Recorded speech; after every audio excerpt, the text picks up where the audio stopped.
They fear one name, not because he's noisy, but because he's solid. The only candidate they truly want out of this race is Atiku Abubakar, because they fear him. They think pressure will stop him from contesting. They are pushing a campaign that says he has been running and losing. He should not contest. 20, the man is early. But listen well, Nigeria.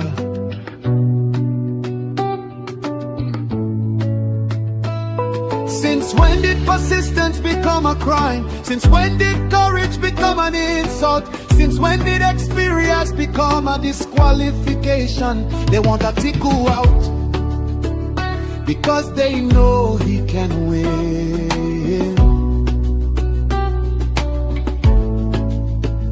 Across the north, across the south, across the lines they cannot cross. If he ran before, it means he is ready. If he tried before, it means he is strong. Only cowards quit in silence.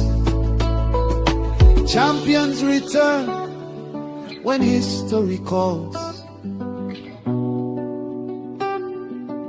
So let the people speak, let the millions rise, let the call go forth.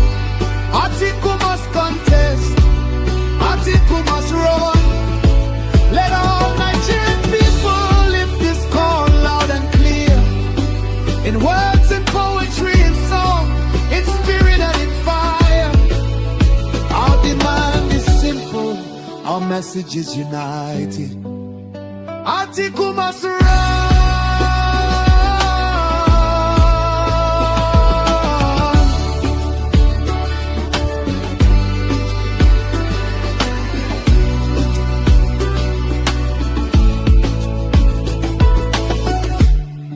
He's loved by millions across Southeast, Southwest, South, and the North.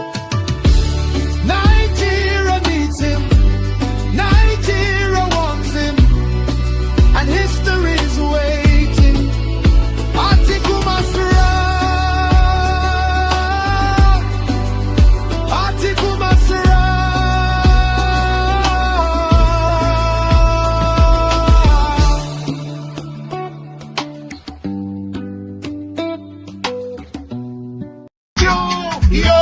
Yo, Jagaban.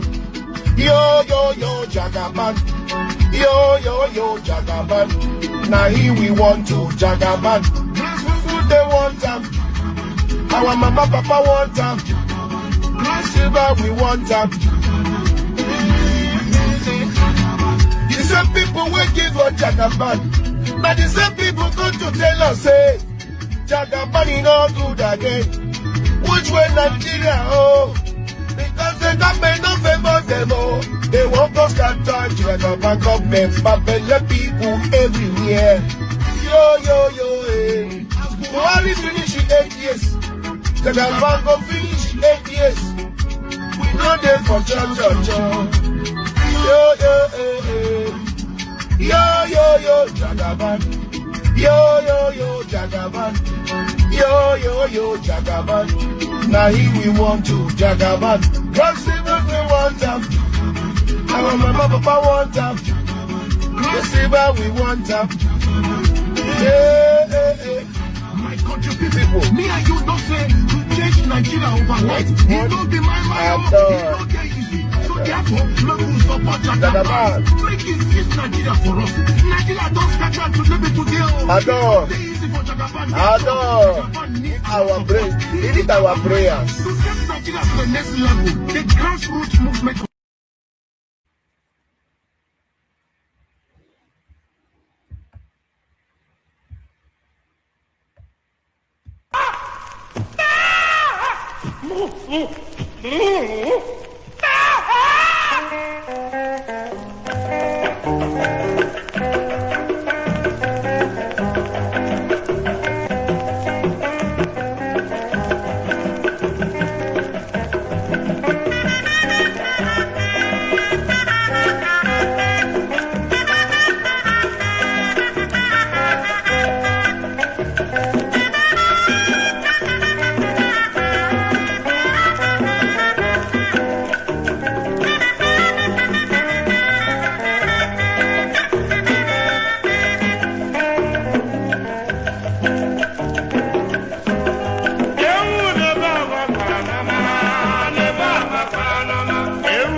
All right, enough of that. Enough of that, but never enough of this. So I should have brought a tissue now.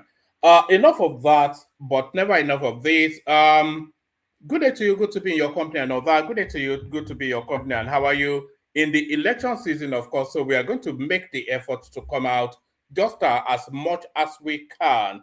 And again, I think I've said it previously. If anybody wants to host on the platform, please let me know. If you feel you have the capacity to host and hold the conversation, then please let me know. I want us coming out just as often as we can, but I cannot make that time commitment for reasons of having a life.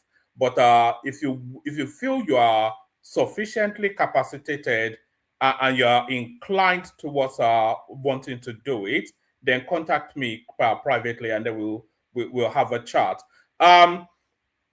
But a good day to you, good to be in your company and all that. We're still in the election season, so and the umpire, which is INEC, they've blown the whistle now for the commencement of all right. So the umpire, which is INEC, they've blown the whistle now for the commencement of hostilities amongst all competing parties. So, but you would not know that in the landscape, though. We're not seeing any movement to suggest that anybody is up and doing. So we need people to be up and doing. So we have something to discuss. But Atiku comes out to tell us that he will reinstate the fuel subsidy, with even more reasons to tell us that it's not fit or willing or able. Atiku is always out of step with the going son. Him saying that he will reinstate the fuel subsidy now, it puts me in mind of how he withdrew his commentaries about that Deborah Samuel incident. Is always out of step with where contemporary thoughts are. He thinks people are violently against. People have made the necessary adjustments to the fuel subsidy, and they understand why that subsidy was removed, and they understand also the benefits of it, because the government has gone to great pains to explain the benefits of it. Even the Minister of Finance, as early as 2-3 days ago, was still explaining how the money is running in that fuel subsidy space. So I think the people are on board with the fuel subsidy removal, but here is Atiku Abubakar, who tells us he will reinstate it. So if he reinstates the fuel subsidy, then what happens? We go back to borrowing money to subsidize a subsidy regime that even somebody as criminal as Atiku Abubakar described as a fraud. What did Wike even say? I think there's a Wike commentary. Let me see if I can. I think somebody sent me that Wike commentary earlier. Let me see if I can. Let me see. let me see if I can get hold of that Wike commentary, because Wike actually said something about this. Just I think I have it somewhere. I just watched it now, so it should be in my history somewhere. Let me just bring up what Wike had to say about Atiku telling us that that it will reinstate the fuel subsidy regime. So let me see. Do I have it? Do you know that YouTube? I think I have it. So there it is. Do you know that YouTube has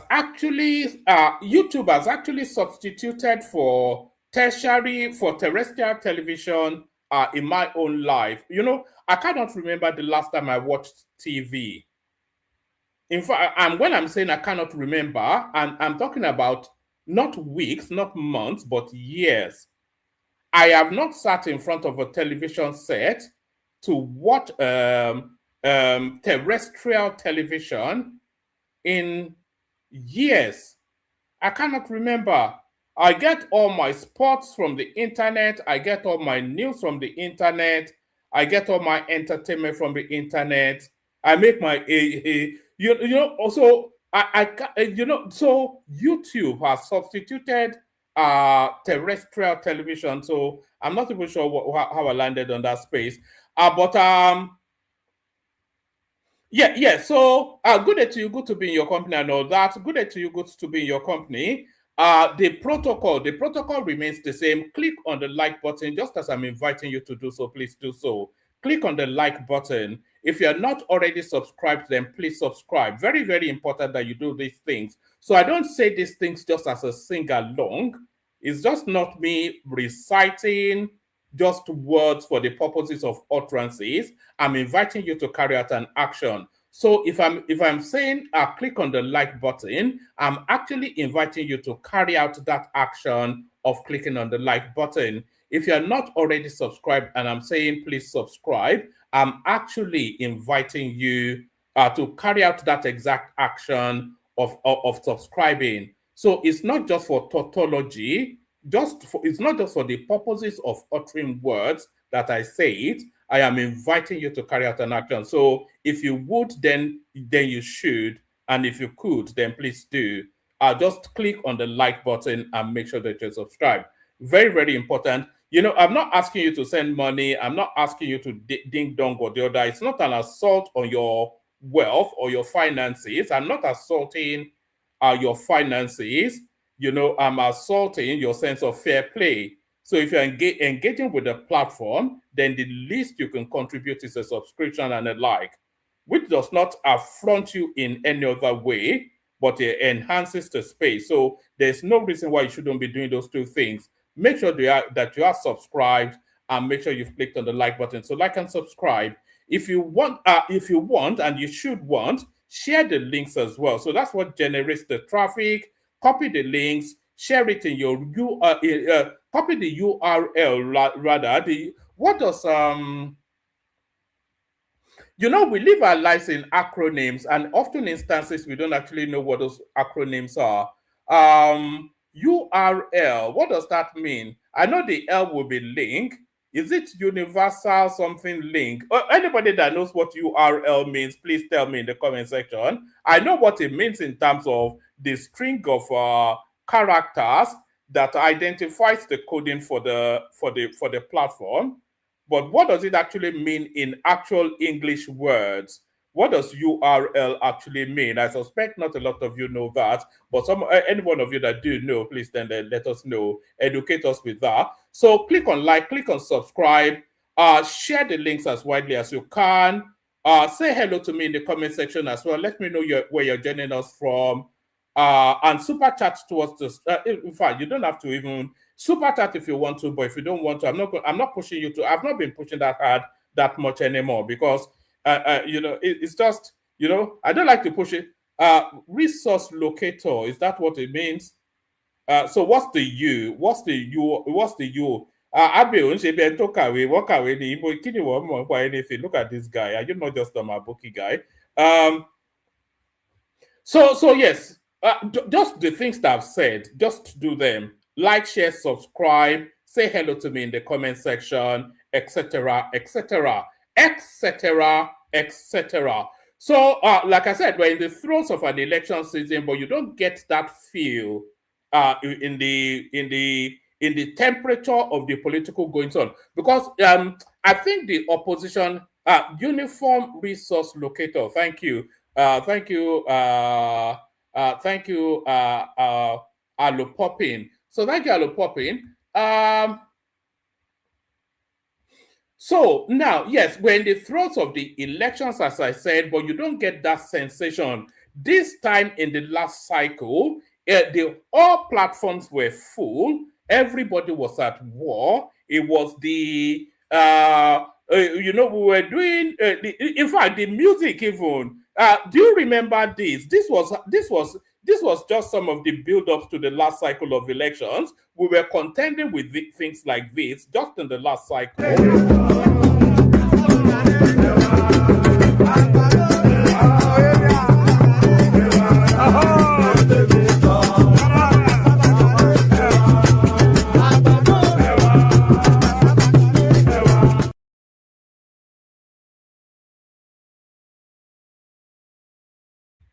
So just as early as 3 years ago, we were contending with things like that. Bulabala, bulaba, and all that. But there's no energy in this election now. No energy. And it's the language of defeat and surrender. That's what we're hearing from the opposition space. And anytime the opposition come to run commentaries on their ideas for the country or reasons why people should vote them in, they end up convincing you of reasons why you should not vote them in. So anytime the opposition come out into play, they put their foot forward to engage. Anytime they do that, they convince you more of reasons why you should not vote for them than reasons why you should vote for them. So we saw Peter Obi and his debacle. Every interview is a car crash. Anytime you see Peter, I don't like Peter Obi for hell or high water, and even I cringe. You know, there's something they call second-hand embarrassment. I feel second-hand embarrassment for Peter Obi. Anytime it comes out I just cringe. I can't, when you're covering your eyes to look, you don't want to see. That's what you feel when you see Peter Obi in play now. Just arrant gibberish, no consistency with question and answer. It's quite retarded. And I'm not even using that word disparagingly. I'm not saying retard to disparage him. I'm using it descriptively, not disparagingly. When I say Peter Obi comes across as a retard anytime he comes into the public space, I'm not saying that to try and diminish his personality. I'm saying that to describe the experience of. It's just they ask him something, he says something completely out of skill, and his followers will tell you that he's speaking in metaphors. Even metaphorically, it makes no sense. And then Atiku Abubakar comes out and tells us that he's going to reinstate the fuel subsidy. How does that mathematics work? This is the same Atiku Abubakar 3 years ago telling us that the whole subsidy regime is arrant fraud. Now he wants to reinstate it because he thinks that's the zeitgeist. He thinks that is where the spirit of the population is. So the opposition are not giving us reasons to want to vote them into power, and which saps the energy out of it. So we don't have an abundance actually in the news cycles, which seems to be something I'm saying with the increasing frequency. There's this one that came out actually. This came out from Donald Duke, telling us. Actually, let me put this on the screen.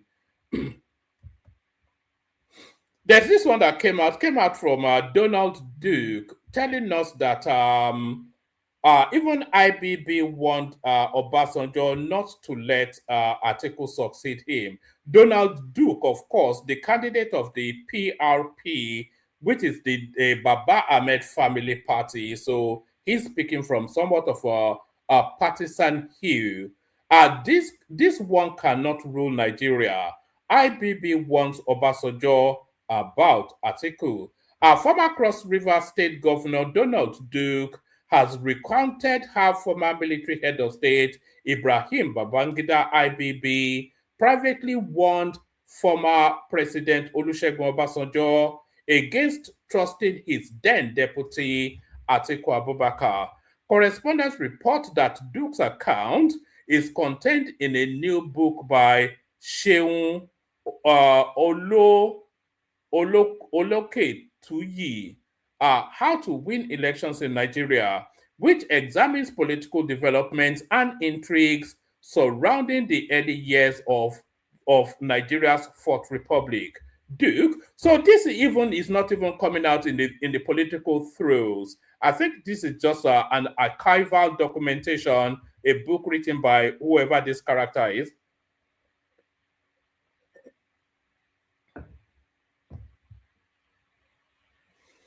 This one cannot rule Nigeria. IBB warns Obasanjo about Atiku.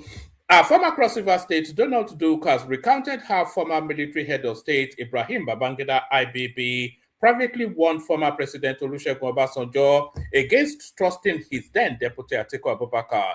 Correspondents report that Duke's account is contained in a new book by Seun Oloke Tuyi, How to Win Elections in Nigeria, which examines political developments and intrigues surrounding the early years of Nigeria's Fourth Republic.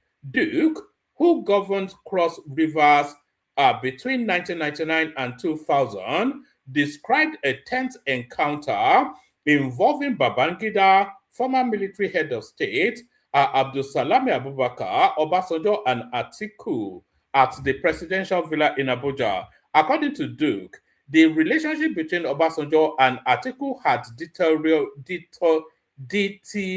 I can't pronounce this word now. I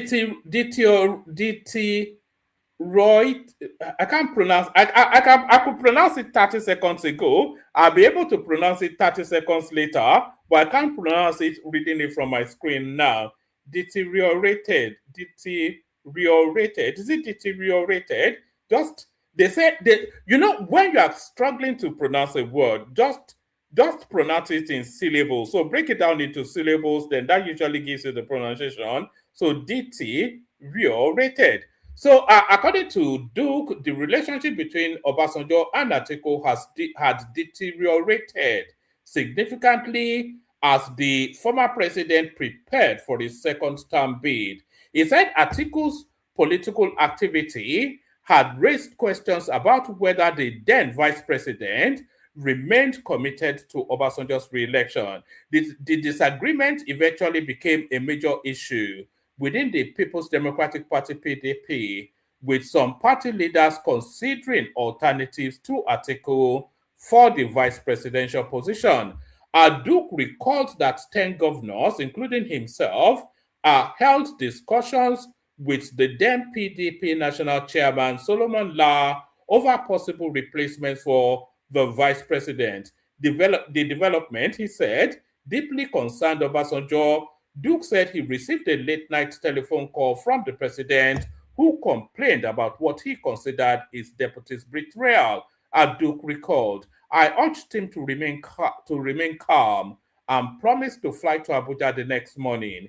Duke said the situation later resulted in an unusual meeting at the presidential villa after Atiku reportedly arranged for Babangida and Abdulsalami to meet with Obasanjo. During the meeting, Babangida reminded Obasanjo of political understandings reached following the former president's release from prison. He also reportedly told Obasanjo that securing the backing of influential northern politicians for his second term bid would be difficult. Duke said Obasanjo sought clarification on whether the position was final or whether there was still an opportunity for negotiations. According to the former governor, Babangida indicated that discussions could still continue. Duke said the most significant part of the encounter occurred after the formal meeting appeared to have ended. He recalled that Babangida claimed he had left his keys in Obasanjo's private study and asked the former president to accompany him back inside. Once the two men were alone, Duke said IBB abandoned the diplomatic tone of the earlier discussion and gave Obasanjo a direct warning about Atiku. Babangida reportedly told Obasanjo, I warned you not to trust your deputy. Duke further recounted that when they returned to the orders, Babangida looked at Atiku, then turned to Obasanjo and allegedly said, this one cannot rule Nigeria. According to Duke, so that's the thrust of it actually. So it looks as though within the echelons, within the core base of Nigeria, within the movers and shakers, the powers that be, there's a strong distrust of Atiku. So let's go on from that. I won't contest presidency again after 2027. So very much the language of surrender, Atiku Abubakar. And you will see that he will not deploy too much resources into this election because he knows that the election has come and gone. He's just doing it to fulfill all righteousness. He's just doing it for keepsake. It's just, he's not contesting to win anything because he knows there's nothing to be won. So it's just for something to do. I won't contest presidency again after 2027. This is Atiku. Former Vice President Atiku Abubakar has declared that the 2027 presidential election will be his final attempt to become Nigeria's president, ruling out any plans to contest the office again in 2031. And 2031, ironically, would have been the ideal window for Atiku because 2031, the power goes back to the north and he stands as good a chance, if not a better chance than any other to win it. But if he runs this time around, I don't think the appetite of the nation will be there for him to appear anymore.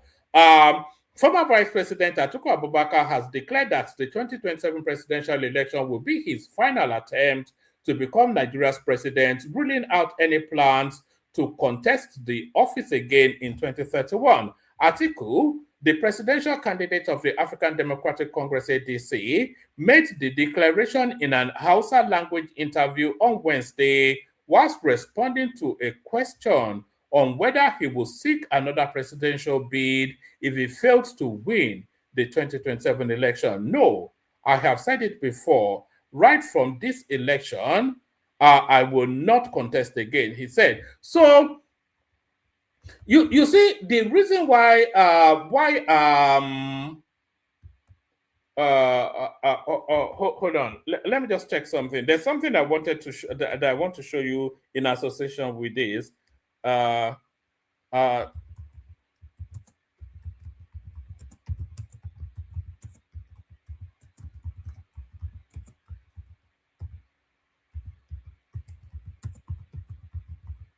Hold on.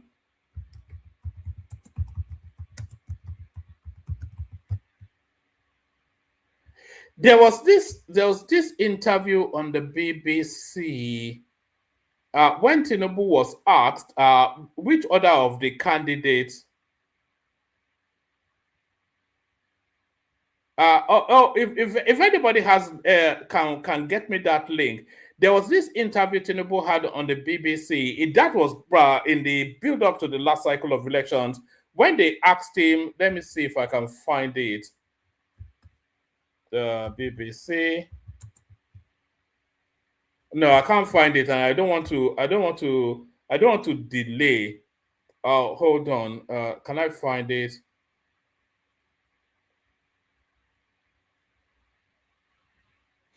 Oh, all right. Let's just carry on. There was an interview on the BBC when Tinubu was asked if it doesn't win, who else would he suggest was a good enough candidate. That was on the BBC, and Tinubu said he couldn't see beyond himself.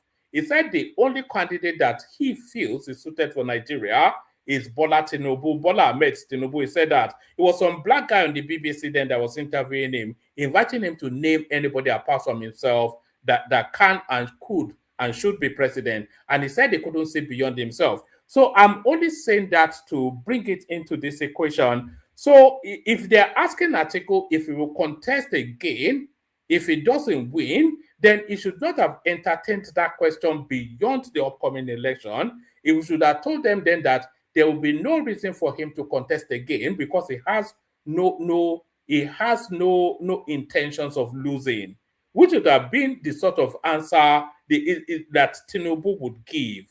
But then embedded in Atiku's answer is a consideration that he would likely be defeated, if you get my drift. So it's somewhat of a defeatist response to the question. That's really where I was going with that. So let me take it from the top again. I'll go at speed this time. I won't contest presidency again after 2027. Atiku Abubakar, our former Vice President Atiku Abubakar, has declared that the 2027 presidential election will be his final attempt to become Nigeria's president, ruling out any plan to contest the office again in 2031. Atiku, the presidential candidate of the African Democratic Congress ADC, made the declaration in a Hausa language interview on Wednesday, whilst responding to a question on whether he would seek another presidential bid if he failed to win the 2027 election. No, I have said it before. Right from this election, I will not contest again, he said. Atiku, who had sought the presidency several times, people are now writing several times because they've lost count of just how many times Atiku has contested. He's been contesting. He contested against Abiola, by the way. So that was, I'm not even sure if he didn't contest against Shehu Shagari. So he contested against Abiola and he's been contesting ever since. So when they are saying Atiku has been contesting since the Abiola days, that's not to say he has been on the ballot. He has run every single presidential primary since those Abiola days up to date.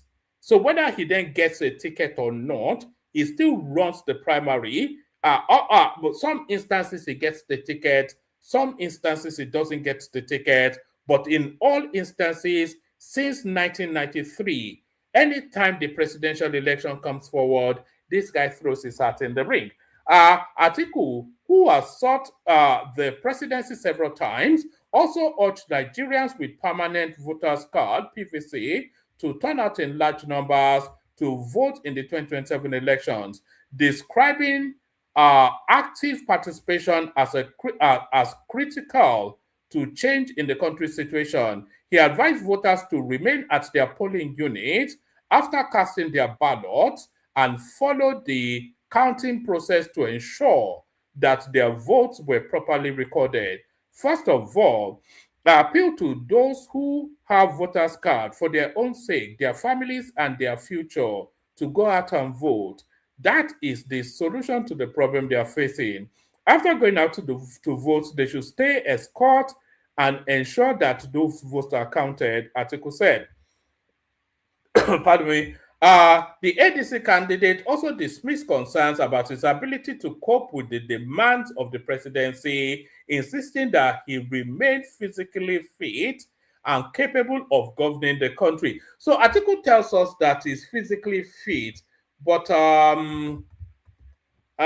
let's see, Atiku stumbling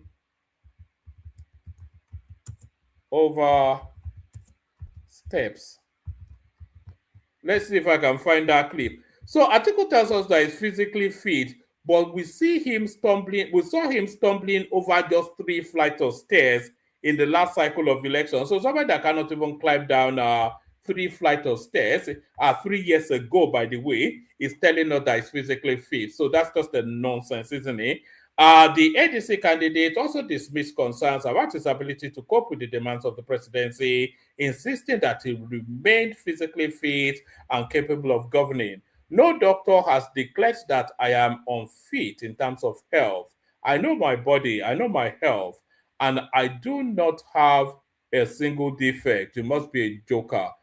At the age of 80, you don't have any debilitation. You must be, they should donate your body to science to be studied. So we're in the throes now. We're fully ensconced. We're not even in the throes anymore. We're fully ensconced in the 2027 elections now, and the votes are already starting to come in.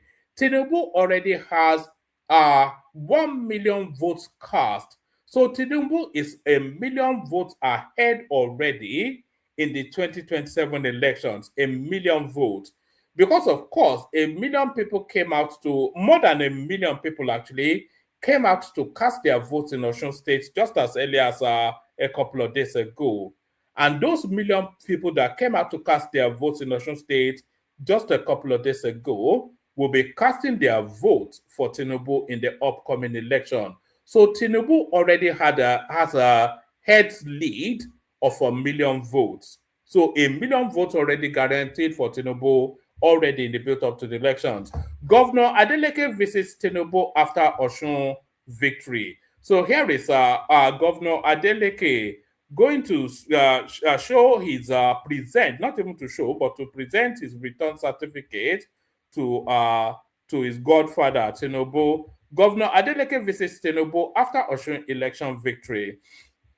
Governor Ademola Adeleke of Osun State on Thursday visited President Bola Tinubu at the presidential villa for the first time since his victory in the August 15, 2026 governorship election.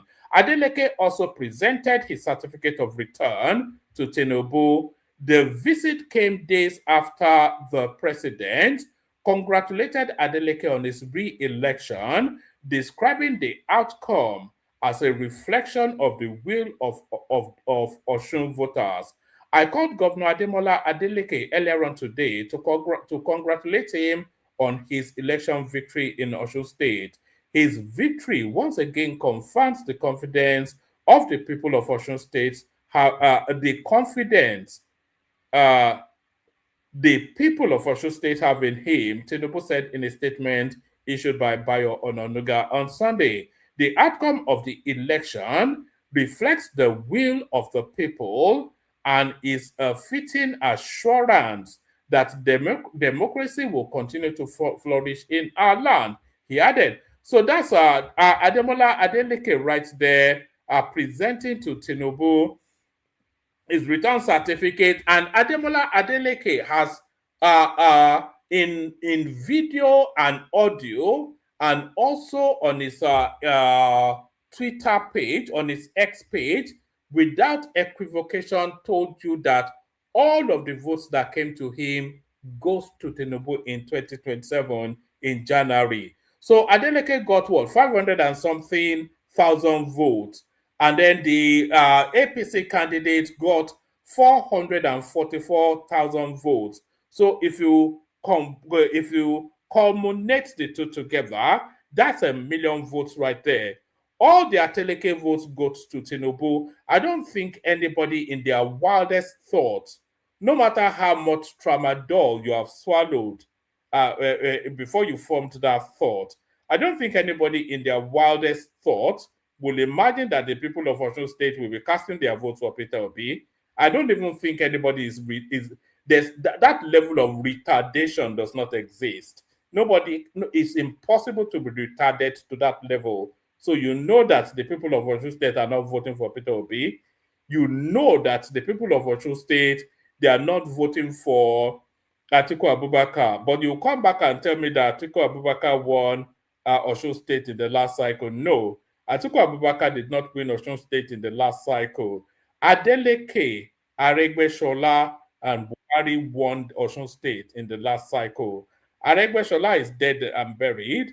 Adeleke is a Tinubu boy now, and Atiku Abubakar, nobody cares about him. Buhari is gone anyway. So, but Adeleke is not. Aregbesola is not dead and buried physically, but politically, he only got 1,000 votes in this last cycle. So all of the votes in Osun State, 1 million votes already in the bag, you know. So how many votes did Tinubu garner in the last cycle? Was it 8 million? So it's not. And by the way, the votes coming in this cycle is going to double what came out in the last cycle. Tinubu is going to score in excess of 13 million votes, closer to 15 million votes in this cycle, and the other candidates will score more than. I don't think Peter Obi will score more than 3 million. I don't think Peter Obi will score more than 3 million votes, if that. Certainly not more than 4 million votes, and Atiku is not going to score more than 5 million votes. But Tinubu is going to score maybe over twice, close to 3 times the culmination of the votes of the other candidates. That's just the way the politics tells us, and that's even without rigging. So that's Adeleke right there, guaranteeing Tinubu a million votes. So that's that one. Let's go on to what else do we have? What else do we have? I think we just done this. Now I won't contest Nigeria's presidency again. There was one other one. Yes, there was the one of Atiku telling us that where is it? I did have it, but I seem to have removed it. There was the one of Atiku telling us that he will remove the fuel subsidy, and the presidency mocking him over that statement. U.S. lawmaker pushes to keep Nigeria on religious freedom blacklist as CPC status nears 10 months. So I think we'll have to contend with the Americans as well in this election cycle. All right. Let me show you. Let me show you this one. Actually, let me show you this. You know, there's there's a particular malaise that seems to be afflicting young Nigerians that it really bothers me now. You know, this one is nothing to do with politics, so it's a rot in our society that seems to be a very big problem now. I want you to listen to this. So of course, the unmistakable torso, the unmistakable presence of Tony Elumelu right there, one of the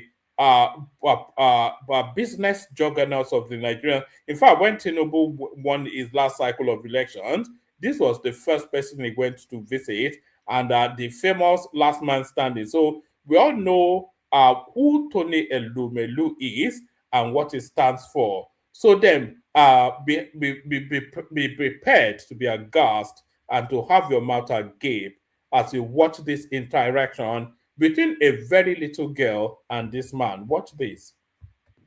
Okay. Good morning, Tony. Tony. Tony. I said good morning, Tony. Okay, no, you won't call me Tony. I'm not those people. You call me Miss Elumelu. I said good morning. Okay, so look at this girl now. As old as she could ever be, she would not be 27. Maybe she looks older than she actually is in age. But however, whatever her age is, this girl would not be 27. My suspicions is she's around about 23, but she straddles that 23 to 27 space. And as young as Tony Elumelu might look, let me see how we can even easily find out how old is Tony Elu. Yeah. I suspect he'll be in his 60s thereabout. He's 63. So there you have a 23-year-old Nigerian girl that has the effrontery, the sagacity to call Tony Elumelu by his name. It's not even the age, clearly twice his age, twice her age. You know, how many 23s can you get in 63? Maybe nearly 3 times over her age. Sadly, 10 times, a million times over the whole net worth of both that girl, the whole family, and generations. The whole net worth of that girl's entire family, both extended and nuclear. The whole net worth of all of our family. It cannot be up to what this guy earns in a week, you know. So and she has the, you know, it's these things that is going on. No, this woke thing, this ill-mannered thing now that seems to have this malaise that seems to have crept into our society. But of course, Elumelu not having any of it. Okay. Good morning, Tony. Tony. The guy even chuckled. Look at this little sliver of a girl. This one that is not even skin and bones. I'm not quite sure if she's ever had a meal. I'm not quite sure the last time she did have a meal. Imagine the effrontery. Even I would be offended. Never mind Tony Elumelu. Okay. Good morning, Tony. Tony, You see, the guy was even, he was befuddled, he chuckled even that the audacity of it's just, it caught him completely off guard that what? He even said Tony because he couldn't, he didn't, I'm not sure that anybody has called him Tony in his, I'm not sure how many people would call him Tony, unless he's speaking with people like Otedola or Dangote. I cannot imagine that there are many people that will call him Tony. Never mind a sliver of a girl. Okay. Good morning, Tony.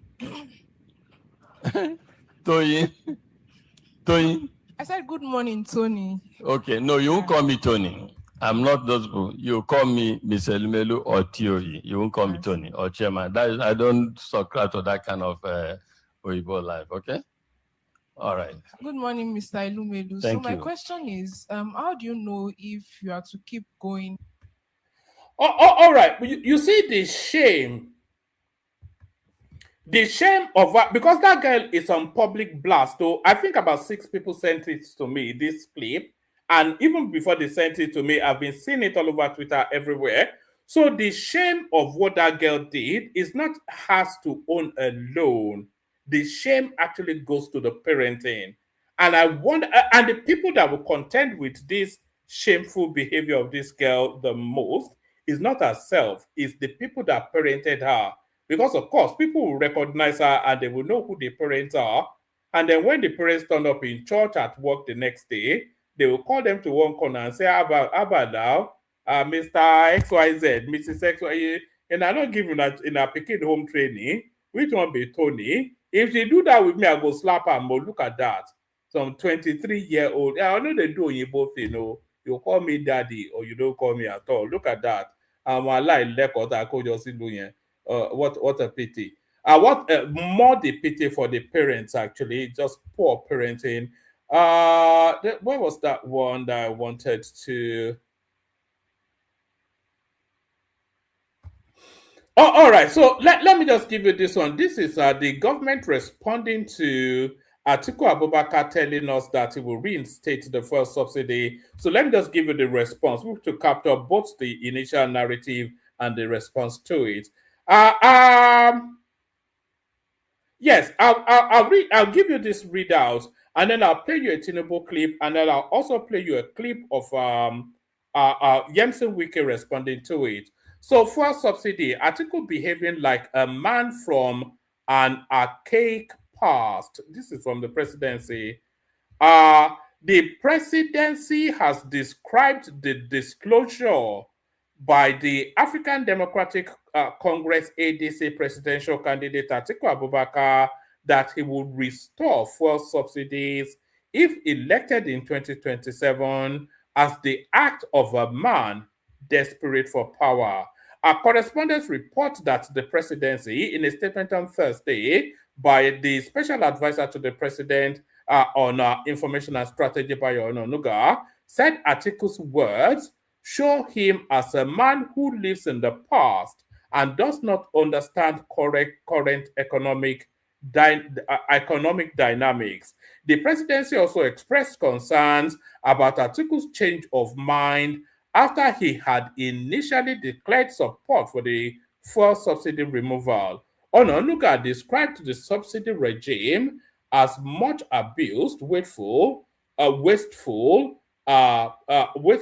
pillage, and corrupt reading. Alhaji Atiku Abubakar, former vice president, and perennial candidate for the presidency of Nigeria, has finally revealed his economic plans to Nigerians.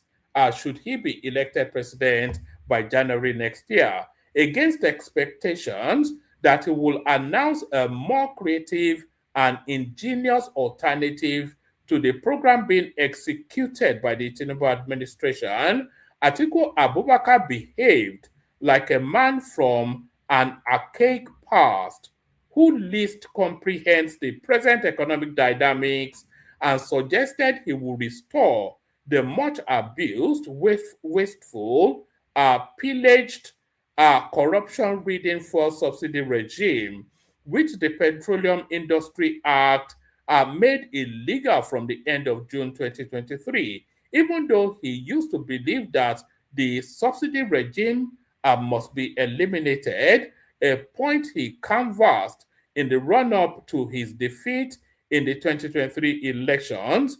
He has now opportunistically recounted that major plank of his economic doctrine and turned renegade. It is not difficult to explain why Atiku has latched onto the abandoned subsidy regime 5 months to the elections.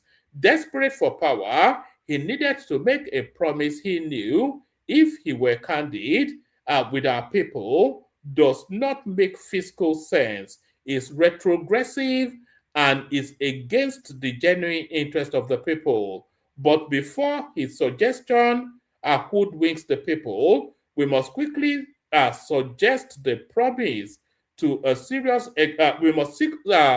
We must quickly subject the promise to a serious examination, especially in the context of Nigeria's present economic and petroleum realities, Onanuga said. So that's Bayo Onanuga right there responding to Atiku Abubakar. Tinubu himself also responded to Atiku Abubakar. So let's take Tinubu's response, and then we'll also take commentaries from Yemsen Wike. I saw one of my opponents now say we go back to subsidy.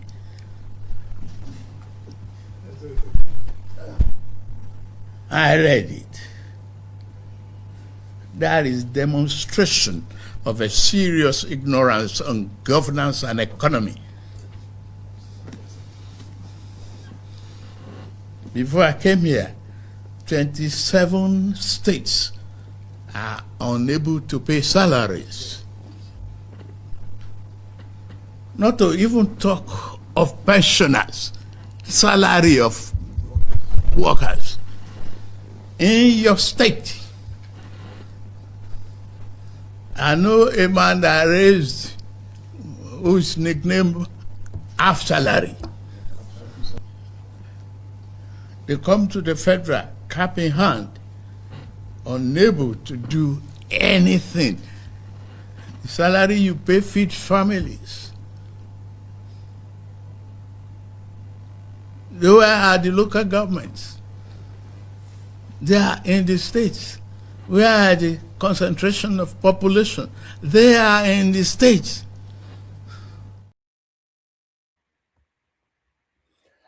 All right, and here is Yemsen Wike still on that particular topic. All right, sir. Good afternoon, sir. Beyond the project inspection, let's take you to politics. In line with the INEC guideline, yesterday being 19 has been campaign has been lifted, and all the leading presidential candidates have been up and doing to see that how to convince their supporters. Then one of the leading presidential candidates, Mr. Atiku Abubakar, who said in 2022 that he's going to remove fuel subsidy in his first 100 days in office, came out to say that if elected, he's going to restore the fuel subsidy. As an advocate, a leading advocate of Mr. President, what would you say to that? I disagree with you that Atiku is one of the leading candidates. I disagree with you. You have only one leading candidate, and that's Tinubu. I have told people this will be the easiest election. Why did I say so? I'm saying so because you have no opposition. Opposition is not merely because parties have presented their candidates. No opposition is united to say, really, we want to remove this government in power. And so, for me, I see that there was no opposition in 2023 than now. And 2027 is gone. It's gone because we don't have any opposition that want to wrestle power from the government. Now, let me also tell you, and that's why we need to ask ourselves, the integrity and consistency of leadership. For Atiku, who is confused, who acts like a voodoo economist, Atiku will say anything just to be president. This was a man in 2022 that he was going to remove the fuel subsidy because it was a fraud. Now in 2026, he was not going to remove the fuel subsidy. He's still going back to the fraud, which he has alleged that fuel subsidy was. You know, we should be able to be consistent in what we say to our people. We should know what leadership is all about. Leadership is not you coming out, you say one thing in the morning, in the afternoon, you say a different thing. In the night, you're talking about a different thing. That's not it. If Atiku should be fair, today, under the Petroleum Act, under the Petroleum Industry Act, NNPC has been fully commercialized. It's now a limited liability company. It's no longer the sole importer or producer of fuel. It's not. Unlike what it used to be. Is it going to give fuel subsidy in the Dangote refinery? The fuel produced by Dangote refinery? It's not going to be possible. Tell people the simple truth. All I thought you would have argued. Yes, I still believe in the removal of fuel subsidy. And I think that the service made would have been utilized in this way or that way. In that case, look at that's okay. It's making a point here. Maybe government have not looked at utilizing this service in this area. But to say one thing in 2022, then in the next few years, you're saying, who is misleading who? And that's why I tell you, we Nigerians, we should stop, listen to who just come to the gallery. How can you say you want to be president of the country? You can never be consistent. You say whatever that, let the people hear. Let them vote me in. I just want to be president. Whatever I hook or crook, it doesn't matter.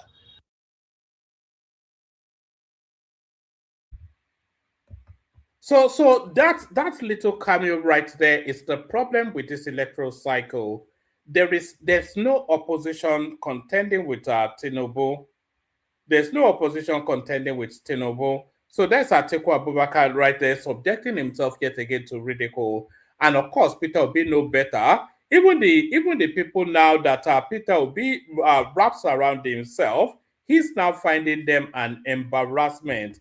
Here is one of the, if anybody knows the character in this particular clip, you're not going to hear the volume, or they don't really say anything of any importance, and there's music there that will copyright strike.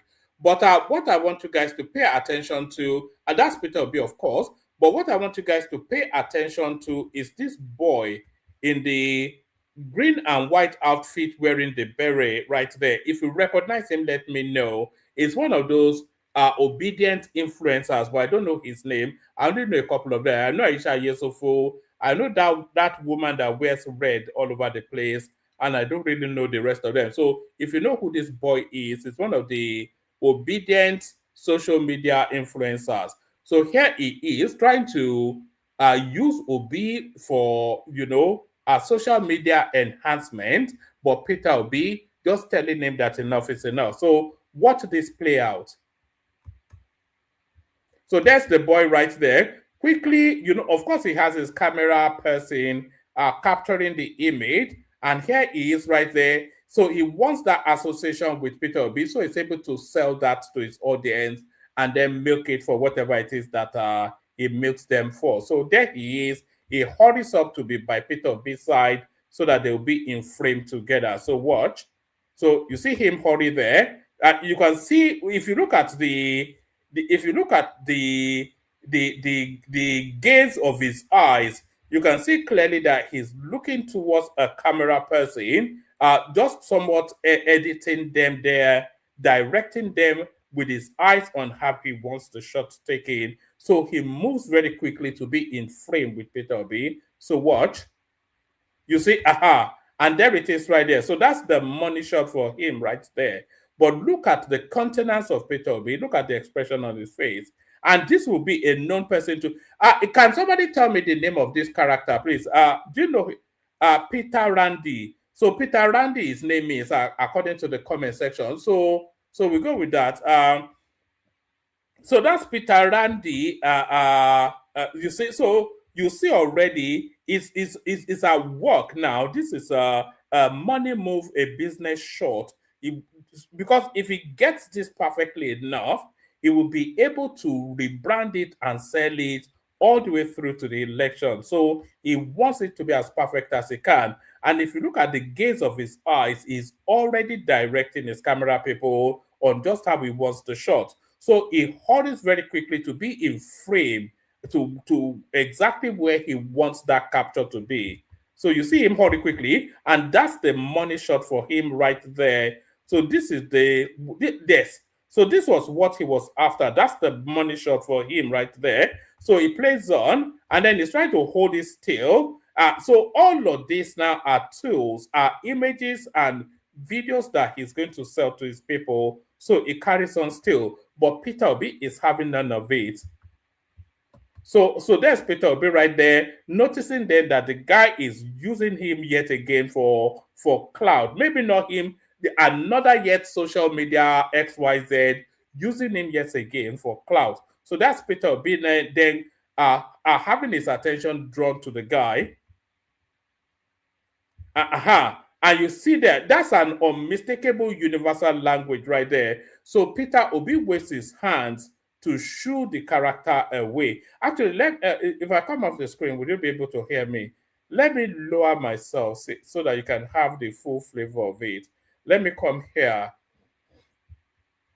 Let me come there so you can have the full flavor of it. So that's Peter Obi showing Peter Randy is what they are calling the guy. So there he is.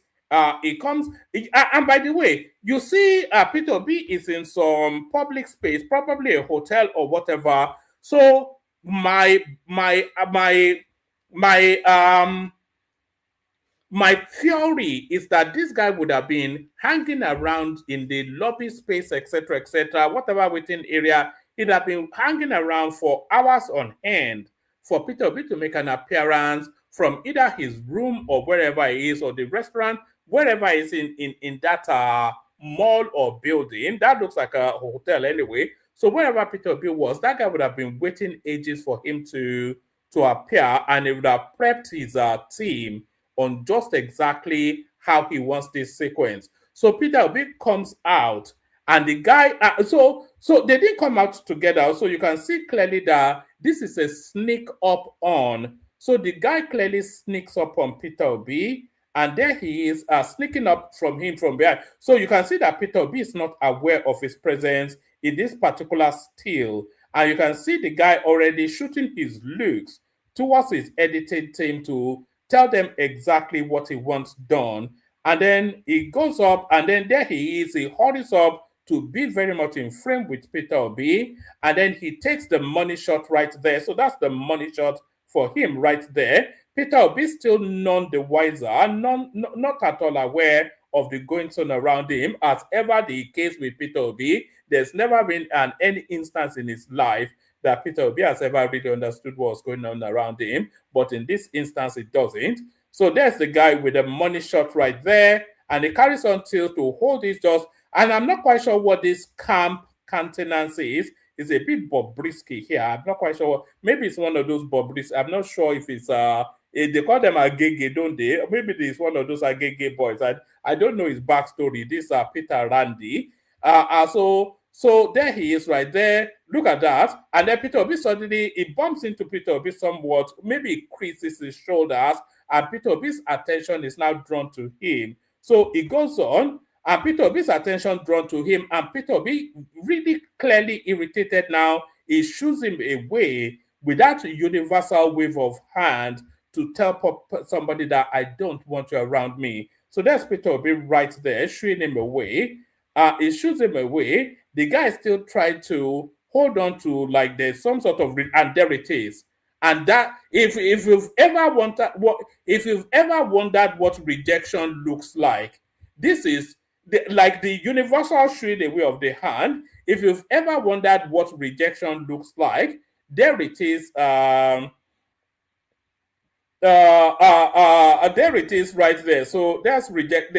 Pain, is that you? That when you hear pain, is that you? That guy's height, because he thought Peter Obi would still indulge him all the way through to the completes short, and then Peter Obi might rebuke him later. But it was just an outright, unequivocal, without any room for misinterpretation, rejection right there. Get away from me, or I'll get away from you. He shooed him away, and the guy should have gotten the hint, but he's trying to make small talk in order to just, because whatever he's saying to Peter Obi there is immaterial. Did you have a nice lunch? Did you sleep well, etc.? Whatever he was saying there to Peter Obi is immaterial because it's not captured audioly. But for however long he interacts with Peter Obi, then he's then going to create a narrative as to what they spoke about, and he will tell them that Peter Obi told him X, Y, Z. All of it, of course, it will be a lie. But what Peter Obi tells him now is a universal language that needs no verbalization. Get lost. This is what get lost looks like. Get lost, and there it is right there. So that's it. And then if you've ever won that walk of shame, I say, he's trying to guide it out, try to style it out. But that's the Peter Obi. So this is the movement that is going to chase Tinubu out of power. So good luck to that. The dumb and dumber, is that what they call dumb and dumber? Odongbodoru is what they call that in Yoruba land.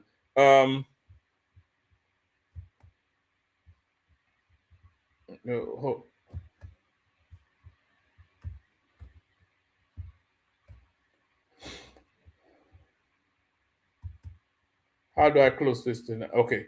Yeah, Odongbodoru is what we call that in Yoruba land. So that's that. That's all I've got. Anybody that wants to come up. Yes, do I have anything else? Oh, there was this other clip as well that was making the rounds about do I want to show you the Dino Melaye? This one is quite interesting, actually. I wonder if I should show you this one. This one is Dino Melaye completely exposed for the fraud that he is. I think you should see this one, actually. If I can find I didn't. This was not part of what I prepared though, but it was just something I was watching in the past, and somebody sent me it. Source for deep dives into the. All right. Let me know if you want to watch this or not. But this is the complete exposure of Dino Melaye. Politics and personalities shaping Nigeria. Today, we are looking at a man who needs no introduction, Senator Dino Melaye. Now, Dino is known for many things: his cars, his fashion, and his vocal presence. But a recent interview on Car Truth has set the internet on fire, and not for the unusual reasons. In an attempt to explain the source of his immense wealth, the senator shared a grass-to-grace story involving goats, secondary school fees, and a massive Eurobond investment from 27 years ago. While the story sounds inspirational on the surface, some financial experts, particularly Rotus Odiri of Arise News, are pointing out some very glaring inconsistencies. Is this a case of self-made man sharing his secrets, or? So this one lasts about 10 minutes. I'm not going to pause it to run any commentaries, not to waste the time, but I think it's very, very important that you see this. This is a Dino. We already know that Dino Melaye is a fraud, but this one now is the nail in the coffin that nails that Dino Melaye is just a gangster, a fraudster. Is the math simply not adding up? Before we dissect the numbers and the narratives, I want you to watch the clip for yourself and pay close attention to the details. Watch the clip carefully, and immediately after it ends, I will return with my detailed analysis, critical observations, and my personal takes on everything that was said. And as usual, I would also love to get your own perspectives right inside the comment section. Don't go away, sit back and watch this. This week. And then Dino Melaye, I don't know if people saw this video where he was asked, why is the camera guy laughing? Asked how he made his money. Now, what's going viral is the goats, because he said he bought a goat and the goat gave birth and he was allowed him to now pay his school fees. But he went into bonds. I want you to take a listen to. I will go investing in. And have a second address. You cannot beat investment. At the age of 12, I bought a goat. And this goat will give birth, and I will sell the offspring of the goat to pay my school fees in secondary school. From the offspring of that goat, I paid for my WAEC, I paid for my JAMB, I paid for my first year and second year in Ahmadu Bello University. My school fees was through that goat investment.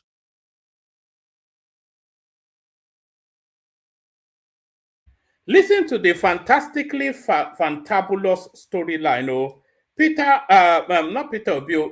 Melaye bought a goat at the age of 8, and the offsprings of that goat paid for his primary secondary school and also paid for his 2 years in university.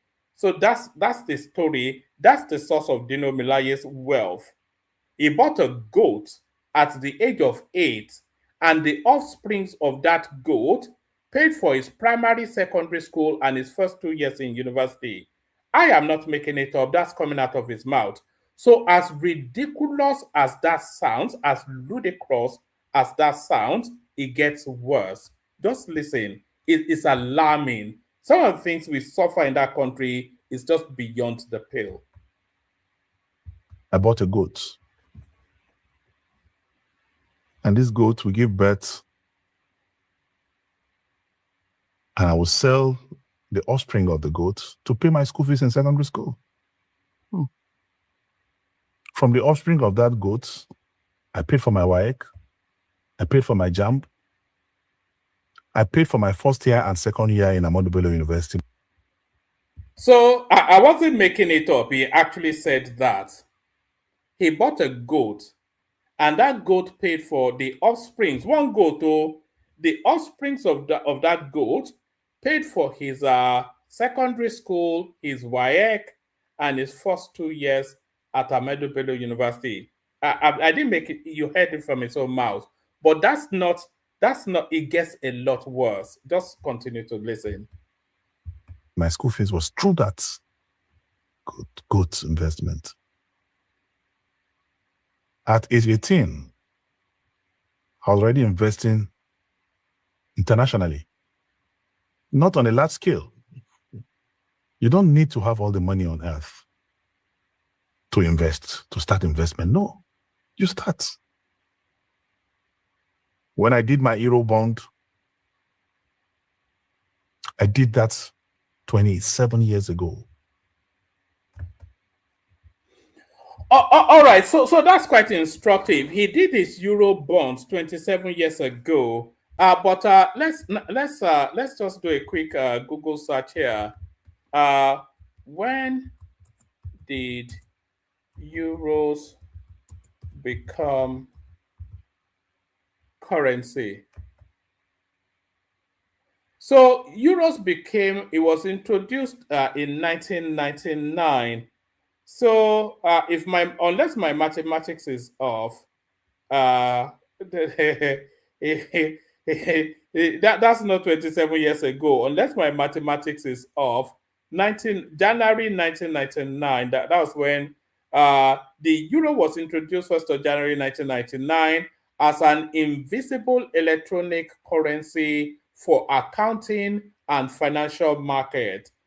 Physical banknotes and coins did not enter into day-to-day circulation until 2002. So Dino Melaye was investing in euros before euro even became a currency. This is sign me up for the Dino Melaye masterclass in finances 27 years ago, long before euro became a currency.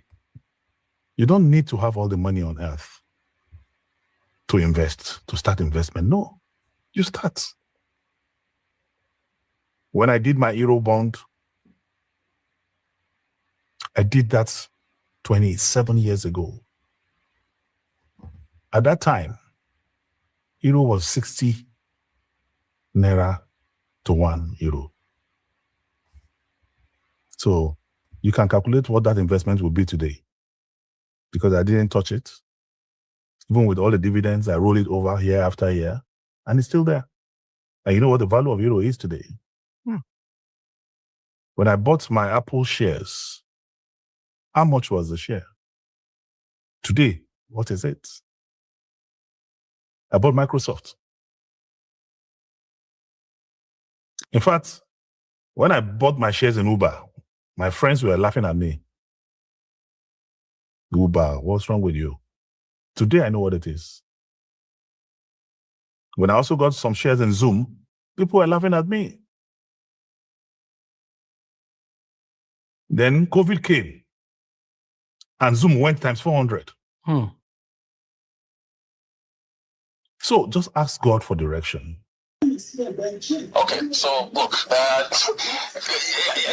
when I did my Eurobonds are issued by countries, right? So, I not really sure what he means by when I did my Eurobonds 27 years ago. Then to compound it even further, he talks about the Naira being 60 to the Euro 27 years ago. Eurobonds are issued in dollars. Currencies have absolutely nothing to do with Eurobonds. So it's almost like it's a currency play where you bought euros 27 years ago and you sat on them and then they've inflated. And then thirdly, he talks about dividends. Eurobonds don't pay dividends. Eurobonds pay coupons. Dividends are paid by equities, by stocks. So it's a very head-scratching investment. Hopefully it does another. I wish the interviewer had pushed back on it, but it's I don't understand. I don't understand. Truly, I don't. You say okay, you have to go. I'm so sorry. We're out of time. Thank you so much. Welcome back. Now, let's take a surgical look at this interview because what we just witnessed is a masterclass in narrative building, but whether that narrative holds water is a different story entirely. Let's start with the psychology of the goat story. Dino Melaye begins with a very deliberate grassroots origin story. He says at age 12, he bought a goat. For the average Nigerian, the goat is a symbol of rural resilience. It is the ultimate hustle trope. He claimed he sold the offspring to pay for his WAEC, his JAMB, and even his first 2 years at Ahmadu Bello University. While this is a heartwarming story, we have to look at the economic reality of the late 80s and the early 90s. The reproduction rate of a single goat and the market value of goat versus the cost of university education at a federal institution like ABU back then. It is plausible, but it's a stretch. However, the goat isn't the problem. The problem is the quantum leap he makes from selling goats in the village to international bond markets at the age of 18. This is where Rotus Odiri of Arise News completely dismantled the senator's claim. Dino said, and I quote, "When I did my Euro bond, I did that 27 years ago. At that time, Euro was 60 Naira to €1. Let's perform a forensic audit on that sentence. The time gap 27 years ago was 1997. In 1997, the euro as a physical currency did not exist. It wasn't launched as an electronic currency until 1999, and the physical note didn't enter pockets until 2002. How could a young Dino Melaye be exchanging Naira for euro at a rate of 60 to 1 in 1997? Second, the definition of euro bond. This is the most glaring error. Rotus pointed out a Eurobond is not a bond dominated in euros.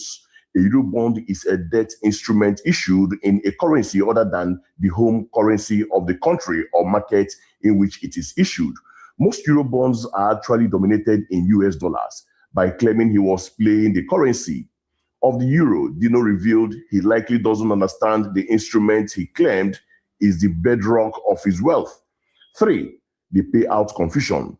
Dino mentioned receiving dividend from these bonds. In the financial world, this is a rookie mistake. Stocks pay dividend, bond pays coupons. If you have been rolling over an investment for 27 years, you will surely know the name of the profit you are collecting. Dino then shifts to being a visionary tech investor, claiming early entries into Apple, Microsoft, Uber, and Zoom. He claims people laughed at him for buying Uber and Zoom.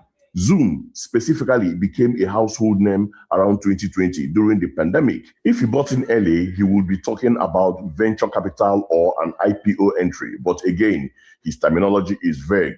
He uses these big tech names because they sound impressive to a layman, but he provides zero detail on the entry price, the brokerage used, or the tax implication of those. Oh, all right. So that's Dino Melaye right there. From goat to Lamborghini. It can only happen in Kogi State. Nowhere else in the world.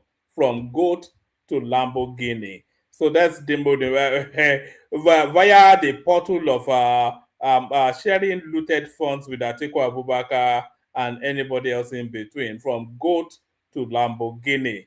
So that should be the title of Dino Melaye's biography, actually, from goat to Lamborghini. Water, only water. Only water, where they see ma. Water, water, water, water, water, water, water, water, water, water, water. Only water, where they see ma. Hapa o naido. Hapa o naido. Hapa you don't come o.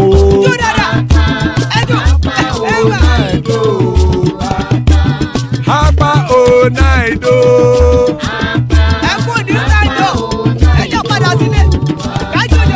Oro kẹ̀kẹ́ ẹlẹ́mù yé o. Ilé sọ́dí kẹ̀kẹ́ rẹ ẹlẹ́mù rẹ o. Bobby master kẹ̀kẹ́ rẹ ẹlẹ́mù rẹ o. Chifu Faila ti kẹ̀kẹ́ rẹ ẹlẹ́mù rẹ o. Eruku lẹ̀lẹ̀ ẹlẹ́mù dé. Eruku lẹ̀lẹ̀ ẹgbẹ́ ẹlẹ́mù dòdò jàre o.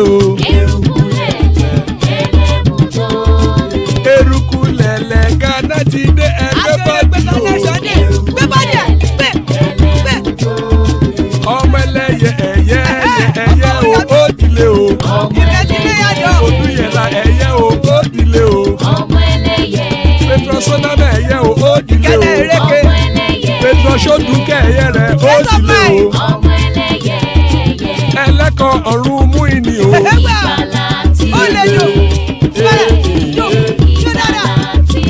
Àkùkọ ọ̀run mẹ́kọ̀.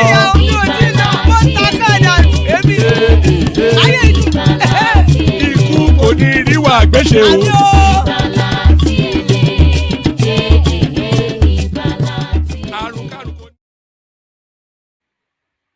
And it is right there. Ikoko Niru Agweshime death have nothing to do with us. Joining us, Bishop, always a delight when Bishop is here. Baba in the house, always a delight when Baba is here. Zita makes up the list, always a delight when Zita is here. Still plenty of spaces. Anybody that wants to hop on, hop on. Good to have you, lady and gentlemen. Good to have you. Let's do a quick whiz round. Everybody gets to speak fairly quickly. Start with Bishop, go to Baba, land on Zita. That came out wrong, didn't it? So we kick it off with you, Bishop. We do 5-7 minutes monologue. So Atiku comes out, tells us that is not going to be contending the election. Future election, should I say, should he lose in this particular instance? So what are you making of that? Because I was reading somewhat. My reading of it is that there's somewhat surrender in the choice of language there. Bishop, good to see you.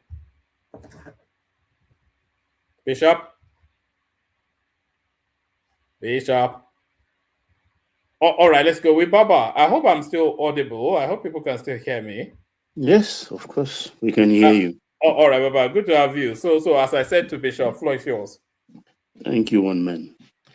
And co-panelists, are you guys sleeping? Madam AI. Oh dear.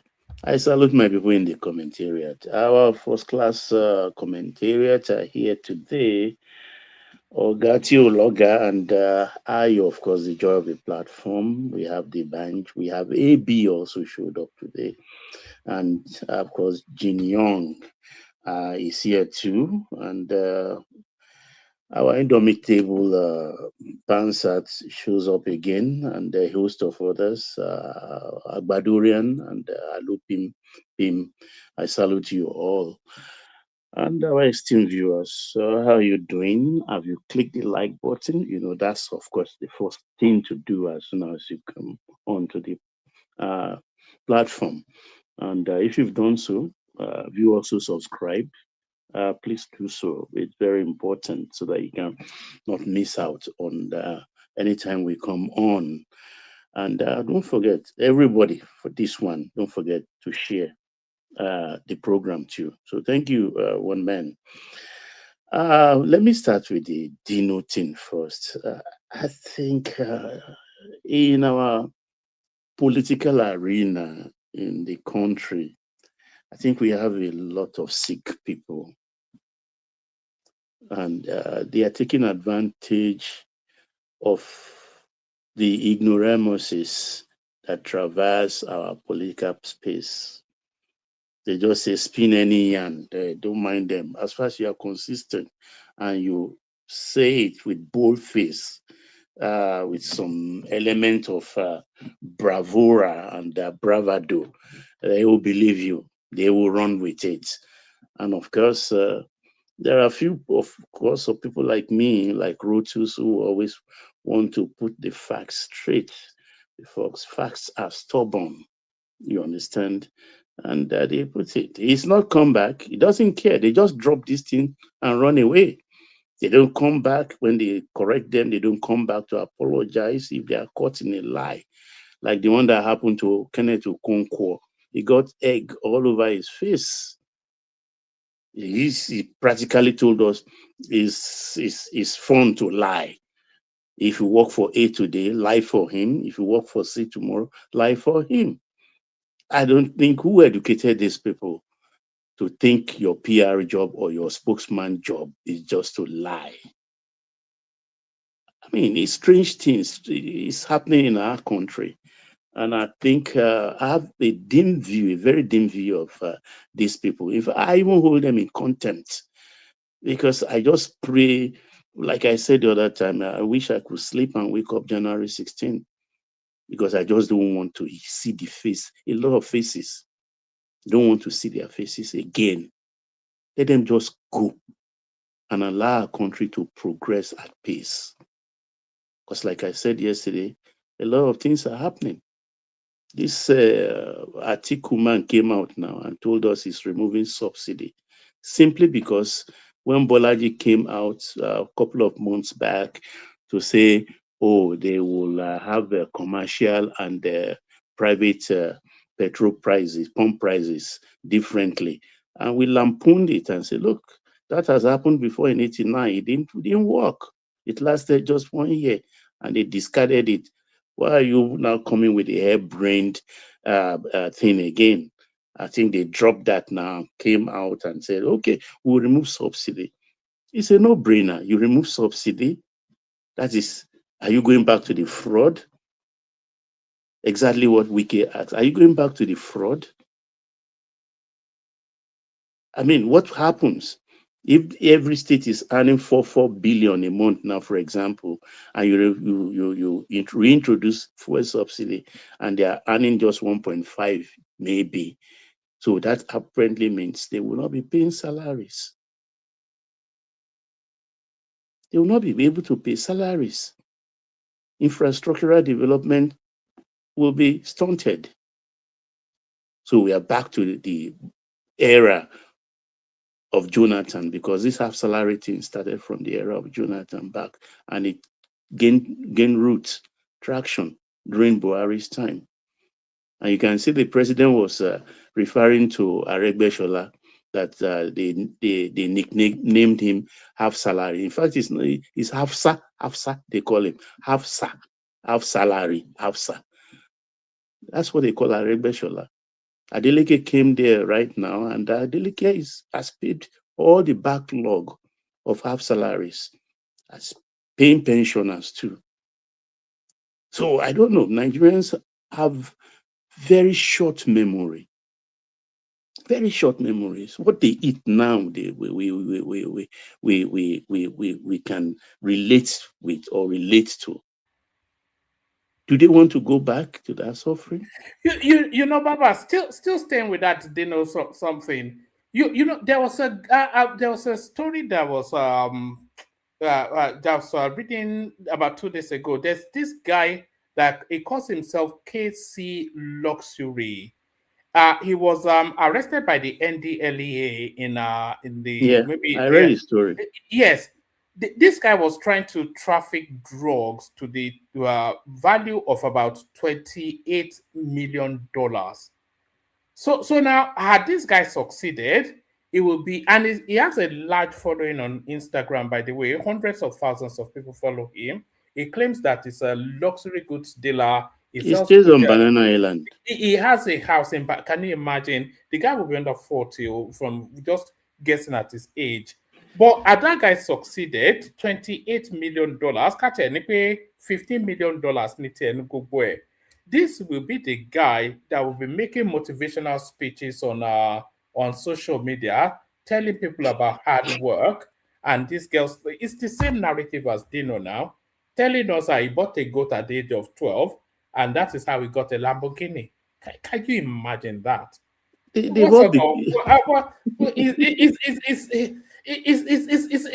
you said, it's calling us idiots now. Exactly. It's like he's looking at, it's doing all bit to us. What can you do about it? It's like he's daring us even. And people are applauding him. You bought a goat, and that goat turned into a Lamborghini. I mean, oh God. You see, I'm just glad now that most of these people, they should continue to catch them, and so that we can recover a lot of money for the NEL fund. I think this recent one, they transferred money to the NEL fund. I think it was $60 million impounded money they passed on to NEL fund. It's sad that anyway, Lagos State $13 million is among, courtesy of the Kogi lady who was in who celebrated her 50th birthday. Is it Achamugu? Achamugu. Lagos State money is there now. Actually, you should have returned that money to Lagos State. I can't wait till they liquidate that Abubakar, a 212 billion. Atiku Abubakar Malami. That one should go to the NEL fund. Will have so much money. That Mr. Udo yesterday. He better wake up rather than spewing propaganda because he's a dimwit of a father. He should go ask his son, sit them down. They should fill the form. And maybe the children are collecting the money. They are not telling they're on the blind side of their father, which I alluded to a couple of months back, if not like a year ago, that some students are doing it, collecting money from their parents for tuition and doing the loan thing. Because we've confronted some of them and they say, well, it's their own cross to bear after all. It's just 10% of their gross salary when they are engaged after finishing school. I don't blame them anyway. 4 years is now 4 years. They've forgotten. My own children, for their first degree, almost 2/3 of them, they spend averagely 6 years in the university. 6 years for a 4 years course. Even my first son was reminding me that during Aisha time. Yeah, there was a time he told me 3 days we were just discussing. He said, have I forgotten during Aisha's time, that period that they spent about 1.5 years at home. 1.5 years. That actually made him, and I remember that made me actually in medical school. He spent about 9 years plus. They destroy a lot of our children. A lot of them fell out. Now 4 years is 4 years. Yet they will not let me hear what they will be saying. They weaponize a being power. What is wrong with us? Even the era of fuel subsidy, man, we were rather than go do long queue or ask your driver to sleep in petrol station. All those people who for 4 liters, we are buying 4 liters, 5,000. We will be rushing and buying 5. Then you are even lucky if you can get 4 liters for 5,000. People were ripping us off. And now we are now complaining. Those were the days of jerry cans. Do you remember? Exactly. We've gone through serious pain in this country, and somebody is now building back the whole thing brick by brick, and we are not even appreciating it. A dumb person like Atiku will now come and say, I want to return fuel subsidy. How do you want to do it? It's not even possible because it's a subject of law now. You're going to reverse the law. Fine. If you can carry the National Assembly, if you're lucky enough as a president to carry them, fine, you reverse the law. So what happened? Where are you going to get the money? That's the question. So you reinstate fuel subsidy, then how do you pay for those subsidies? Because you have to be paying them billions every month. So it's this head brain thing. I just want it. Anyway, they just know that. Just tell them something. Sorry, Baba, do you think it's signaling to the corrupt oligarchs that they should bring their money out, that he will revert back to the old times if he becomes president? Do you think what he's trying to do? Yeah, do you think possibly because they don't have money, one man. In reality, Atiku money position is even better than that of the NDC. Because all the people, that's why people like Dino is coming out. You see, to threaten him, they will go and lean on the OB people. And it's like, look at me. If you don't settle me with that bill proposal I put on your desk, I will just switch to the obedient movement. That's why people like Okonkwo is doing double match on Lambas. And even Atiku is imitating them now. In Hausa language, he was telling people that he even saved the OBJ in prison when they were to give him a poisoned injection because that was what killed Yaradua. No, he was not the one. It was late governor of Oyo State, Bola Ige, actually, that sent that message to OBJ. Then he came up with another Lamba that he was the one who persuaded Buhari not to make Tinubu his VP then because he was opposed to Muslim tickets. And after he prompted Buhari, then Tinubu proposed making Remi Tinubu VP to Buhari. Buhari rejected it, that he can't have a woman VP. They think the world is still large and in ignorance like it was many years ago.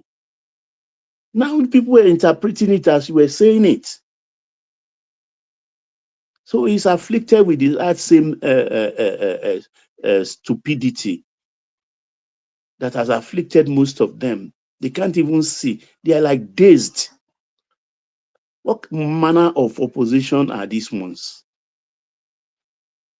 Bereft of idea, dim wits, can't challenge a man with substance. Come out. Tell me what you can do. Don't tell me you want to reverse fuel subsidy. Or you want to have multiple windows too for our Forex. I think the next question they should be asking him, so that people like Funtua will be reigning supreme. But luckily, they don't have a Emefiele in CBN anymore anyway. So, like the Adeleke thing, I mean, it's telling them every day that you guys, I'm not obedient. I'm not an ADC person. What are you making of my comment, Baba, that Adeleke doubling down on his endorsement and support of Tinubu already guarantees a million votes already on the table? No, they don't know. Look, this man, you understand, like Zita said, he started this thing with the primary. You even said he's going to get 16 million or 15 million. I think it's about 18 million. His total vote will tally to, because he has lockdown already, 1 million in Osun. The last Ekiti one, do you know the Ekiti? When Oyebam Jean Ekiti won in 2022, it was 187,000 in 2022. This time around, he doubled it to 380. 380, doubled it. So he's building up his numbers in the south to match that of the north and surpass it in case Atiku gains some traction.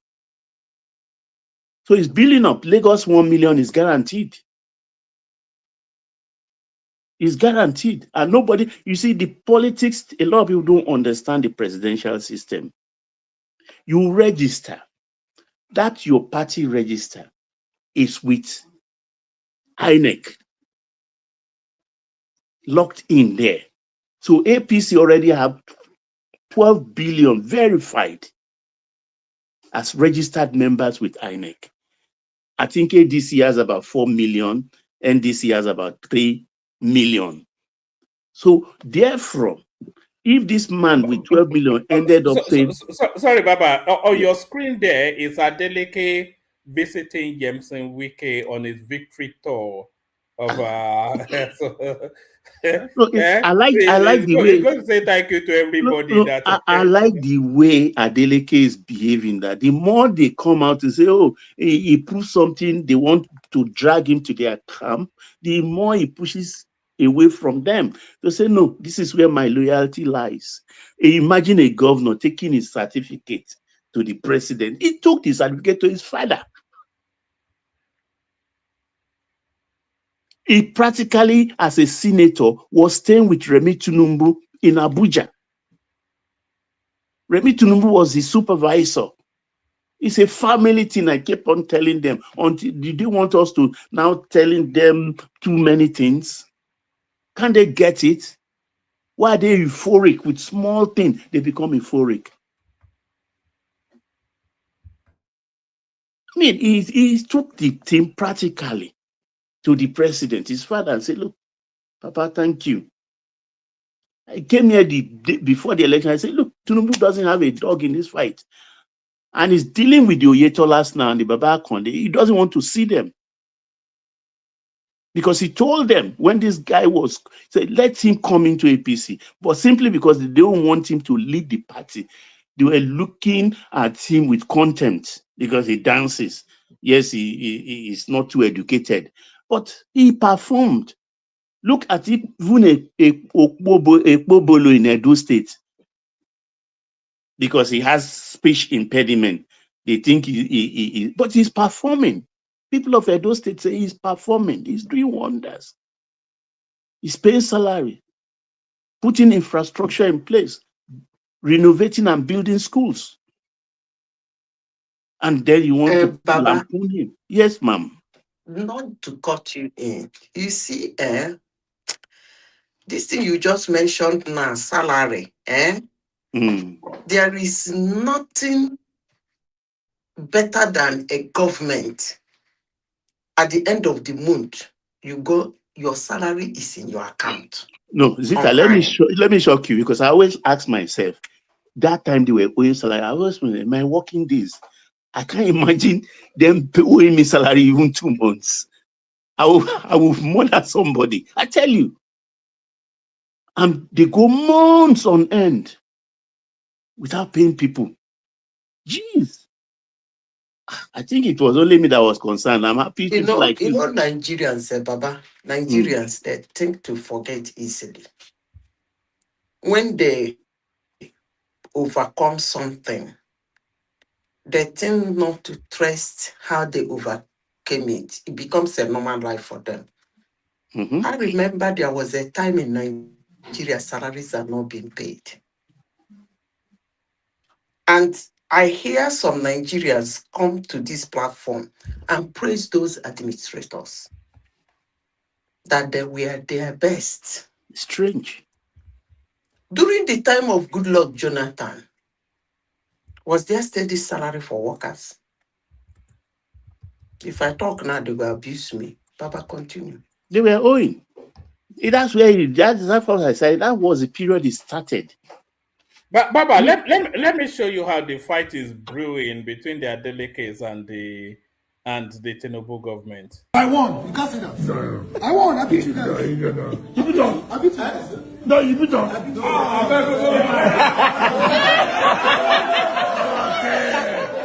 Okay.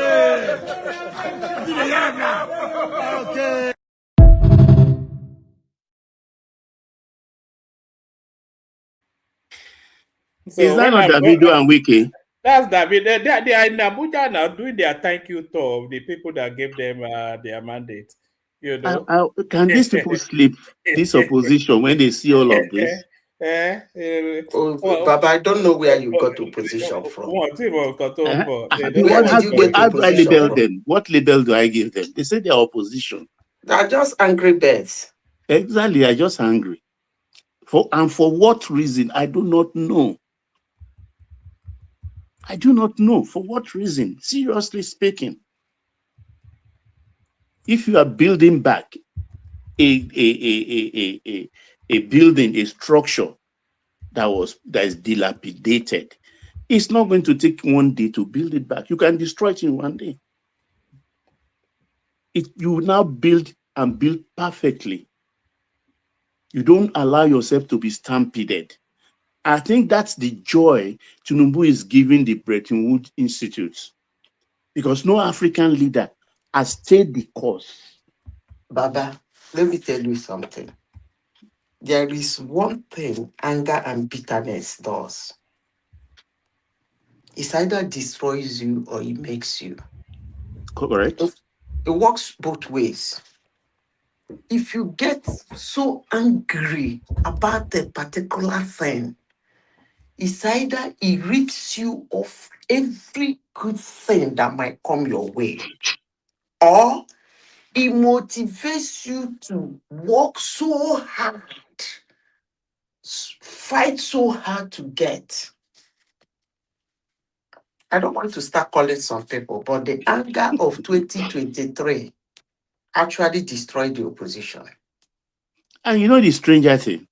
We are going into 2027, 4 months away to the election, and they are still visiting 2023 election. Baba, you describe it as strange, but I would describe it as disappointing. No, when are they going to wake up to 2027 challenges? As much as I want Tinubu to be returned, I would like there to be an and I think it's been a competition.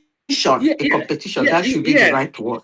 You know, and I think it's doing an excellently wonderful. There's nobody that can argue with me that anybody has done more for that country in the course of an administration that, in terms of reforms, whether you agree or not, he's been the most reformative president in the history of that country. But for all of that, you still want an opposition to be pushing him so hard in order that he doesn't feel too comfortable. But I don't see the push now. This one says he will revert back to fuel subsidy, and the other one is running away from social media influencers.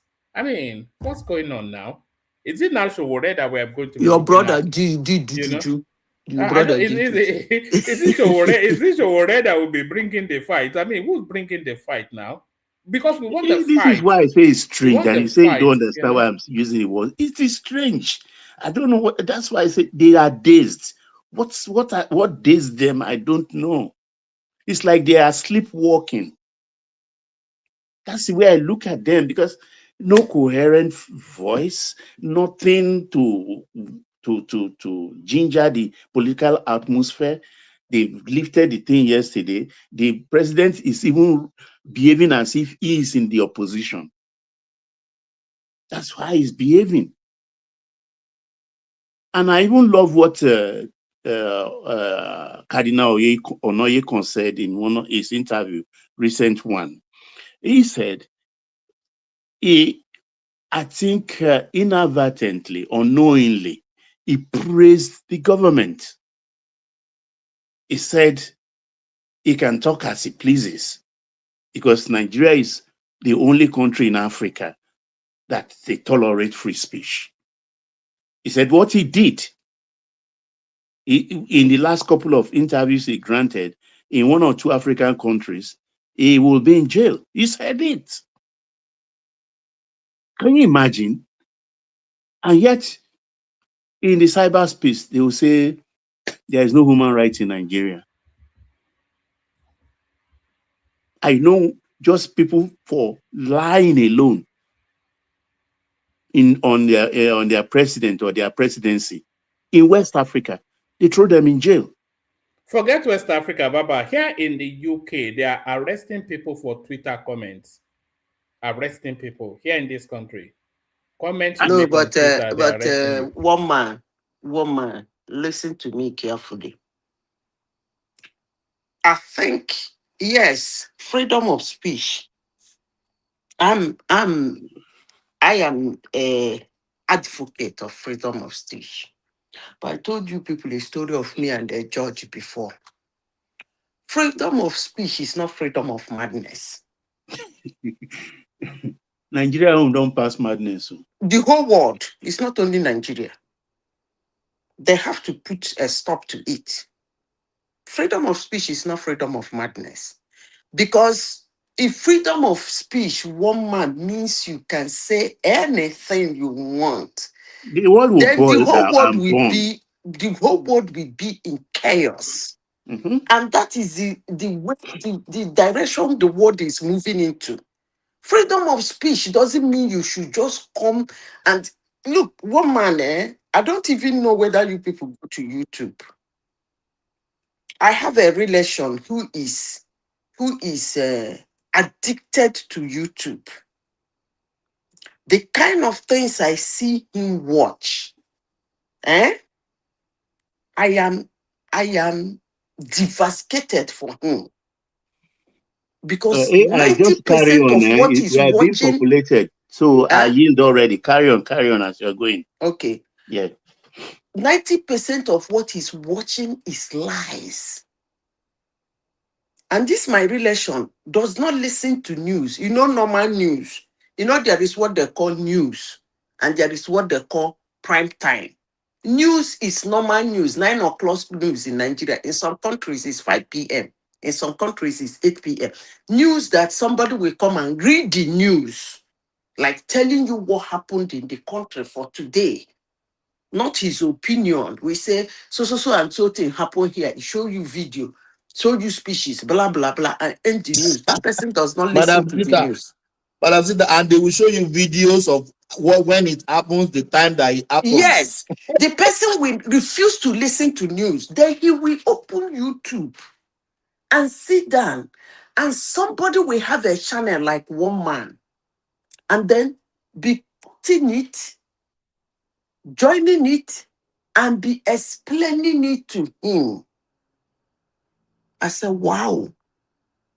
It's one man, don't go there on that freedom of speech show. Some people have to go to jail for what they are saying. I'm telling you. If you look on your screen here, what you're seeing on you see this Crown Prosecution Service is the I don't know the equivalency in Nigeria, or it's like the Ministry of Justice is where they go to say, oh, can we prosecute this or not?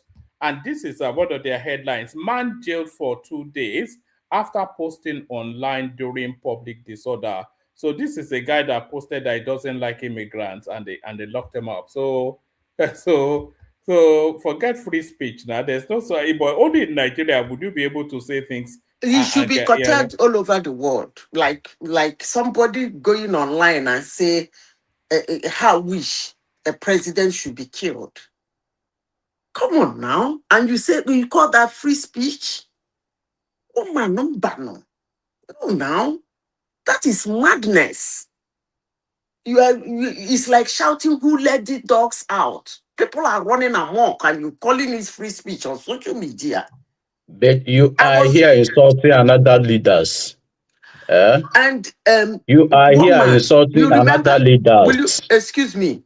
Will you keep quiet? You are here insulting your leaders in Southeast. Who is my leader in Southeast that I'm insulting?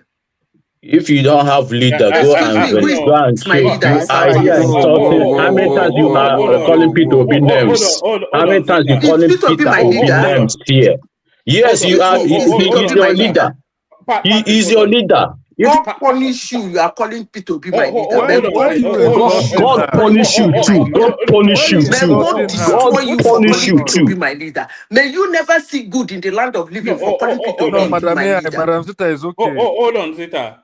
Patrick, if you make me ban you from this platform, I would never forgive you for it, because I've made such an effort to establish you as a voice on this platform.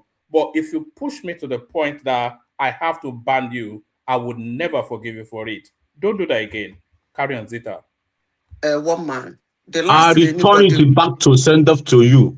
If you never insult last thing, P2B in this, the last thing I will Okay. take from anybody No, is no, for the person hold to on. call P2B my leader. Hold on. I will never take that one from Hold anybody. on, Zita. I've got a response for Patrick right there, and here is his response. I'm a babu. I stay in the zoo.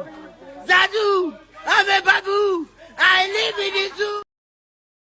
So that's all the answer for Patrick right there. It's a baboon and he lives in a zoo. Sorry, carry on, Zita. One man, freedom of speech is not freedom of running amok. I think it's just made the point that you were making actually, that freedom of speech is not. It has to be a qualified freedom. Carry on. But can anybody man, educate please, me or Zita? Can anybody answer it? Why do they get antsy when you mention Obi? They don't want you to talk about him. No, Baba, they don't object to you criticizing Peter Obi. They don't object to me criticizing Peter Obi, but they object to Zita criticizing Peter Obi because they feel that she should be obliged by some ethnic familiar in order to, that it's like the claim is that she's been yeah. So that's their claim. You know, and they don't know that Zita doesn't care about tribe and all that. Yeah. One man, please tell your panelists, and I want to make this clear on this platform. From the one I came to your platform, I have never accepted P2B. I don't support him. I don't like his leadership style. I have said this several times here. And I don't even relate with him. And at every given time I see anything, I criticize him. I have always been a critic of him. So for any idiot to come to your platform and say that P2B is my leader is actually insulting and demeaning. P2B can never be my leader. I do not know where the heavens that person got that nonsense from. But please, I beg you, in the name of whatever you worship, please warn them. Listen, I do not care. They can have anybody they care to have as their leader, but please do not put me. I am Zita, not part of your. You know, Zita. I will try very hard because I know it's so locked up in so many things now. Very difficult to get hold. I speak to him regularly, but I will try very hard to try and bring Ejele back on the platform again. And I defy anybody, if they born you well, come and tell him that Peter Obi is his leader. I'll bring Ejele speak, and I'll make sure I bring you Patrick. So when Ejele is speaking, you come and do that. It will traumatize you for life. But one man, if Ejele see you, he can punch you in the face. If you tell him Peter Obi is the leader. Do you remember how the guy slaughtered Pansat here? And slaughter every one of them. His voice was quaking. Who is Patrick? You know, but carry on, Zita. Don't worry. Don't worry about this sort of woman. Please, let's get back to correct that. P2B can never be my leader. No. Any idiot should not say that P2B is my leader. No. Don't entertain. Okay, let me continue with what I'm saying. Nobody cares about what Patrick has to say. There is a video you showed, one man, about one lady, and I think who is that?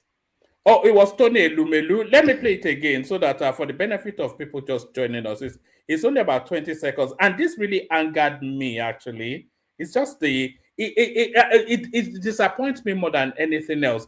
It's the sort of children that we're breeding in Nigeria now. This is what they're like. I won. You can't say that. No. I won. I beat you guys. No.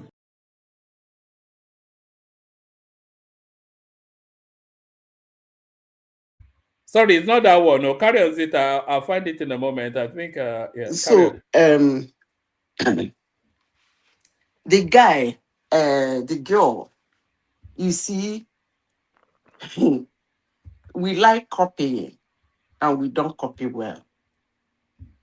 If The man made a comment that I didn't quite like. He said, I do not succumb to that Yoyibo nonsense. No, Yoyibo people don't behave like that. Honestly, sincerely speaking. Sorry, Zita. Here is the clip for the benefit of our people wondering what Zita is talking about. Good morning, Tony. Tony. I said good morning, Tony. Okay, no, you won't call me Tony. I'm not those people. You call me Mr. Lumelu or Tioyi. You won't call me Tony or Chairman. I don't subscribe to that kind of Weibo life, okay? All right. Good morning, Mr. Ilumelu. Thank so my you. question is,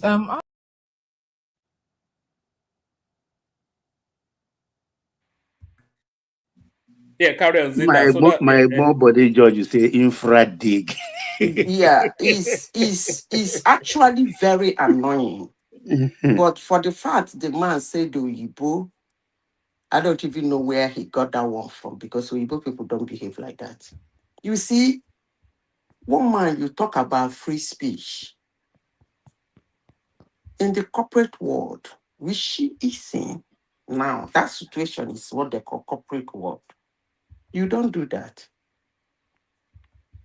I'm telling you, honestly, sincerely speaking, you don't. If you want to grow, you don't do that. You know, it reminded me of that lady that called Ruben Abati Ruben. Do you remember that? And then they then asked her, were you there at my naming ceremony that you can call me by name? So if you know, is Thomas here today? I am here, Gidigba, my sister. How are you? Welcome. You know, the other day I said One man, something give me time. Let me debunk this woman. Give me time. I want to reply her. You know, you are very stupid. Madam Zita, please just ignore. Please continue what you want to please. But one man should not be allowing him to come. Should I remove him for the day? I'm going to allow you one last chance. I don't want to end this guy, man. Just let Madam Zita has a lot of things to say. I don't want Mr. Patrick to be talking, please. No, that's Patrick now. It's just one man, can you hear me? Yes. You can hear me? We cannot hear you. Papa. I don't know what happened to my microphone. Can you unmute and unmute me? Let me see. Maybe you can wait, but I'll go out and come in again. Baba, clock it. I'll clock it. We can hear you. Okay, I think I'll go because it's just white. It's not going off. Or try and put it out for me. Are we still here? Can you hear us? We cannot hear each other. I can hear, but the light is not switched off. Well, it's if you can hear on. If you can hear us and we can hear you, then the conversation is taking place now. Okay, I know, definitely, but I want my mic off. Let me go out and come in again. All right. Okay. Okay. Carry on, Zita. Zita, give us about 4 or 5 more minutes, and then we'll move it around. Zita, are you speaking? What's going on? Okay. I'll even say a few things, then go back and come back later. One man, you remember when I said you have to show face? Sorry, Thomas. You remember the preaching I did here one day that people were abusing me? I said, for you to be something in life, you have to show face. Show face, make yourself available. Yeah. You have to do something very important. Yes, do something important. I remember. You see, these young, I would say young people, they just assume something in their head. That girl assumed that in this corporate world she has found herself, she just have to address the man that is, we like to say officially, to address the man by his name. That was why she did what she did. And that clip you showed was very, very annoying. I like the fact that the man cautioned her, but saying, Oyibo, no. They don't do that. If you do that, they won't even bother caution you the way the man did. They will keep quiet. Waiting then, you go lose. Wallahi talai. Anytime they are moving things around, when it gets to you, they will say that one. No, I don't want to have anything to do with that kind of person. The girl was actually bold. And she was laughing. Hello? But Madam Sita, she was later embarrassed when Tony Elumelu answered her that you can't call me Tony. You can see her facial expression that she was embarrassed. Wow. But what I'm saying is the embarrassment actually goes to the parents, not to her. No, it's not the parents. So the woman, don't go there. It's not the parents. Let me tell you. Hold on. Is it not an upbringing narrative? No. It's not. How old would you say that girl is? 20. She's under 27 now. So that's an upbringing narrative. It is not upbringing. Lie. It's not. Before I used to, at that age, there is an adage in Igbo that they used to say, at a point in your life, they used to ask, who is your parents? But at a point in the life, they will ask, who is your husband? Or who is your wife? It's a very popular adage in Igbo. What are they saying in essence is that at a particular time, you are now the one responsible. At a particular time, someone is responsible for you. But at a time in life, you become the one that is responsible. It's not upbringing.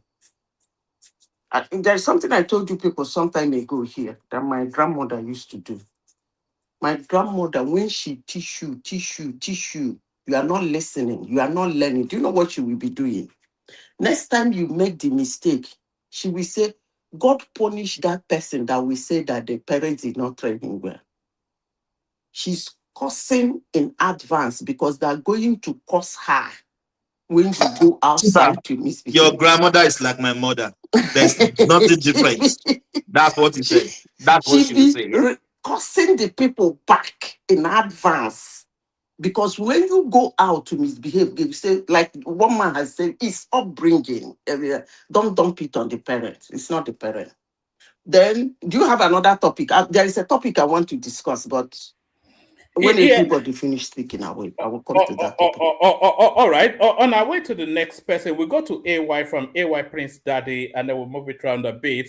But just to show you that this is a particular, that girl that I was saying, you're saying it's not upbringing, but I think this is a particular malaise within that Gen Z something, especially the girls. Let me play you this. You see, this is because this happened about 2-3 years ago, and if that girl is in the media space, that girl speaking with Tony Elumelu, if she's in the media space, then she should have learned from this experience. Watch this. To give us more updates on Nigerians who were evacuated from Ukraine via Bucharest Airport in Romania, is our Rise correspondent Mary Chinga, who is on ground out there, as we listen to some of the returnees. Mary, good morning, and thank you for joining us on the morning show. Good morning, Ruben. Good morning. Good morning, Ruben. Good morning. Can you hear me? So, the way you are calling Ruben, yes, it's like you were at my naming ceremony when I was born many years ago. But carry on. What's the situation report out there? Okay, so students here are basically... Is the process smooth, or are they going through extraordinary stress on their arrival? Ruben, I would say that the Nigerian authorities are generally warm. Their posture is that of, them being warm to receive these Nigerian students who actually look very exhausted and in need of love and all of the kindness they can actually get from the Nigerian government. All hands are on deck right here, and they're giving them their best. All right, thank you so much. Okay, thank you, Mary. I see you are in love with my name. You like to keep calling me. Okay? When I see you, I will tell you my history in this profession. Okay? All right, it's time for a short break on the morning show. Now, when we return, morning show here on Aisha. Joining us now to review some of the headlines of today's newspapers from around the world is the Rise News analyst Emmanuel Ifeni. Good morning, Mr. Ifeni. Good morning, Ruben. You know, I happen to be one of those who could have attended your naming ceremony. Well, we just added Mary Chinda to that list of the privileged ones who can call you Ruben. You know, just leave it at that. Just leave it at that. So I played it. Hold on, I played it up to the end, so you can hear Ruben's Abati's commentary on that. No, but woman, that's hold on now. Can you just hold on? He went on to call her all these mannerless children, which is what I was referencing. That is sometimes people see it as a narrative of upbringing. That's what he said. But yes, Zita. Woman, that's a different scenario. That guy is a reporter. But this other girl is a journalist of sorts too now. That is no, she's a trainee of UBA. She's a trainee. She's not a journalist. That's a different scenario. Oh, she's a staff even. Calling him by name. Is she a staff? He runs an entrepreneur. So the chairman of UBA is Elumelu, and this girl is a trainee calling him Tony. Yes. She's on her way back home now. That's why I said it's a different ball game. This one is a reporter. Reporter, you call in reporting, you don't use sir. But even in overseas, they use sir too. But it's very rare that you hear somebody in that hierarchy of the ladder they will call him Dr. Even his colleagues in the studio, they call him Dr. Abati. That's the difference they give to him. So some whippersnapper just out of journalism school, Ruben. So he was saying, "Were you the one that gave me that name for you to be using it so liberally?" Somebody said he's in tech, and in tech, thank God I'm part of it. That in tech they don't do that slavery nonsense. When you reach, you the work under Elon Musk of Jeff, because I've worked for Jeff before. When you reach there, they call him Elion. Excuse me, Elion. Excuse me, Elion. Yes, but Lumelu say not do. You know they do this on your boss. Oh, you both know they do. Oh, you both know they do. You have to show that. Let it be that person is the one that will take liking and say, "Please, can you call me Elion?" Say no, don't call me Elion, unless so. But please accord that respect first. Let them be the one to tell you, don't you think I'll be comfortable if you call me Elion? That would be okay. But seeing somebody of that hierarchy, you say, Jeff, please, I have something to do. Jeff, you are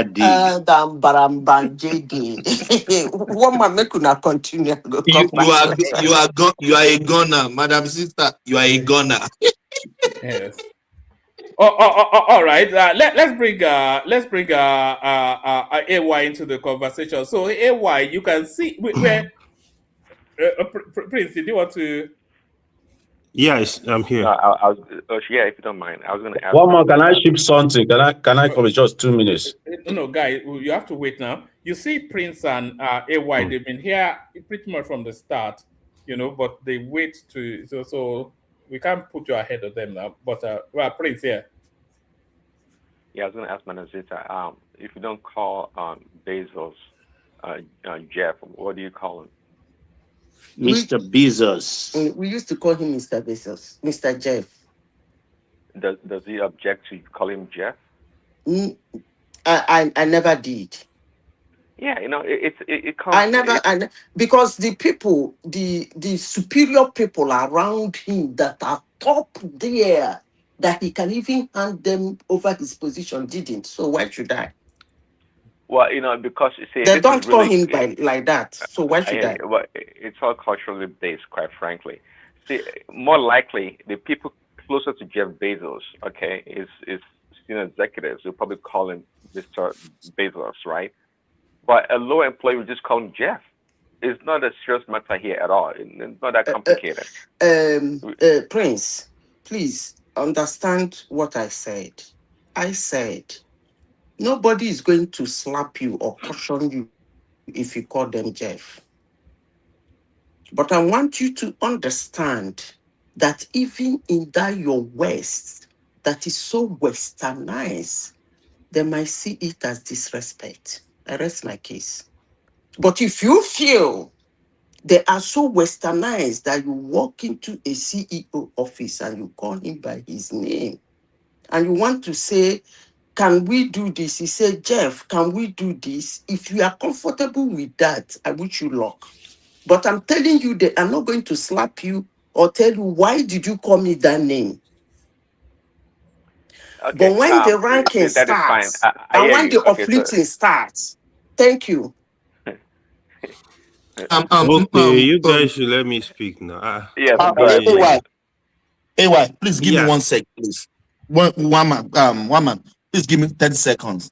The CEO of my company, we call our name by names here. They call me K. My name is Kayode, so my nickname is just K. We call ourselves by name. But the CEO of the company came to the company one day.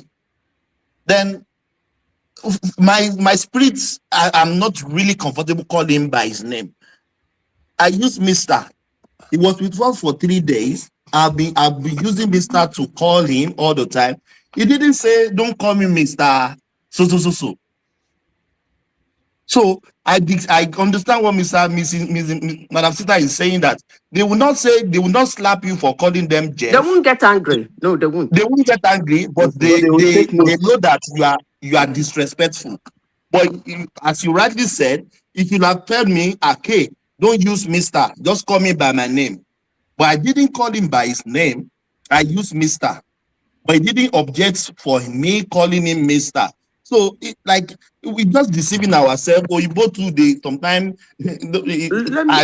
Madam Sita, I'm really. Let me say this. 100%. Let me say this. Madam Zita, listen to just other give me a people's view. second, please. Let me say this, Thomas. If you walk into a company, you are not a CEO, and they ask you your name, you say your name is K. A preferred name, because most companies will ask you your preferred name. They prefer, even if it's an abbreviation, they want to write it in your ID. And then Yes, somebody in that company, that's my abbreviation. Yes. Somebody in that company get to know that your name is Kayode. That's your full name in the system. And he start calling you, Kayode, excuse me, Kayode. How do you feel? You feel uncomfortable. All right. All right. Yes, let's go into a while. Interject me. Floor is yours.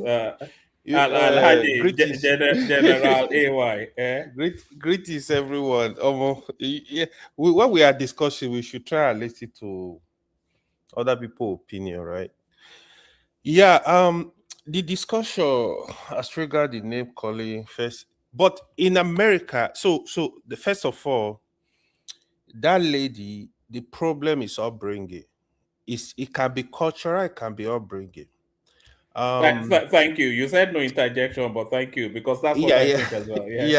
Yeah. So it can be cultural and it can be upbringing. So it really depends on the environment where you grow up. I know in North America you can call names. Trust me, CEO will not even take offense when you call their names. You see, the children nowadays is getting really worse. Like me, naturally, if I know you are much older than me, even if I want to call your name, I would put sir or whatever, I will put something, right? Even in Nigeria, my first experience when I was serving in the north, when I got to the north, the school they posted me to before I switched, students were calling their teachers by name.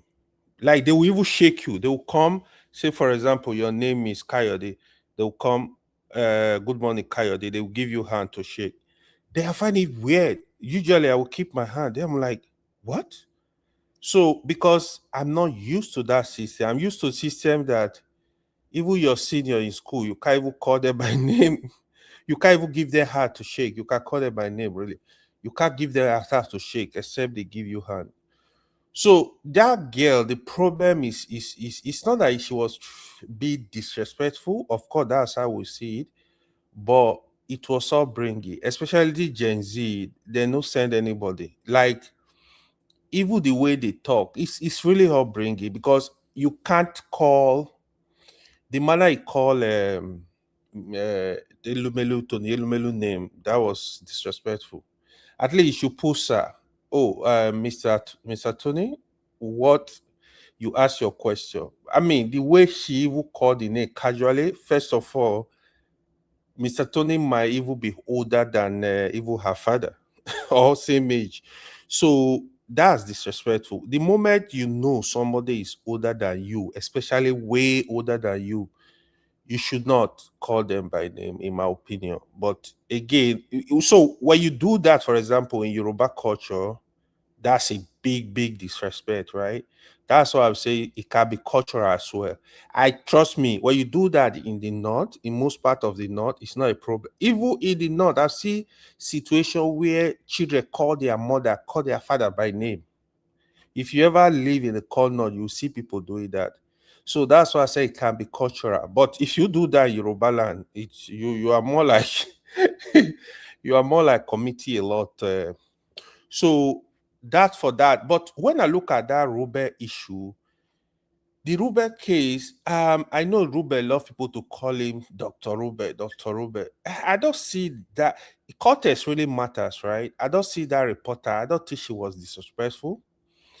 I feel that was in line, to be honest. The other, with his co-worker that was calling his name, they actually went to Unica together. So they were friends in school. So that, I mean, you don't expect him to call him Mr. Rubel or Dr. Rubel. So it's his mate, basically, if I'm not wrong. But I know they went to the Unica. They usually hate themselves as Unica alumni. So in that context, I don't think that reporter was disrespectful. I think Rubel, I think it was just. But Ayo and Rufai calls him Dr. Abati. They don't call him by his first name. These are people when they open their mouth in the United States, not the mom that they use for United States. Hold for on, everybody, is it not mom? Baba, Rufai and Ayo, these are way younger than Rubel. They are not in his age gap. So, but what about the reporter you are giving the pass? That is why I said context also matter, right? When you look at it, I feel that reporter might not even really know Rubel like that. There are sometimes you get maybe you meet somebody for the first time. Again, upbringings. So there are people that are used to calling people names. If I meet Ruben, I will not call Ruben by now, Mr. Ruben, Dr. Ruben. So as long as, for me especially, if I know you are way older, even some argument I don't want to have with you, I just feel like you just let it slide easily.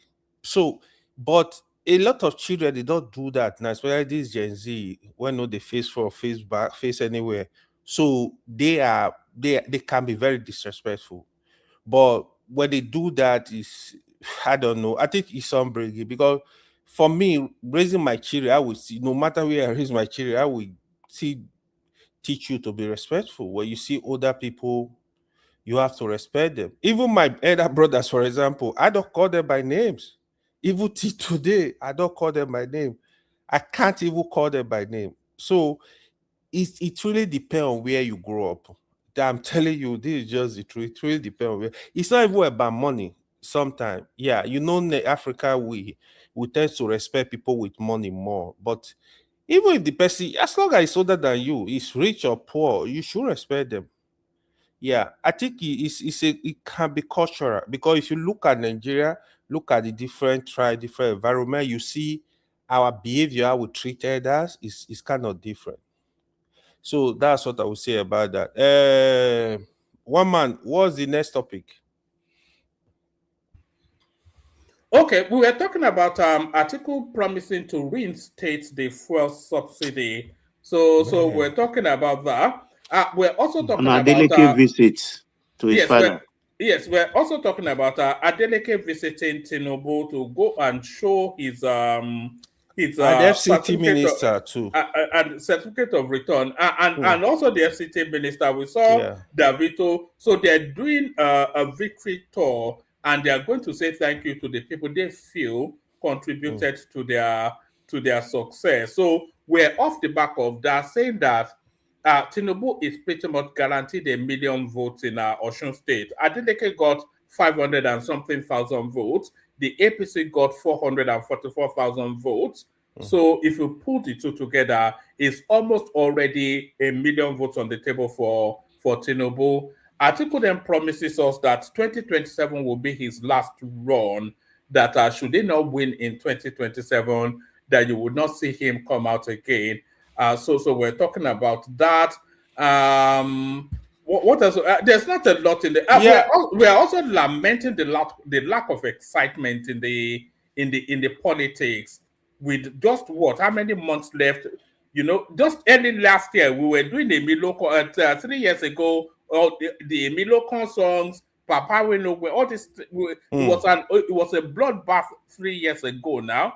And this time now, nobody knows there's an election taking place. So we're asking where the oppositions are, You see, first of all, Atiku, I've said it, is way too desperate for my liking. What Atiku is saying right now, this is my problem with politicians. He knows it's not sustainable. He knows the right thing is to remove subsidy. Instead of him to even say, you know what, we'll make sure this subsidy is utilized judiciously. Sorry, why? Let me drop Thomas brings it home. Prince Daddy, and then it's etc. So thank you, everyone. See you tomorrow. Yeah, thank you. Yeah. Go on. Okay. So instead of Atiku to even come up and say, you know what, we'll make sure this subsidy is utilized judiciously, we will rechannel the money to different areas, and you are coming up just because of desperation. Politicians sometimes I'm really irritated by them. Atiku should go. I don't know what Atiku is looking for at 80 plus, to be honest. And the common thing self, like this is the time of the South. Allow South to complete their 8 years. Just because of one man, you prefer to put the country on fire. The country is too divided already. The easy thing we can share is that North and South divide. 8 years, 8 years. I think that's fair. Atiku doesn't follow that trend you are saying. If Atiku know it's the turn of the South, Atiku couldn't have contested 2023 when Buhari just finished 8 years. You understand what I mean? He doesn't have strategy now. He does not have strategy. Like, politicians, they can defend anything. Even the people that were defending him in 2023, I find it really weird. First of all, Atiku is from the North.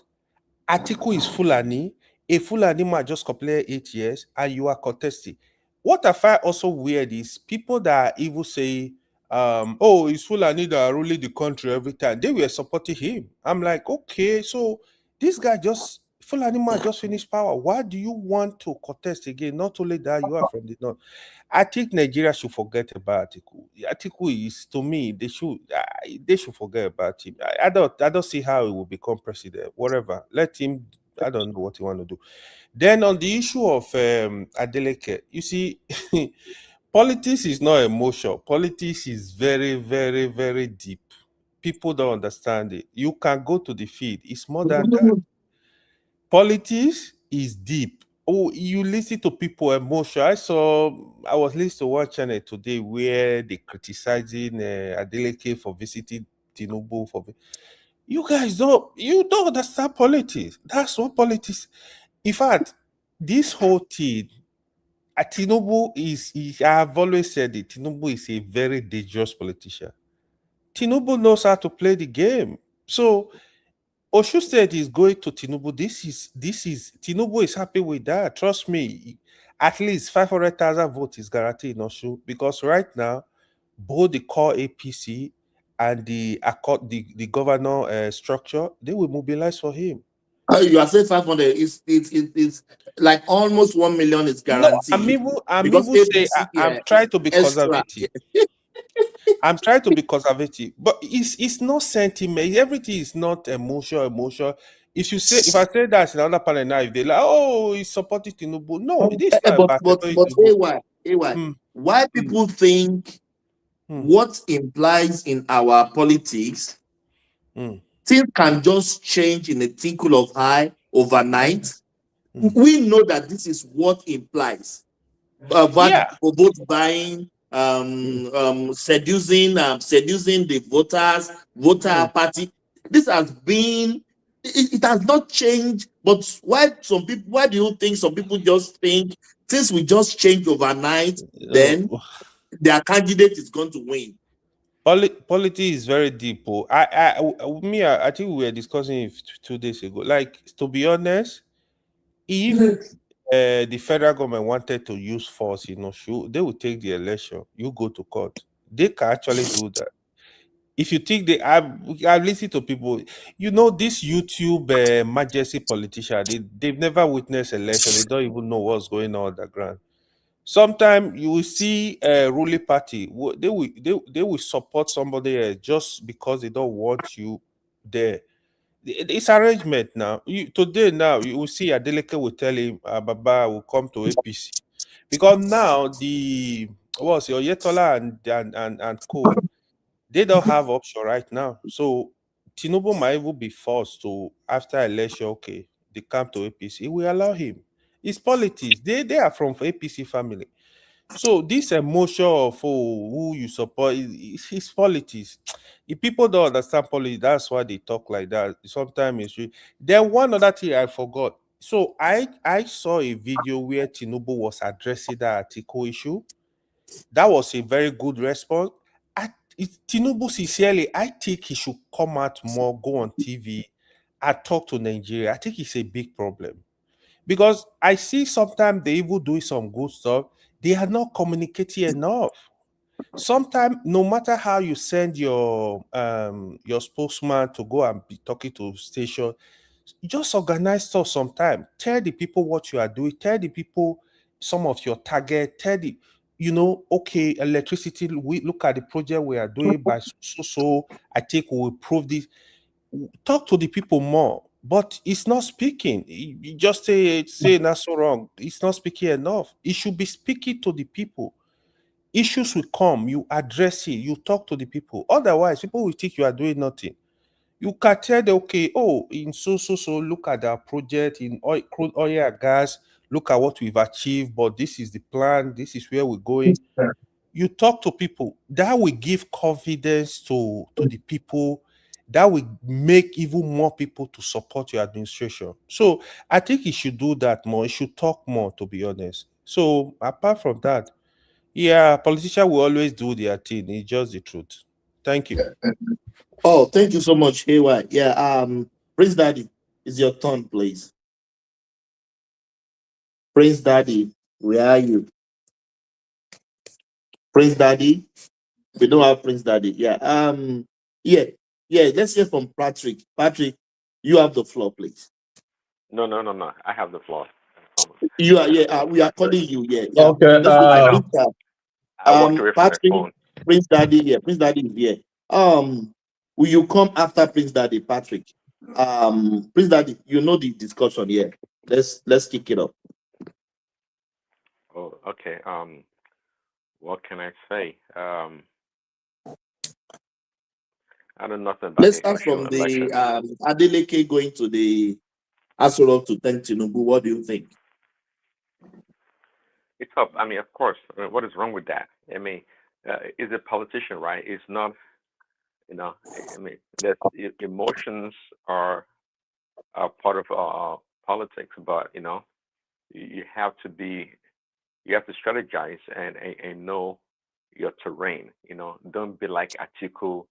Atiku has to be the dumbest politician in Nigerian history ever. It's like 1,000 times worse than Peter Obi actually. Compared to Peter Obi to Atiku, Peter Obi is a superior politician really. Atiku is just terrible. It's just a terrible politician. But yeah, I mean, there's nothing wrong with Adeleke going to see Tinubu, right? I mean, it's all politics at the end of the day. At the end of the day, and yeah, it's gonna. No, I think his party, the Accord party, they will galvanize and support APC or Tinubu in the coming But election. Prince Daddy, the obedient people that are hailing the Adeleke case for winning the election, saying APC is going down, immediately they saw Adeleke thanking Tinubu, they switched and they started insulting him again. What do you think is going on? There's nothing going on now, Thomas. That's the pattern. There's nothing new here. I mean, what do you expect? These people, it's the same thing. They don't. There's nothing different. Are you surprised? Of course, I won't be surprised if they did that.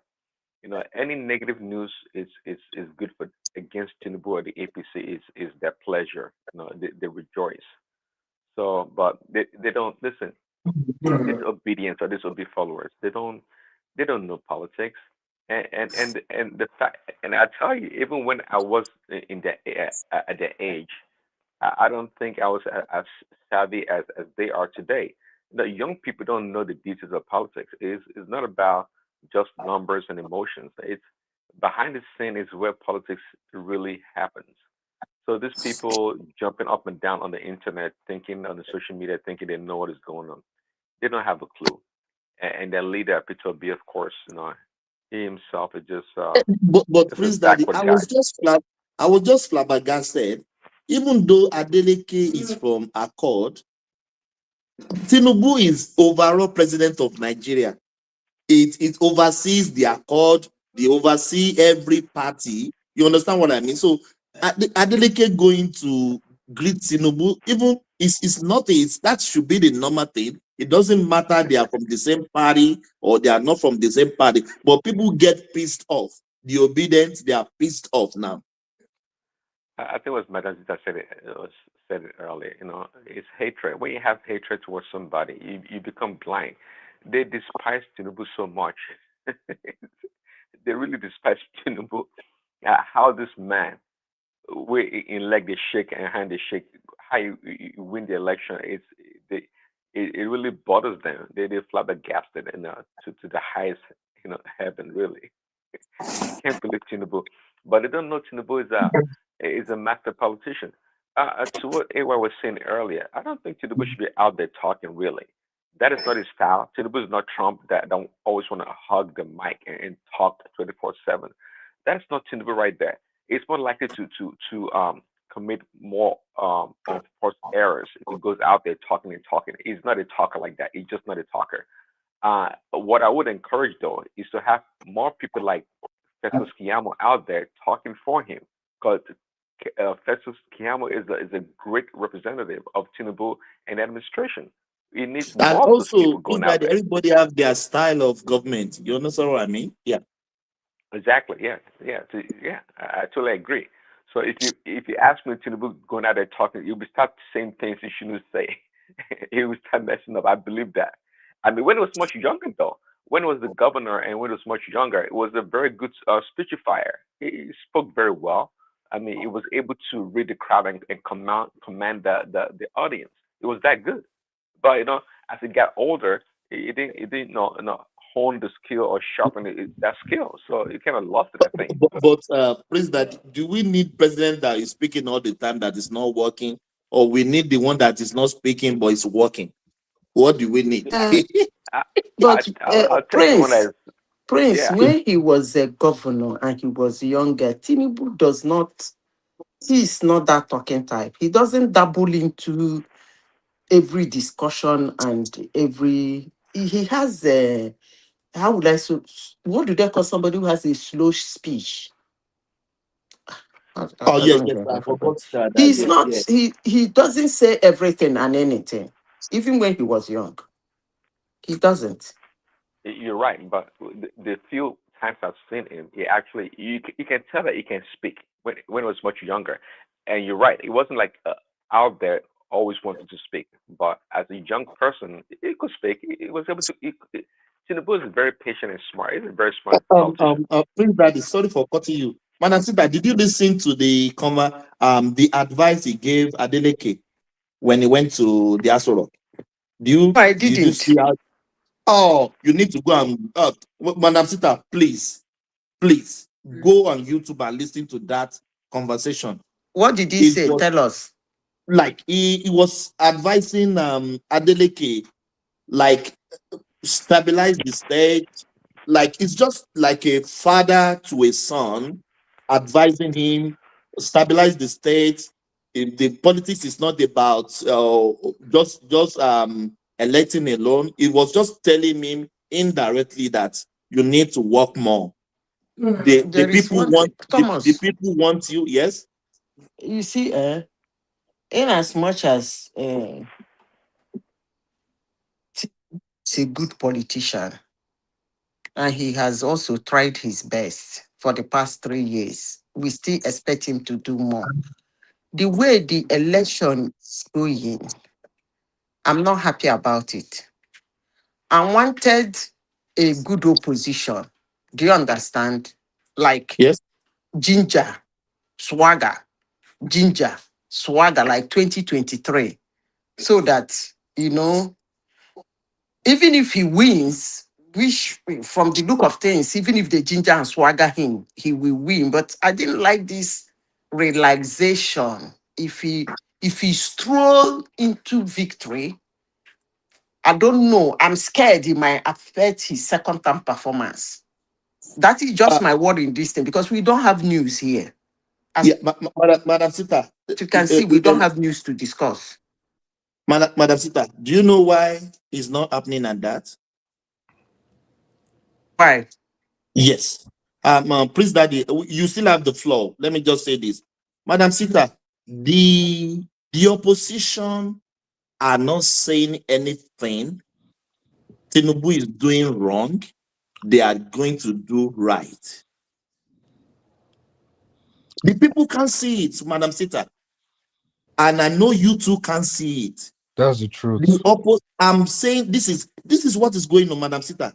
You have to say, yes, you have to tell the country what the present government is doing wrong and what you will do better.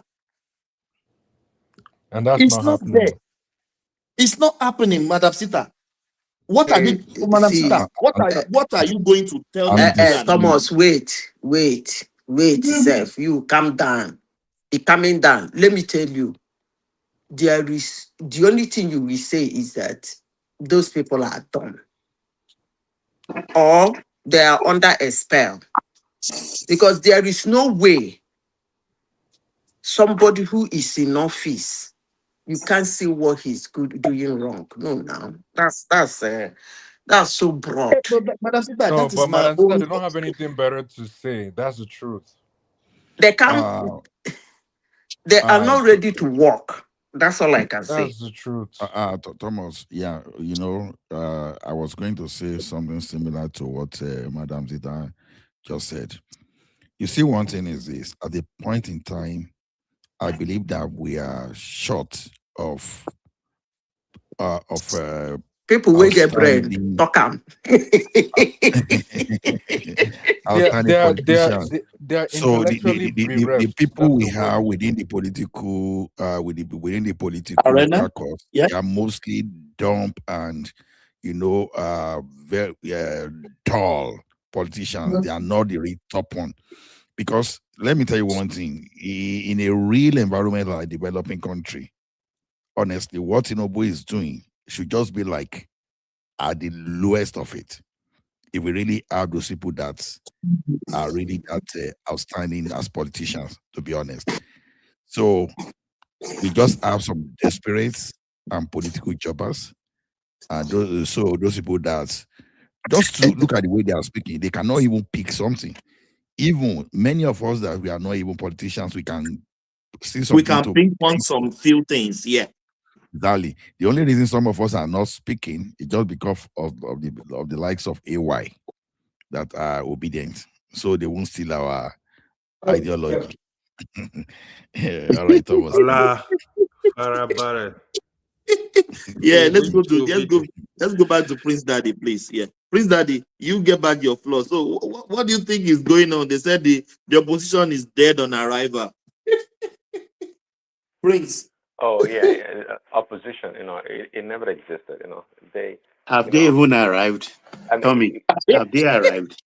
Before we know whether we can test whether they are dead. Like I said, they never existed. If you just look at 2020, is it 2023? About 2022, exactly the same thing that happened then is happening right now. Really, it's exactly the same thing. Peter Big went to a party, he jumped ship, joined another party. But Prince Daddy, 2023 there was some woto like fights. Baba we know well. And they shake, leg they shake. There's nothing like that this time. Everything just quiet. Yes, because they have nothing else to offer, really. Jesus Christ. But to wrap it up, I don't take too much time. To wrap it up to AY's point earlier, and regarding Atiku, that's one thing that really bothered me, and I did ask some people, just like AY said, some people that were against Buhari, for example, they were more than happy to throw their support behind Atiku. And I was asking, so really, you guys would support another Fulani person from the north to take over from Buhari? And I say, would Nigeria survive? Some people say, yeah, Nigeria will survive. I say, really? You guys see nothing wrong with that? I mean, Atiku's excuse is that, well, the zoning in PDP, I guess, is different from APC and other parties. So the last time, I guess, a PDP person won was from the south, which was, I guess, Jonathan, right? Therefore, it's the northern turn. That's why Atiku runs all the time. But please, Daddy, we have these gentleman agreements like 8 years for the north, 8 years for the south, which is not in our constitution. Listen to what I'm saying, but that's the point. It's in the garbage. Say, according to Atiku, I heard him, and the people that support it, according to Atiku, it doesn't matter. Say, it's not like, a northerner was a president like Buhari, right? Oh, then everybody, just like you said, Thomas, gentleman's agreement. All the parties and the candidates know now you have to push forward or nominate a southerner. That's the gentleman's agreement you're talking about. But obviously, guys, I'm not saying anything that's new or what you guys don't know. Obviously, it does not count in Atiku's book, and that's why it's been running for the past 4 years or four terms or 4 times in a row consecutively. Without any see. So Atiku didn't care. So people like Dile Momodu, I thought it's kind of a big fraud.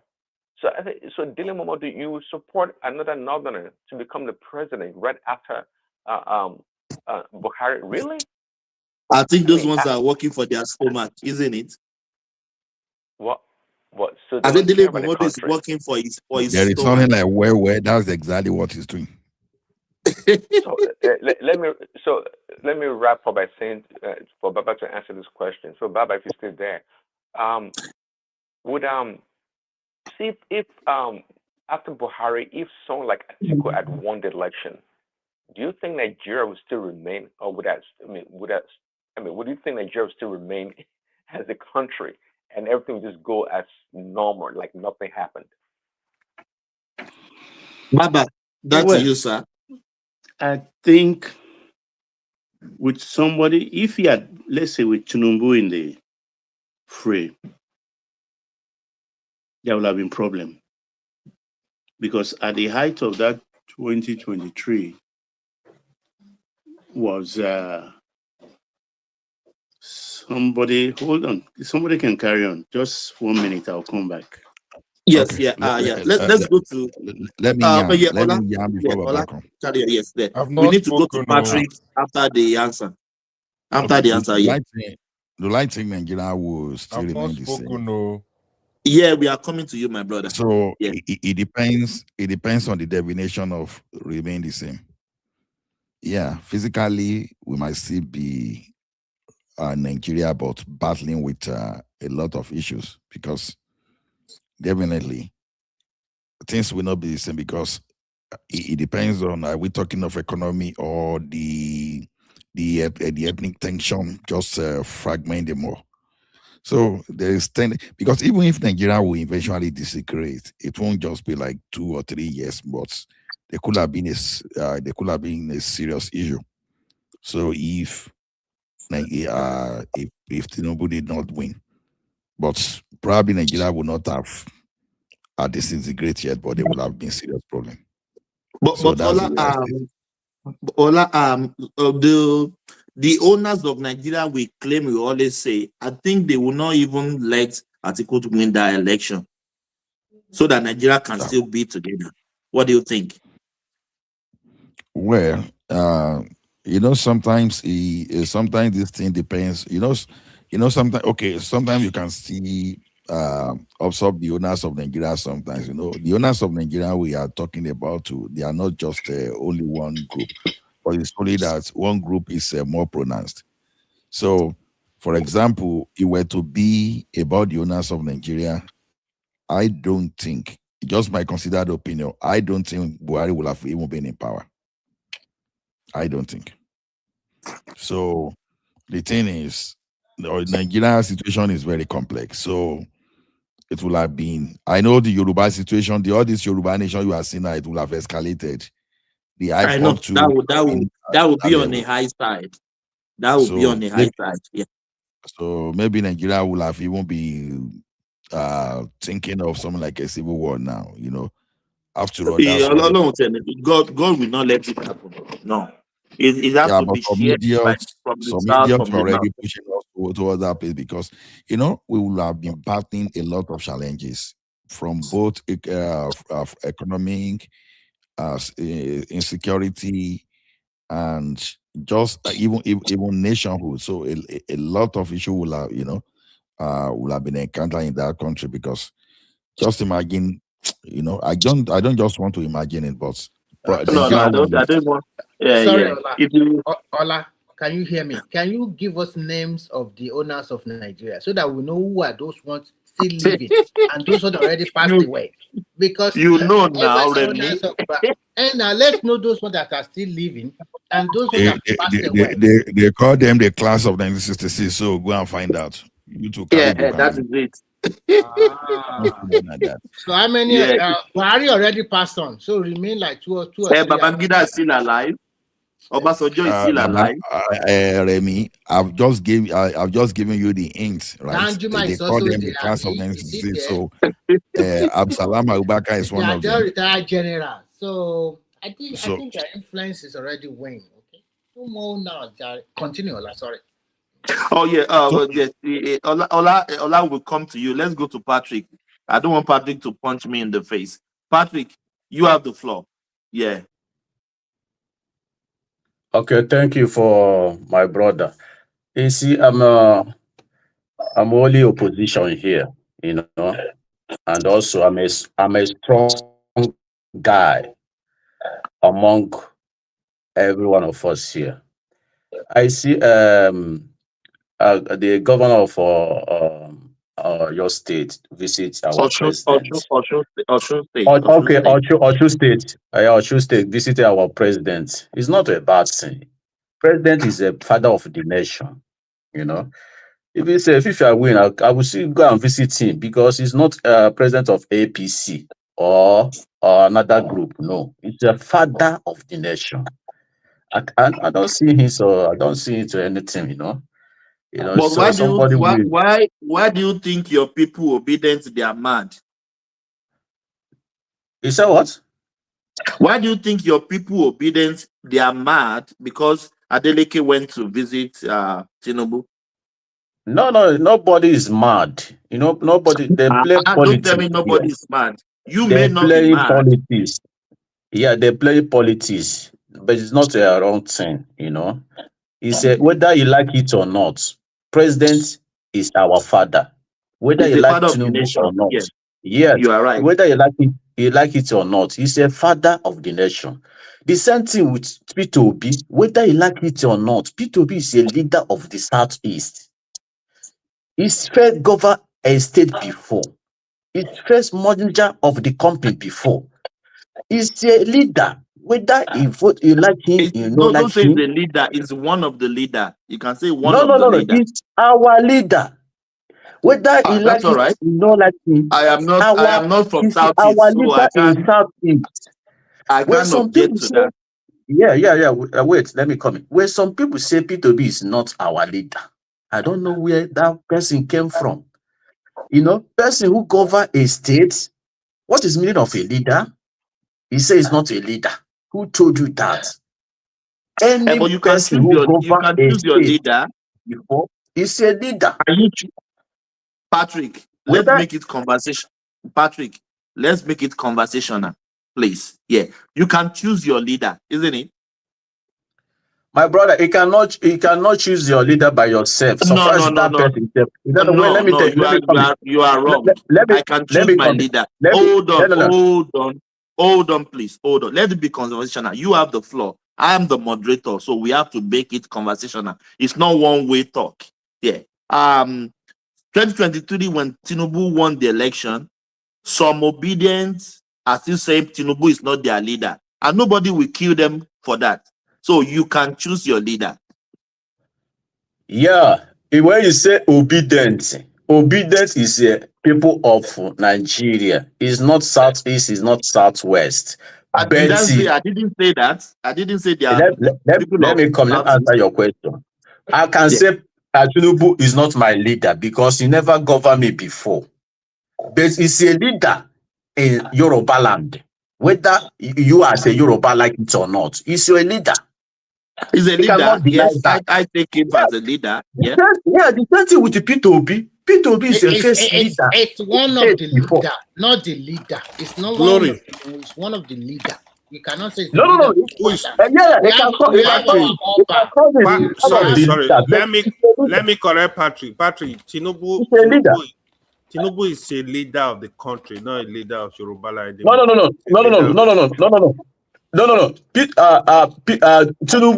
Tinubu is a leader of the country now. But in 2023, he's a leader of Southwest. No, please. No. Now, current now is the father of the nation. Yoruba people don't do like that. It's one of our leaders. It's not the leader of the Yoruba people. So stop. Yeah, you can call it one of your leader, but it's your leader. It's not that. Yeah, but somebody is here. Say P2B is not one of leader of Southeast. I want to tell that person P2B is a leader of Southeast, and the presidential candidate. If he come to Southeast now, if he can't P2B number one self. He's a presidential candidate. He's a leader before a state. He's a first manager before in the company. If he's a leader of movement. So you cannot say that person is not a leader. You can say it's not my leader, but it's your leader in your region. I understand. It's a leader in your region. You can say that, Patrick, we don't let us argue that. We agree with you. It's your leader. That's fine. Let's move on. Yeah, P2B is our leader in my region. Whether that person likes it or not. You have the right to choose your leader. So hold on, please. The person that said it's not his leader too, he has the right to choose his leader. As you have the right to choose your leader, everybody else has the right to choose their leader. So you can't force your leadership on myself. Yeah, you cannot choose as a leader now. You cannot choose your elder. Now God they give elder.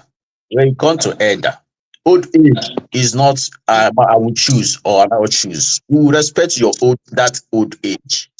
You know, when somebody say is not my leader, you're not supposed to support P2B because P2B before he will become a leader. No. Now respect that leadership.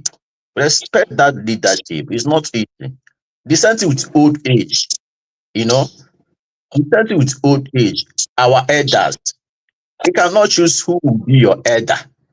Old age is not a mine or a cara seller. No. So when people doing this politics, please say the truth. You know, it may be not like P2B. But respecting as a leader, one of leader of Southeast. I understand. Respect that man. It's our But leader. I don't like. I don't like Peter Obi. I don't like. It's too dumb for me.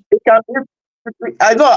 I don't say you don't like him, but respect him. He's one of leader of Southeast. Respect that leadership. I am not from Southeast, my brother. Yeah, if you Tinubu step down today and finish his tenure, step down, he'll become a leader of Nigeria, one of leader of Nigeria. Of course, you are right. Yeah, you are right. I cannot deny that leadership for him, So let us set records, whether you like it or not. You say one of a leader and the current leader of Southeast now. Nobody will deny that thing for him. My brother, when you get to Anambra, you people go and fight about that. That's all right. What else do you want to tell us? Yeah. You're talking about Adeleke. What about the lady that disrespects Elumelu? What do you think? Okay, you see, only in Nigeria you will see all those everybody want to take respect, anybody to respect you. But outside country, white people doesn't care. They call you your name, they call you anything they want to call you, they call you. Doesn't matter. Only in Nigeria, you will see all those now. Somebody call you Tony. You are there insulting that lady because you call your name. This is your name. Your parents give it to you. You're not supposed to be insulting that lady. No, he didn't insult the lady. He corrected the lady. No, you're not supposed to correct the lady because the lady called his name. Bring yourself down. You say Jesus Christ. Many people in this world call his name. Because you see, this is your traditional Nigeria traditional. If you are not call you Mr. SLS, this rubbish. How many times people do you know we are cultural people and we are respected people, isn't it? That's respect. Sometimes Erumelu is a traveler. He's supposed to understand. He's supposed to understand. That girl called him Tony. He's supposed to understand. That man is well educated now. You're not supposed to do that in public. Correct that lady. It's insult. That lady didn't do anything wrong. Because here now, you see small children call me Patrick. Call me my name. You say that no greet me self. If they see you in the morning, they're not talking to you.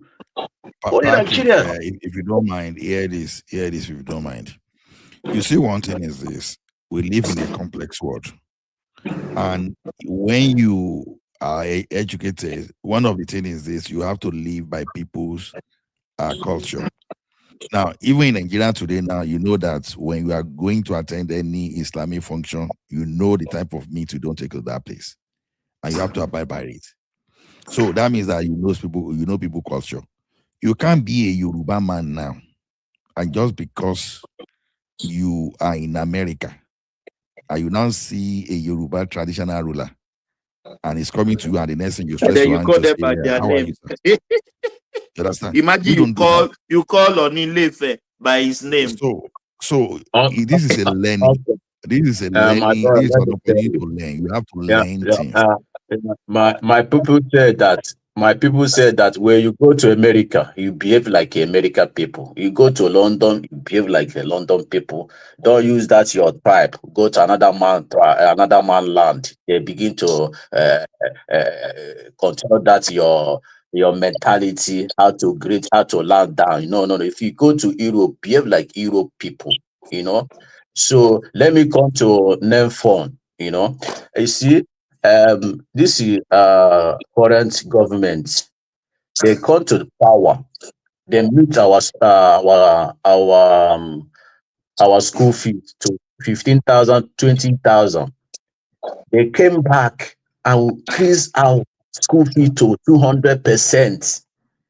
School fee people did school fee for 20,000, 25,000. They bring it to 200,000. They came back and say, okay, come and borrow money, come and take your loan, come and take loan to pay school fee. Which can juju be that one? You're not supposed to give people loan. You're supposed to leave that school fee not that. When I see this here, listening to you say learn phone, which of many of learn phone? You increase our school fees, then you come back and then they borrowed that student loan to pay that the school fees increase to 200 level. No, 200%. It can never be that now. Then let me come to Atiku Abubakar. Atiku Abubakar say he will return that subsidy back. Good. It's a very good thing. But subsidy, number one, subsidy is not a bad thing. It's a criminality inside subsidy is very bad thing. Subsidy is masses, poor masses in Nigeria benefit from subsidy. It's not a rich people. But our politicians make subsidy to use subsidy to make they loot our money. If your article say he will bring that subsidy back, it's a very good thing. Because when you bring that subsidy back, Patrick, hold on. You said if Atiku wants to bring subsidy back, that's fine. So how do you want to do it if he bring it back?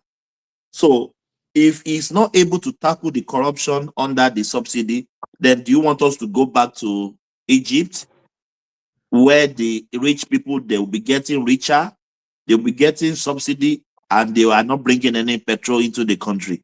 So what do you want? How do you want to say that? He will tackle that corruption in subsidy. How do you know it's going to be tackled? Yeah, people say he will block all those corruption in subsidy, because that corruption is very bad. You see all those name for now, you borrow money for students. You can never borrow money for them. No. Patrick, let's stay with the subsidy. Hold on. Let it be conversational. 2023, if I could remember vividly, the three major candidates, which is Tinubu, Atiku, and Peter Obi, they said they are going to remove the subsidy. So what has changed now? Nothing has changed. Peter Obi said he will remove subsidy, but he said he will first tackle corruption in subsidy before he will remove it. You know, he cannot remove subsidy like that. What does that mean? What does that mean? It doesn't make any sense. No. It means something, because that corruption in subsidy. It doesn't make any sense. No, my brother, hold on. Let's be conversational. If it's going to remove subsidy, subsidy is gone. You don't need to fight corruption on subsidy anymore. When Tinubu removes subsidy now, it's gone. It's gone. They are not paying it anymore. No. So you don't need to fight any corruption on that subsidy. As I'm talking to you, subsidy you are mentioning are never gone. They still they pay subsidy. They call it security something. You know that security something they mentioned. I would not argue with you. I don't argue with you, my brother. Yeah, that's all right. They changed the name. They call it security something. I forgot what they call it again. They still they pay the subsidy. But that subsidy is supposed to be back. Because if that subsidy is not back, that country will never anywhere in all over the world they have subsidy. It cannot live without subsidy. I understand. Your poor masses cannot live without subsidy. Going to hospital, electricity, you know, all those things need subsidy. So hold on, please. The country you are talking about, they know what they are like. Let me give you an example now. I live in Australia. They don't subsidize fuel price here. Ask me what they subsidize. They subsidize food. Yes, they subsidize food here. They pay. They always give the farmers many grants, so that when they produce their food, they are not going to sell it in very and they are not going to sell it in very high price. And government also regulate the price of the food. They don't subsidize for fuel. In Australia, they subsidize for food because they know food is paramount. Food is for poor, is for the rich. But for your sorry, Patrick. Can you give me a second? Yeah. Remy, come in, please. Actually, the question we might ask people who is trying to say reinstate subsidy is that first, before this time around, Nigerians were borrowing money to pay subsidy petroleum. It is not that we generate the revenue, we are borrowing money. It comes to the extent that nobody wants to borrow us money before. We have to do what we call forward sales. We sell some of our crude oil forward, forward in the front. So if this man is telling you he's going to, he is lying to you. Nobody will ever touch that stuff. Now, and apart from that, those people that have invested in the petroleum industry, people like Bua, Dangote, and all those small refineries that is coming up, what are you going to do with them? That means business as usual. So they will not go and import well from anywhere in the world again. I beg, Gary, it's just nonsensical talk. Okay, let me come in. But you remove subsidy, but you still they borrow money. Where the money you are borrowing? Where the money of subsidy? Look at asking me the question, or are you kidding me, Patrick? Are you asking questions, or are you just doing your submission? Let me land. Because where the money? Because look at our road.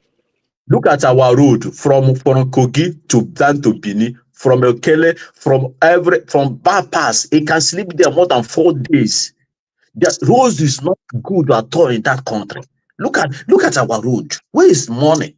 Where is money? Is still the borrow. You move subsidy, they borrow more than any government. But good Lord, Jonathan, they borrow more than them. When last did you visit Nigeria? I went to village from Abuja to. When last did you visit Nigeria? Last week I'm talking to you now. And you do not see. Okay, hold on, please. Let's just be factual here, because we have people who are living in different states in Nigeria, and you do not see any concrete road. Are you from Anambra or Abia or Enugu? My brother, just answer the question so that I won't take you too much. Let me answer you. When I reach bypass Benin, the only ground stone I see for the road, bottom I everywhere. just ask you a question. Tell me the state you are from. My brother, I don't see any road. The road is not good at all. Okay. I sleep in the road two or 3 days from Abuja to East. And I tell you the truth. If you see hold up, my brother, you will know this government is not trying, it's not working at all. I sleep in the road. I told you, my brother, I buried my brother last week. Patrick, you know why I appreciate the way you try to put your candidate even above celestial beings. The thing is this: when you are promoting someone, you have to be factual. And I'm not even saying you should be honest. You have to be factual. So the thing is this now: when you start saying you are not seeing any development in that country, it may look like you are winning your argument today. It's just a matter of time. Just one day. Only one day.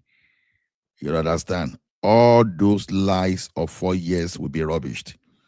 Everybody knows, including some obedience, including some articulated or maybe articulate, whatever they call themselves.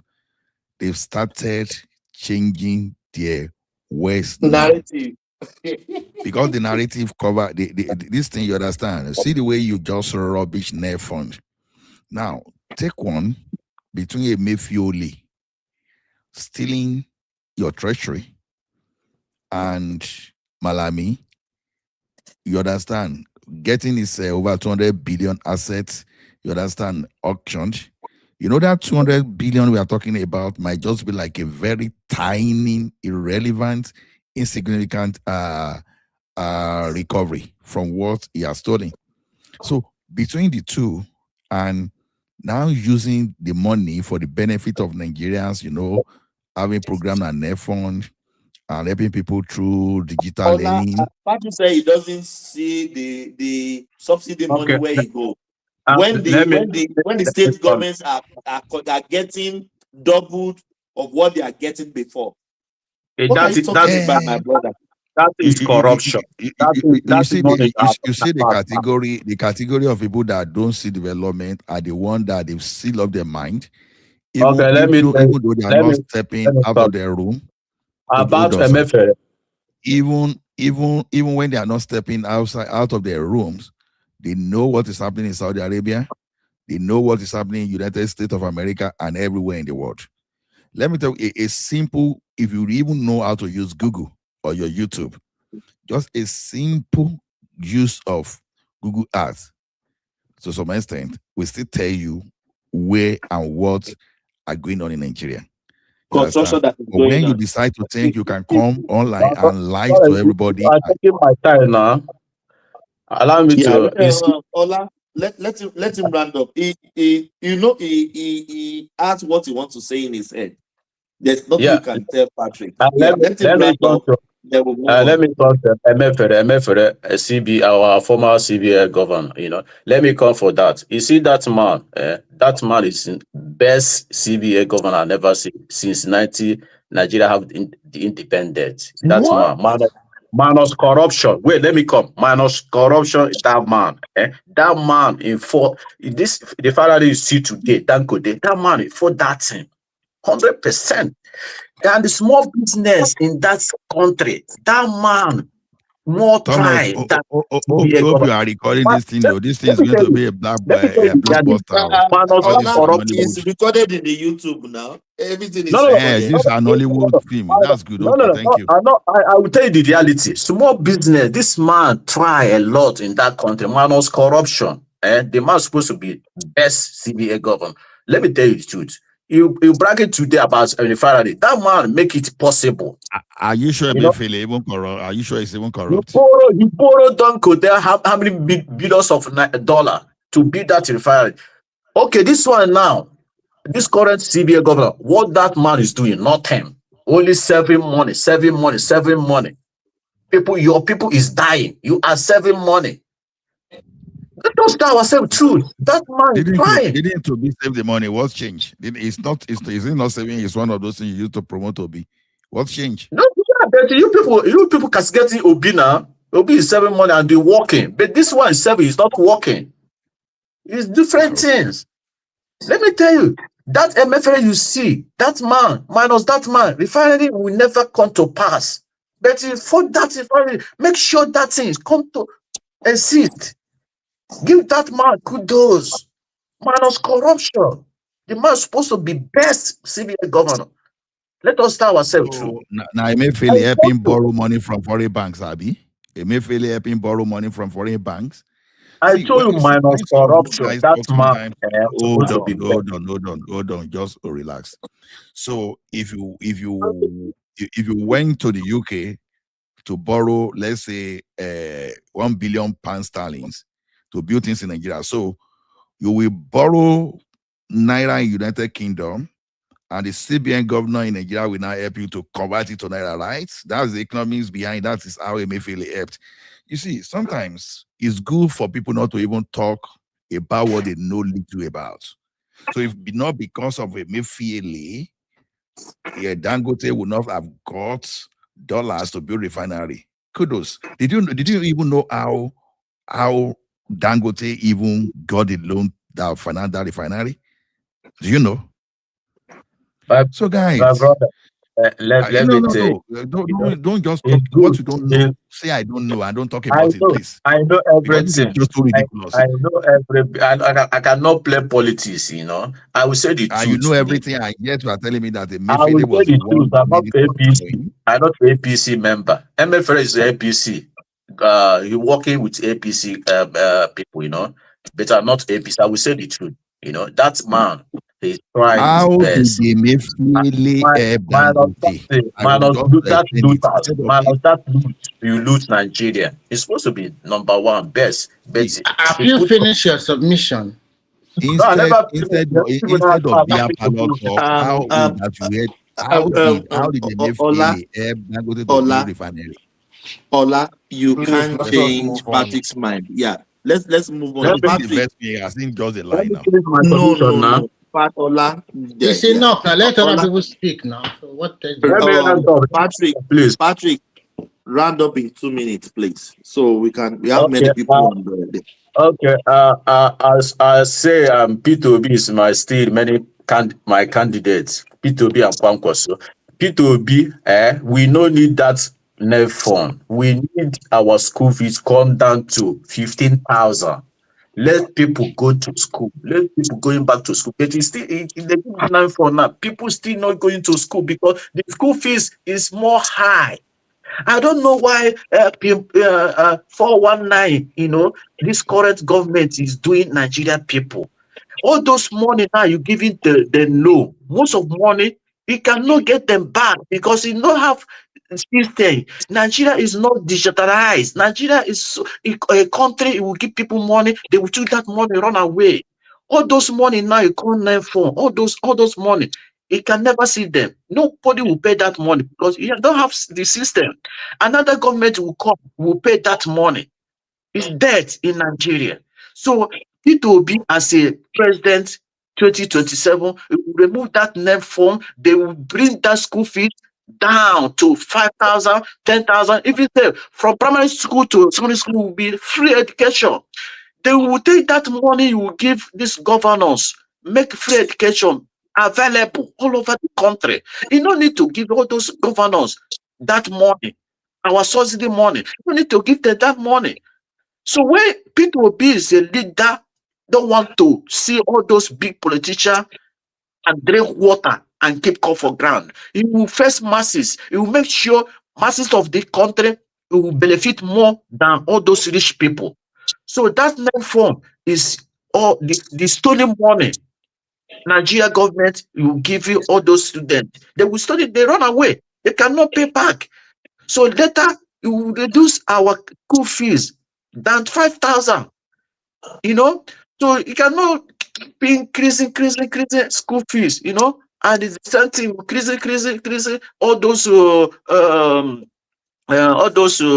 those money for workers, minimum wage. You don't need to keep the minimum wage because you need our economy to be strong. When you have a strong economy, then your money, if you have 5,000 naira as a minimum wage, you can use that 5,000 naira, buy a car, build a house, have change. When you not have a strong economy, they will pay you more than 500,000. That 500,000 is nonsense. You cannot use them. Do something in your life. So it's better. Let us find a very capable candidate like P2B and Kwankwaso and vote for them in 2027. P2B is a businessman. He don't need to go to America to look for foreign investor. He will stay in Nigeria. Foreign investor will look for Nigeria and come down here and be investing in Nigeria. All those Amajiri will go back to school. All those school dropouts will go back to school because school will be free education. You don't need to give all those governors this money to come and in your party. You don't need to all those things. You don't need to capture all Nigeria and governors to be in your party. No, you don't need to do that. It's supposed to be governed. No need to capture everybody. You want everybody to be in your party. No, if everybody be in your party, it cannot work. It cannot see a wrong with doing. But if everybody stay is your own, they will. I tell you, Mr. President, this is not working. I think, please, Thomas, Mr. Moderator, please. It's already more than 3 minutes now. Patrick, thank you so much. Yeah, we really appreciate your contribution. So, Yeah. Please let us vote P2B and Kwankwaso as our next president. Yes. Did you Nigerians? You've heard that. Patrick said we should vote Peter Obi and Kwankwaso as the next president. Yeah. We are looking for Nigeria that will be paying university will be paying 5,000 as school fees. Peter Obi will make it happen for us. Thank you so much. Yeah. Remy, you will go after a hi ho. Yeah. After I already talk now. No, you haven't talked. Yeah, we haven't talked. I've been waiting. Okay. Why is Thomas even bypassing me? Am I Ola, not here before? you are among the moderator now. You want to go first. Ola, you come later. Yeah, let's go to AIO. Okay. AIO, you have the floor. Yes, don't mind Remy. the first thing I want to talk about is the Mr.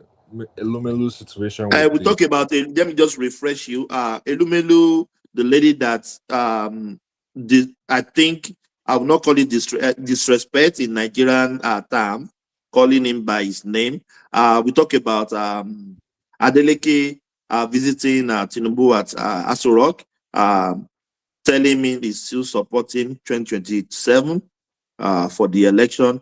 We are talking about the opposition generally, that everything is too cold, that we should have more upright opposition that can give Tinubu some vote 2027. You have the floor, my brother. Yes, thank you. So the first one regarding Mr. Elumelu, I believe there's something called culture, setting, and context. Her calling Mr. Elumelu by his first name, I like to give a very balanced critique to, because I remember Tony Elumelu, he had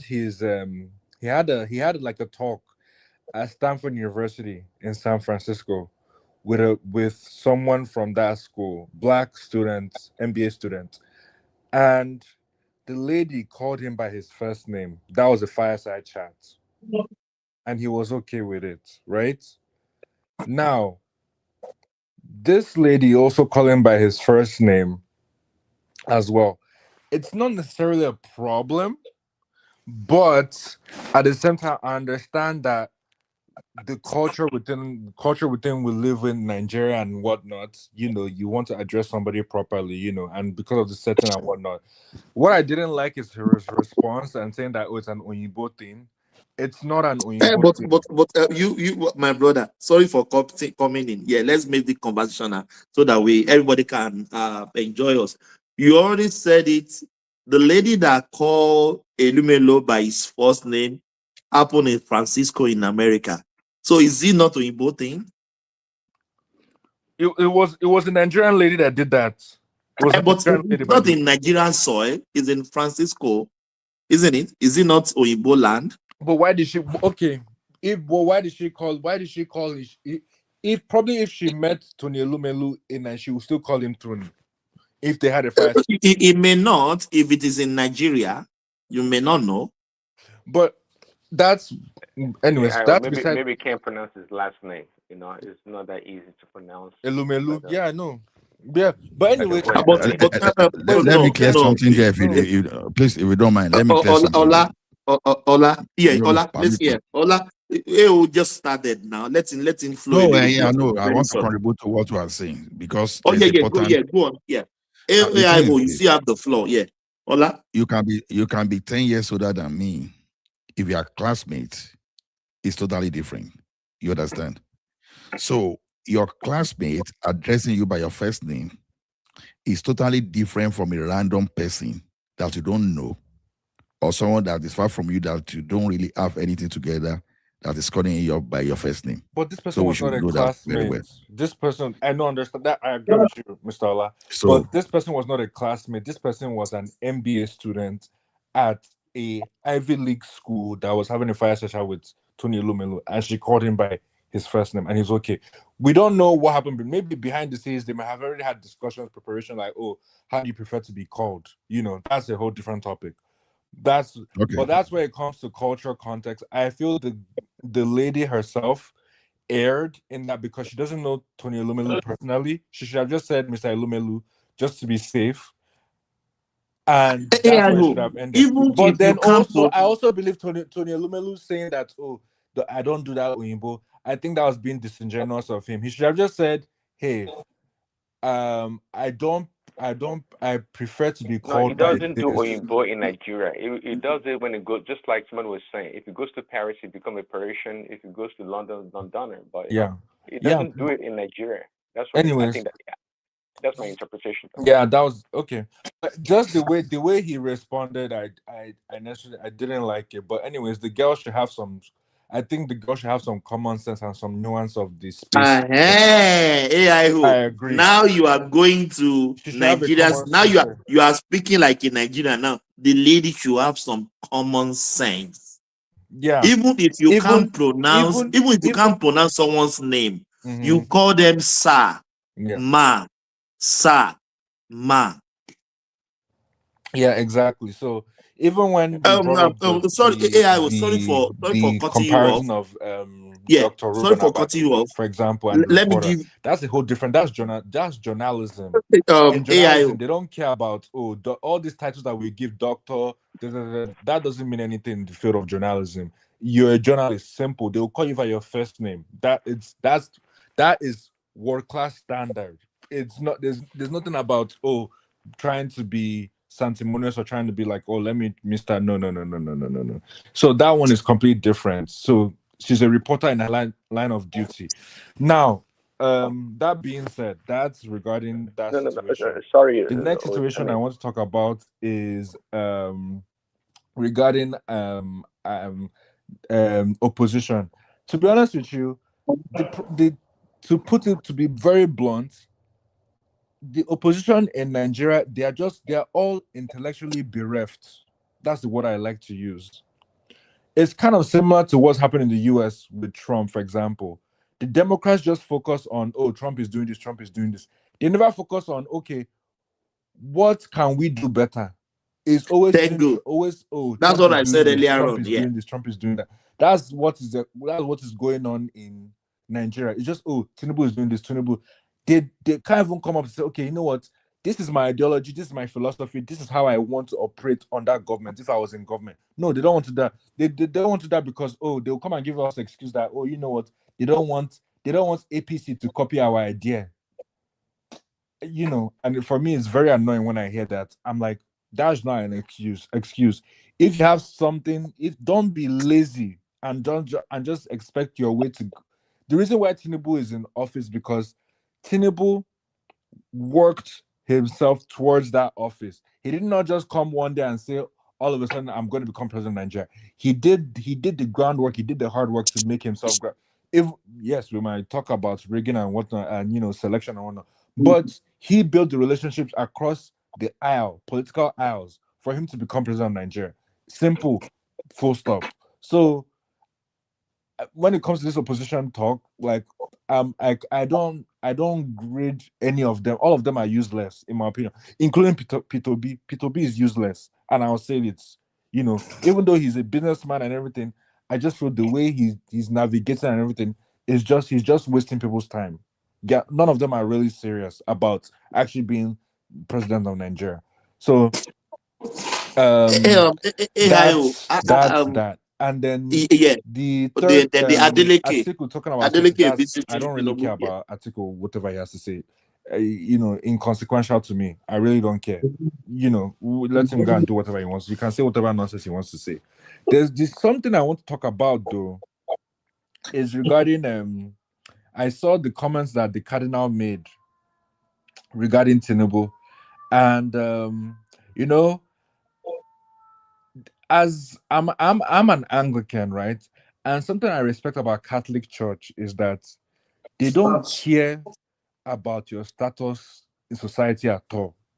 They will tell you the truth as it is. That's something I appreciate about the Catholic Church. They don't care. They tell you things as it is. And people attacked Cardinal Onayeko for what he said about Tinubu. And I don't see anything wrong in what he said about Tinubu, because I remember specifically during Jonathan's time, he also criticized Jonathan as well for the poor leadership that Jonathan was having during that time. Him and the other bishops, they came and they did the same thing. So why should it be different for Tinubu? I don't understand why he's been. And plus, even when we're attacking, I think sometimes Nigerians should have common sense when they're attacking. This is a cardinal, for example, for God's sake. This is a cardinal of an institution, the Vatican. Vatican has been existing for eons. I would even say even before the state of Nigeria, independence, before Nigeria, Vatican has been existing. the cardinal, his eminence, is basically in line to be a pope. He can be a pope, basically. This is somebody, and we just get up and we start insulting somebody like cardinal. If cardinal was able to be in the structure of Nigerian political system, he'll be equal to a vice president. So I don't understand when people start insulting the cardinal and whatnot. There's nothing that he didn't say that was not the truth. He said facts.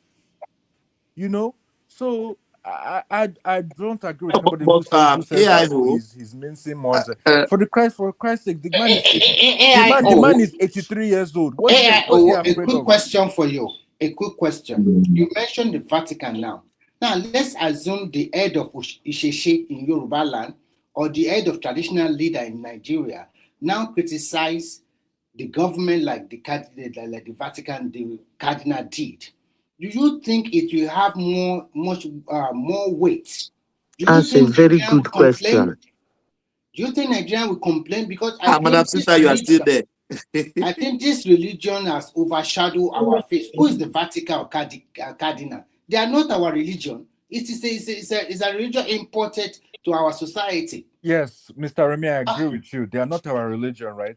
But you have to also understand the Vatican and the Catholic Church, right?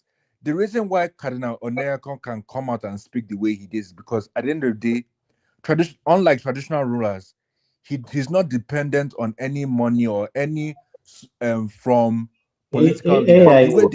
Those cardinals, they are set for life. They don't even care about money because Vatican will take care of them. So forget about all these things that they're you're not under talking the about. influence of anybody. So they can say what they want to. They can be unbiased in how they want to say things that they want to say. And that's why me as an Anglican, that's one of the things I've always loved about Catholic people that adhere to Catholic faith and the priest and whatnot. They don't care about your status, or even if you're their friend, they will tell you things as they are because they really know what is going on in those societies.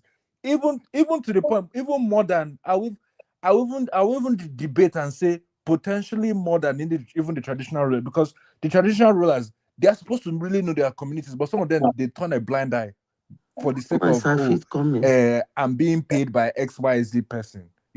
I'm under the ambit of the state. I don't as far as I'm concerned, is the governor that is funding me.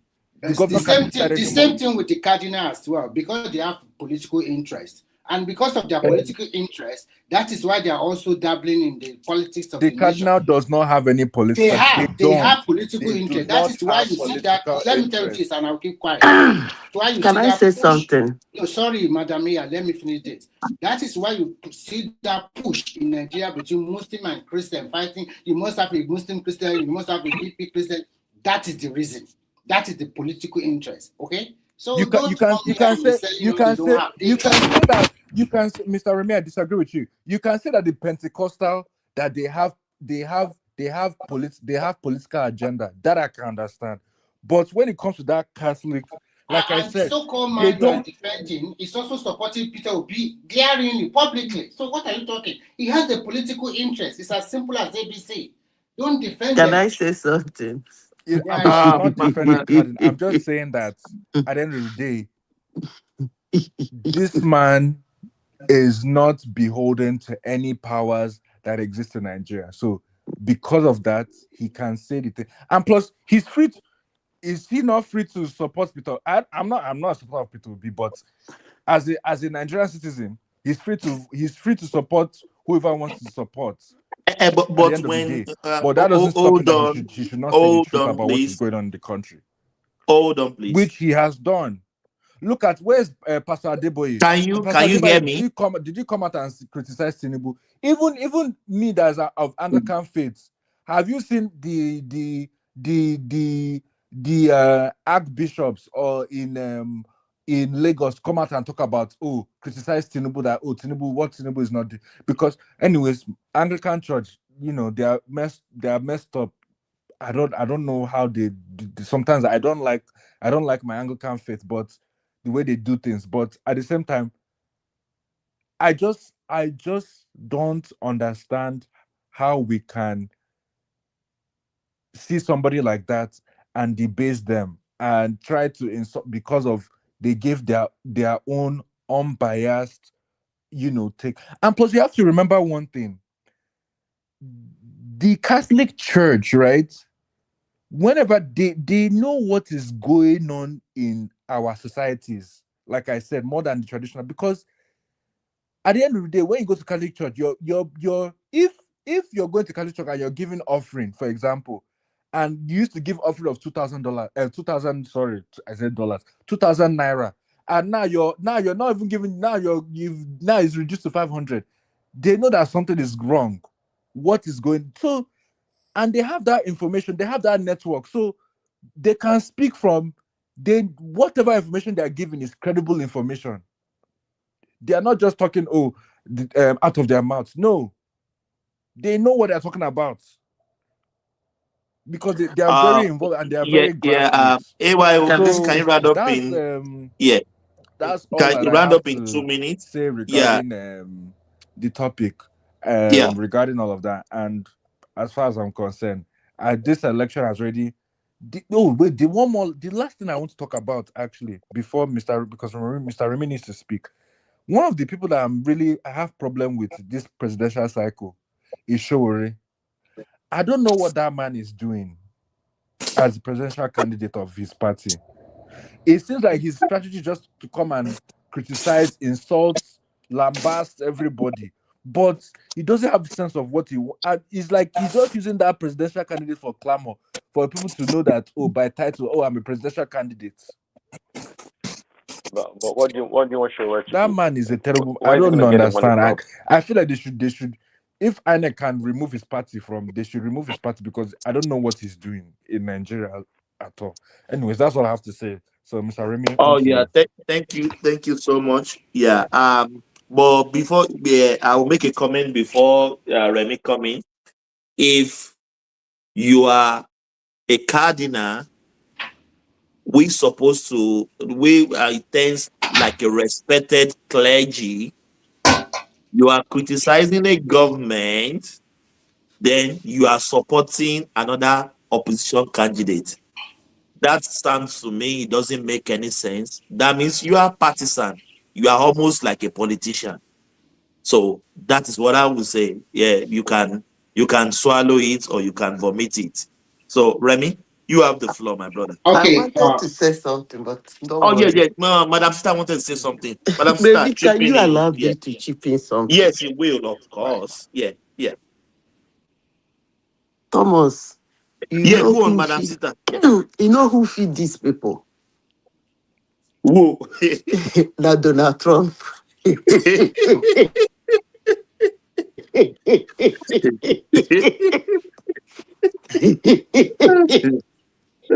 can't laugh. You see the Pope. If the Poping and enter his lane, if they give her water, now fit them. Now feed them anyway. That being said, I don't think there is anything wrong in whatever the man says, whatever bishop he calls himself, whatever he says. I'm a Catholic. I don't give a damn. You see, I'm a Catholic. There are ways you present a case, it becomes ridiculous. I don't even know when Catholic bishops started running around media houses. I don't even know what gave him that the smell when they do. Catholic has fallen apart. In those days, where you see Catholic bishop, they see him for what's all those your channels and what's all those media houses in Nigeria sitting down to talk to people. They don't have that time. And by the way, religion is something that is kind of spiritual. If he's a bishop, he should pray.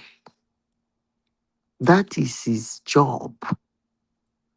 He should keep praying for good leadership. That is his job. He can pray them in and out of position. But when they don't know what they are doing, they come to lather their mouth in public.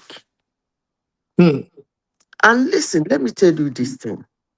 If Tinubu insult the Pope, I know how Nigerians will feel, more especially the Catholics and even the non-Catholics. Even in the United States, when Donald Trump doesn't actually do insult, but he will give it back to you. I know how people feel. The last time he gave it was to the Pope, Makori will have to travel all the way to Rome to pour the man cold water for body because he doesn't take it from them. Yeah. He doesn't take it from them. That is not your job. He is in the White House. You are the Pope. Your job is to pray. Pray them in, pray them out. Pray them in, pray them out. Can I make my submission now?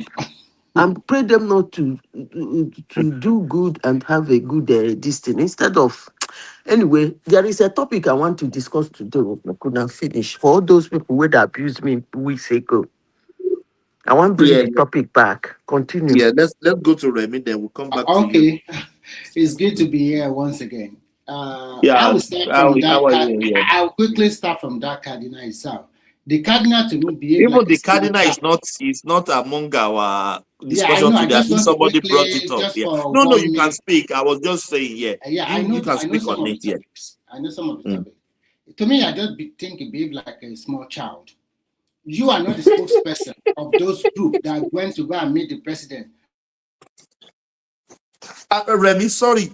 Do you know another cardinal came on the TV criticizing the same that he's not speaking for them? Thomas, one thing, if to say have power, I would have said that the two religions should just be totally exempt from Nigerian life. That two religions have destroyed Nigerian homes. Well, how come because of religion somebody will be driving 4 different kind of limousines or Cadillac?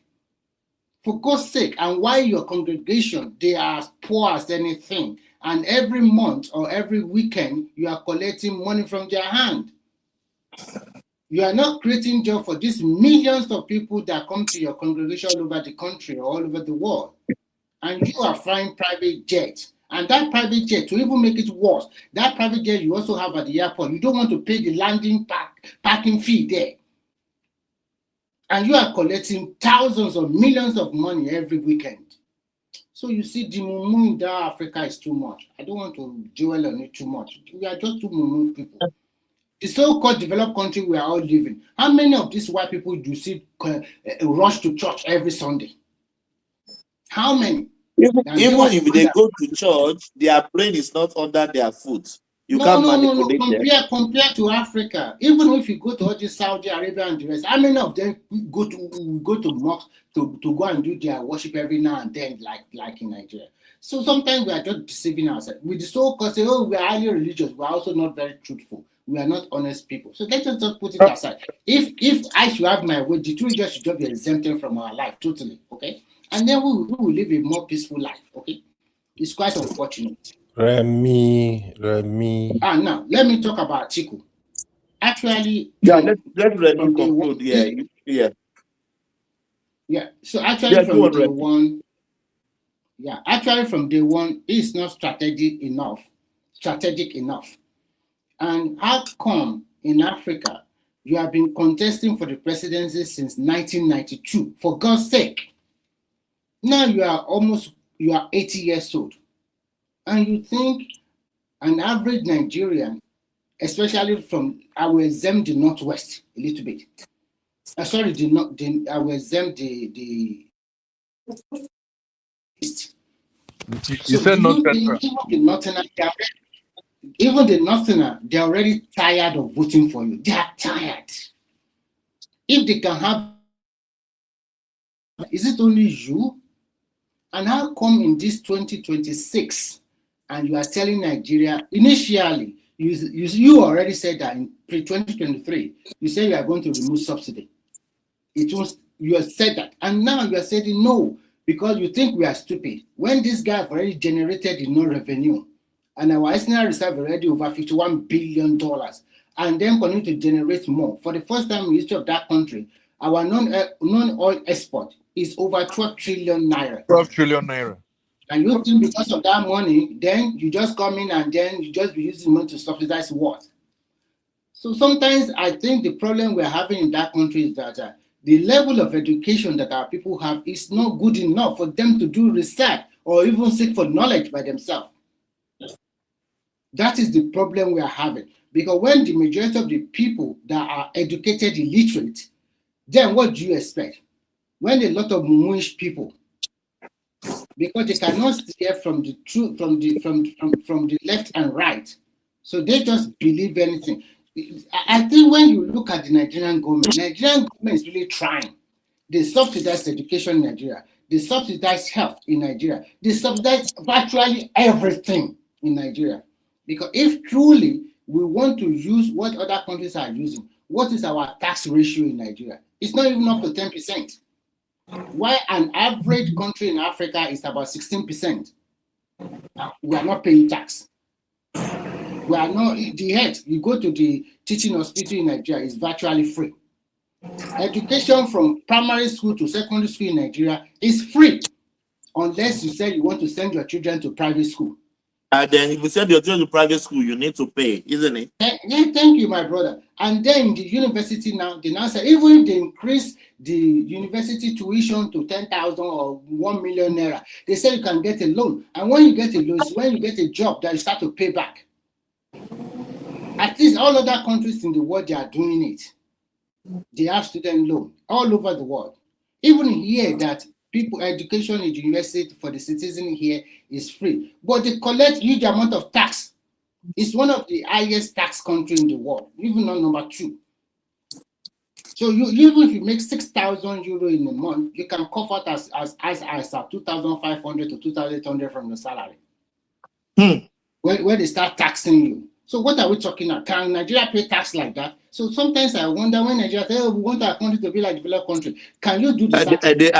They want good road, they want good health facility, they are not paying tax. So the irony part of it is that because a lot of Mumuish people are in our country, sometimes they just think that for the first time in the history of this country, the president spoke yesterday. He said because of the removal of subsidies, then the state have more allocation, and none of them is owing salary anymore. That is one. 2. Remember Buhari time, that Buhari, they were going to the federal government to borrow money to pay salary. And then 2, Yobe and Delta State, they are debt-free. They are not owing any debt anymore. Yobe and Delta State, they are debt-free now. So you see, and I think most Nigerians do understand. And the person that came here the other time talking about there is no visible transformation in Nigeria, why are you lying with your both feet? Even the way you travel from your north, from Anambra from Enugu to Onisha, is already dualized with a solar power light. It's all over the internet. And so many roads from Enugu to Port Harcourt, there are so many roads that are reconstructed. Even the Remy, the Easterners are even testifying to that there is no level of construction of roads like this never in the history of the East. Yes, and he came here and be lying. Actually, to be frank, I don't want to talk about Obi, because to me, I think for most Southeasterners, I think it's just too low for them to push this guy forward. It's too low because they have more cerebral people, more accomplished people that they can push forward than this person. Remy. Yes, sir. No verse. Somebody came to this platform today. Can I ask you, Remy, can I ask you one question? Hold on, please. Remy, I want to complain something, give you and Simba. Somebody came to this platform today and looked me straight in the eyes. Tell me that Peter Obi is my leader. I lost it. I have never in this platform caused somebody like placing curse. I even invoked God on top of the person's head. I don't know. I does the complaint to you, make you want the person. I don't even know when Tito B has become an Igbo leader, let alone being my leader. That kind of person can never change but to be frank with you, to say the truth, I think it's just too low for Southeast now. And I know them, they have a lot of accomplished individuals, very cerebral, highly educated, and very experienced that they can push forward. And I think that a majority, silent majority in the eastern part of the country, I think they are not really supporting. Remy, Madam Sita, I still feel flabbergasted all the time. How did Peter Obi become governor of Anambra State with this brain? He was unpicked now. Is it not Ojukwu that helped him? Everything he has, he's an opportunist, okay? And an opportunity would just be like behind the door or behind the veil, listening to what the top people are saying. And when they are fighting among themselves, he will now quickly creep in. Why don't you look at my side? Remy, I want to ask you a question. Remy, I want to ask you a question. Something. Wait, please. Let me ask you when a question. You want something for normal humans, some humans are not normal. Normal humans, when you want something and you are looking forward to it, do you what do you call it again? Remysticize on it, like you imagine it, how it will be. I wonder whether they actually do imagine Peter B in Aso Rock. It will be disaster. Nigeria will collapse, I'm telling you. No, imagine that man walking in and out of Aso Rock as the president of Nigeria. Do they really do imagine it? It's going to rule well now. Remy, I want to ask you. In Anambra. Remy, he did well. Remy, I want to ask you one question. Remy. Go ahead. Okay, fine. You said something that they are not owing salary, something like that. Let me tell you something. I'm a salary earner. Remy, when they were owing salary, we can even try and use the one we have to buy even rice or pay for house rent. But now you are saying they are not owing salary. The money they gave us, we cannot even use it to buy that rice you are talking about, Seth. We cannot even use it to pay for house rent. This kind of logic, because of Remy, rest your case, so and I hope you will not going to argue on this. This kind of logic I'm not going to. I'm just. Please let me tell you something. The problem you have, for example, now you live in abroad, and you in abroad and telling us. Wanted to ask a question. Telling us. You said you wanted to ask a question. Okay. Just stop. The question. Stop. Let me talk. Okay. I've already asked you the question. Now, can you answer me? What's your question? Can you repeat it? My question is that you are saying that they are not owing salary. Have you forgotten that when they were owing salary before this regime, we can even manage the one we have to use it to buy rice or even also pay for house rent. Okay, but even now, let me respond to you. But why is it like that? What happened? Why is the economic like that? Let me respond to you quickly. First and foremost, for most civil servants that work with state or federal government, they are not in the same level. Everybody have their level from level 1 to level 16 or 17. So, and everybody is not collecting the same amount of salary. So those times that they were not paying salary, people were suffering. A lot of them did not go to work, and a lot of them borrow a lot of money in which they are still indebted. Some of them maybe probably are paid off. Some of them also have a second job they are doing. Because when you come to the southwestern part of Nigeria, most civil servants, sometimes they do have another shop that they are operating. So maybe they can get a sort of money from that. Now, let's go back to where we are today. Please don't interject me because you asked a question and I want to answer you. So I want to answer you. It's the same question now. So let me respond to you. I just want to reply before you continue. You cannot reply me. You are not the one that have the floor. If you have the floor, then you can take it along and say whatever. Okay, continue now, my brother. Continue. So so as we stand today, the salary increment is a plus for them. Not only salary increment they get, Most of these states, they also get what we call wage award, in which they were given 25,000 naira for 3 months. Some states also increase more than the minimum wage. And as you have your income, you plan your life. You cannot tell me somebody on level 1 with 7,000 minimum wage, with all the allowances and everything under 120,000. You do not expect that kind of person to go and buy 55,000, 50 kg of rice. No. Or go and rent out in Banana Island. Yes, so I'll be. Remy, will you allow my own interjection, Remy? Okay, you want to interject? I want to ask you one question now. Hold on, no, you can't ask any question anymore. Hold on. No. Simba. Simba, Thomas, please don't stifle that guy now. Let him have his own. Maybe it's something that maybe he doesn't understand something, so that when he expresses himself, then we'll be able to attend to I don't him very understand well. something. Have you forgotten? Have you forgotten that the you see the person that I'm even speaking for now want to be attacking me now? Okay, so no, but don't insult me. I don't understand something. Or you are just fighting for someone. No, I want to ask him a question now. Go ahead. I want to ask him a question. Yeah, let me tell you something. Do you know that the labor were about to increase? They want the federal government to question, my brother. To increase the minimum wage to 500,000. Brother, hold on. If you start your word with do you know that's not a question? Yeah, no, Remy, I'm trying to. You are not in Nigeria now. You are in abroad, and you are trying to Nigeria. You just ask your question, please. Let him ask. Just Remy, let me attempt to it. Don't use you are not in Nigeria to shout everybody down. You understand? We're all Nigerians. You understand? And you are not the only civil servant working in Nigeria here. You understand? So when earlier when you said when they were not paying you, you still have money. I don't even know where you are getting that money that you used to buy rice, because the only economy we know now is rice economy.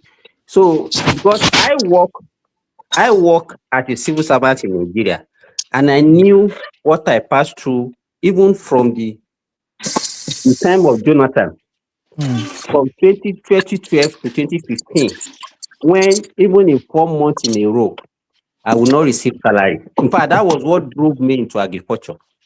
You understand? So this your argument that you are saying, even when they are not paying you, you can still get. I don't even know where you are getting the money that you say they don't pay you salary and you are still getting money to buy rice. So that kind of argument, I don't even understand it. Let me tell you. You understand? Then wait. Now you want to put another one that the labor want to push for 500,000 minimum wage. Even if somebody tells you that, how realistic do you think that would be in a country like Nigeria, when you claim that you say Nigeria and you truly understand the situation of the country where you stay? I'm not saying you're going to work. You understand? But I'm trying to let you know that it was because of what I asked Remy. That is why the labor was trying to push that 500,000 naira as minimum wage.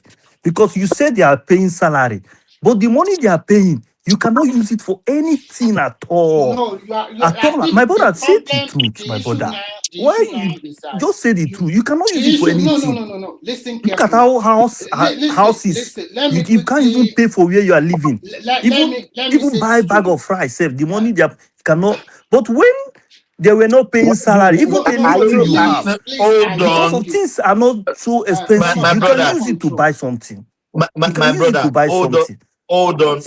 You cannot come to this platform and be telling us to do what you know that is wrong. You cannot deceive us, my brother. There's nothing wrong. I'm telling you the truth. Wrong. We have already given you cannot deceive us. Analysis. Explain very well. Can you listen? To people. Can you listen, for God's sake? You cannot be. Hold on, Remy. Brother, I don't know. Maybe you just joined this platform. When I told you to hold on, you need to hold on. You know, I have the power to kick you out. So we are not doing wah. No. We listen, we respond, we listen, we respond, we listen, we respond. Please. If I said hold on, yes. We listen, we reply, we listen, we reply. Please hold on, please. Yeah. Remy, continue, please. Okay. Thank you. What I'm trying to say is that everybody live according to the income you earn at the end of the month. You cannot expect somebody that is on level 1 compared to somebody on level 17. And what is the yardstick of buying 50 kilograms of rice? Say that means the economy is good. That is not the way it's been done. Even if Remy, maybe he's buying rice every month, 50 I don't kg every understand. month. Even That's if what it's buying he rice is. every month, you have to buy the rice according to the income you earn, unless you are making money from extra plates. If you are not a civil servant and you have other business you are doing, then you can buy a bag of rice. But you cannot tell somebody that is on level 1 with income of 120,000 to go and buy 55,000 bag of rice. I don't understand. Why do we not become Remy, please. Simba and Remy, please. Why do we get this notion of you can't buy one bag of rice? Why do you need to buy a bag of rice? I don't understand. As a level 4, level 5. Like, what is going on in that country? I'm living in Australia. I have money to buy a bag of rice. I don't buy a bag of rice. What is going on? Thomas, where I say nobody sells 50 kg rice. It's only in Nigeria that you see 50 kg There's rice not even everywhere. 50 kg rice in Australia. Okay, hold on. Here, I buy a bag of rice. But the question Canada? is this. Yeah. You know, there are different sizes. So we have 50 pounds. We have 100 pounds. 100 pounds, when you convert it to kilogram, will be like about 41 kg. But how many months? You can buy a bag of rice and last you for 4 months or more. It depends on even the number of the people in your house. A bag of rice in my house, we are 3. It's going to last us for almost 2 years. We are not even rice eater. You understand what I mean, Ola? Exactly, I know. Now, the thing is this. The problem we have in that country is this. We've reduced to ourselves to embarrassing figures, because everything about us now is now food. I'm not saying we should not eat, but it's like an insult now. By the time we now talk of everything, it has to be food. We don't talk about that security, take our security seriously again. We don't even look at the existential threat facing us. We don't even think about preserving our cultural heritage as Black people. Only food. And we are so religious that we can't even remember that man shall not live from bread alone. So the thing is this. Many people are victims of political speech makers. You understand? When you are manipulated to the point, something that is supposed to be a normal thing will now start looking like abnormality to you. Ask yourself a question. You understand? Simba just mentioned that what happened under Jonathan drove him to farming, to agriculture. The same way too. Why, right from the time of Buhari, as although we're doing a little, but right, let me say right from the time of the military. So don't let me make the Buhari only now. You understand? Civil servants in the old states, later Ekiti, you understand? They were hiding farming to their job. So that's why when you ask the major occupation in those states, then they will tell you civil service and farming. You understand? That's what they will tell you. So the question is this. If people in Lagos are complaining about, okay, maybe their income, okay, it's not enough. Maybe the civil servant there is understandable. But I don't expect someone living in Ekiti, Ondo, and other mega city like Lagos to keep complaining, because you have alternatives. If you have alternatives, you are not adding your alternative, then don't complain. Nobody's saying things are perfect. That's not the problem. But try to know when people are using you and manipulating you for political gains. That's the problem here. So we can't be using only food to judge. We're talking of NEFON the other time, and some people are now saying they're increasing school, they increase school fees and NEFON. What are you talking about? When you have inflation, when you are increasing salary, when you are increasing worker salary, then how do you expect to raise the level of service? Okay, look at this way now. I say, oh, things are expensive. Oh, they raise worker salary, and Baba now instead of charging 20 naira now, they're not charging 50. Are you not paying the same market? So you don't want him to raise his own service fee to be able to meet up with the economic reality. What are we even talking about? So the point is this: you are so configured that you think we earn 100,000 naira and expect to buy a crate of egg for 30 naira. If that's how it is work, everybody across the world will become billionaire. And things don't work that way. We said it over and over. By the time you look at your income now and you compare to what you used to earn like about 20 years ago, you'll be surprised that even though there could be different, but the difference may not be that too much the way you are looking at, but you are looking at the nominal values of your currency. So I don't know about this. So you should understand when they are using you for political, they are manipulating you for political gain and talking about the reality. If you are not seeing good in a fund, if you are not seeing anything good in a building road, if you are not seeing anything removal of subsidy, you don't see anything good in removal of subsidy. Exactly. I don't know exactly what to say. Yeah, but you would rather prefer someone. You would rather prefer someone that will tell you that they will raise a minimum wage to 500,000. Do you think if you raise minimum wage to 500,000, that bag of rice will remain at 55,000 so that you can buy like 10 of them? You'll be shocked that the bag of rice will go to like 300K. Ola, may God bless you. So if you raise minimum wage to 500,000, rice will still be 50,000 naira. Rice will jump up because the question is this: the person, okay now, okay, when you raise minimum wage to 500,000, inflation will increase, right? Inflation. Yeah, there will be hyperinflation because now the person, a baba, because by the services you have will be priced according to the income in the country. So maybe your babas now that is collecting a 50 naira per cut may just raise everything to 500 because as you are increasing minimum wage, the landlord of your house, your face may face you whereby you pay, let's say 8,000 per month now. We increase the same thing to let's say 30,000. Ola, I don't know, maybe you still use coins in Canada. We still spend coins here in Australia. Coins. I still spend coins. Cents. I can show you cents now in my pocket. Cents. Cents. Now, let me tell you something. Despite inflation, despite food inflation here, and even when they say food inflation, I know it's not only food that is inflated. The Toyota Corolla I bought for 26,000 in 2017. The same Toyota Corolla, the same configuration now, we go for about 38,000 to 42,000. You understand? So when people talk about this and the minimum wage in Canada as I speak today is $16.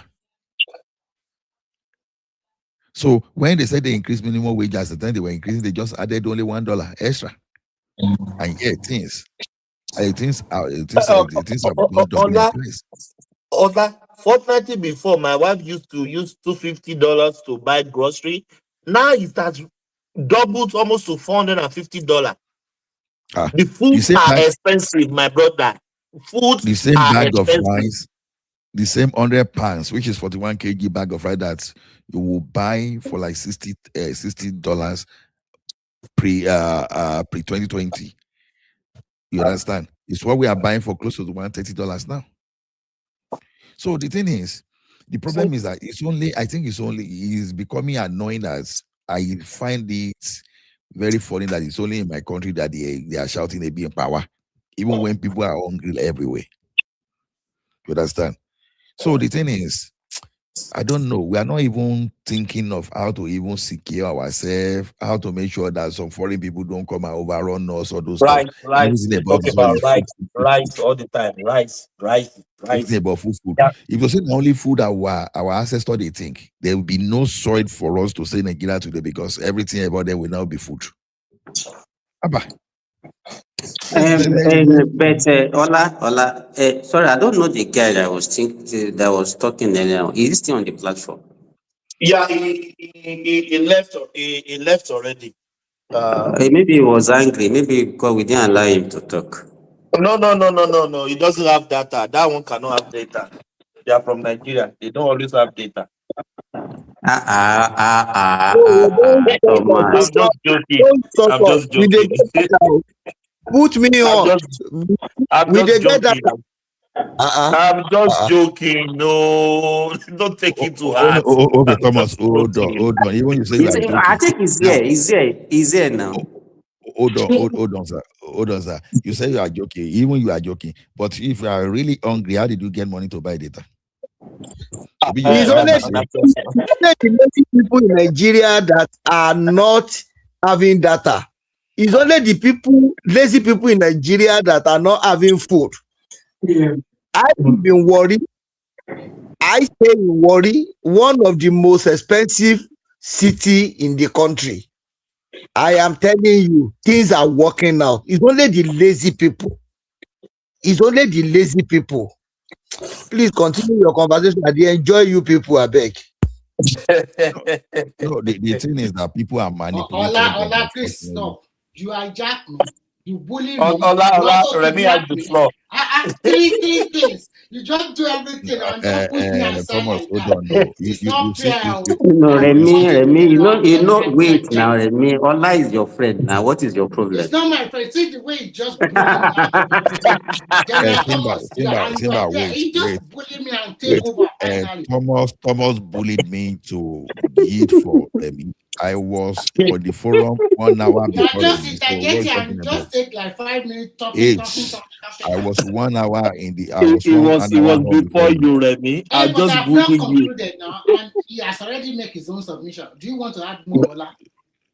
Let Remy finish. Then we come to because you. of your Thomas, man, they run his commentary. So you see now, you see that, and when this kind of people like Ola become president of Nigeria, we will not talk. It's by fire. You can't just put a lot of people in jail. The same thing they do for every 5 hours, I will do for you. Ola, this one build the jail to pour that. Actually, what I say about Nigeria is that some of them just talk with emotion most times. Because even Ola that is telling us that he bought 50 kg of rice for $130 Canadian dollar. Can you just do the mathematics and change that money to Naira? That one can buy like 4 or 5 50 kg in Nigeria. So sometimes they don't understand how economics works. And most people, they don't understand the situation Nigerian were before May 2023. And they pretend. This is the same called Nigeria that we see people buying cash, using cash to buy cash. When you withdraw 1,000, they will give you 700 naira. You pay 300 naira for withdrawing that kind of money. That's the courtesy of the Mayfield. Yeah. A lot of people buy in the banking hall. Remy, I told you not to get into argument of somebody who came here and said that when he was not being paid old months of non-payment of salary, it's better than him receiving his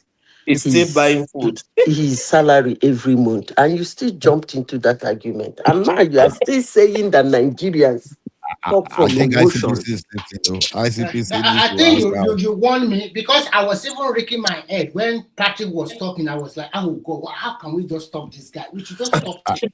I have never seen that kind of argument, but you went into it. Okay, I think Ola, you should just continue because I have to regroup myself. You have to excuse yourself. Yes, that's exactly what I want to excuse. Ola, please continue. No, anybody, no, because we're not the fair paro. Me too wanted to lie. That's why I forgot.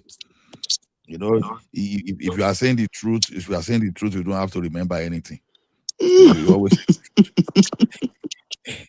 So the thing is this: yes, somebody came to this platform and said that. No, that's an ICPC need to ask. Ola even said that we should be paying 5,000 naira for university. 5,000 naira for school fees. 5,000 naira for school fees. Hey, Father Lord. Madam Sita. Hold on, Ola. To be honest, are these people, do they have brain or they just like, I'm sorry, I don't want to be insultive. It's because Ola and Remy don't ignore them. That's why. No. 5,000 naira for 5,000 told naira for Remy, school fees. No. drop that argument. Don't go into that. They have brain. Like, it's just like a But computer. Ola, if you are talking like that, it doesn't look that somebody has brain now. Why do you say that you reduce university school fees to 5,000 naira? I won't be emotional about it. Let me tell you one thing. Human brain is like computer sometimes too. Garbage in, garbage out. If you see a good manipulator today, okay, let me tell you one thing. This thing you understand. There are some of us now that they preach to us now that we should be eating leaves. Who is eating? Are you sure the person is eating or is doing something else? Unless somebody is eating, the person should pause now. Are you sure the person is not kissing?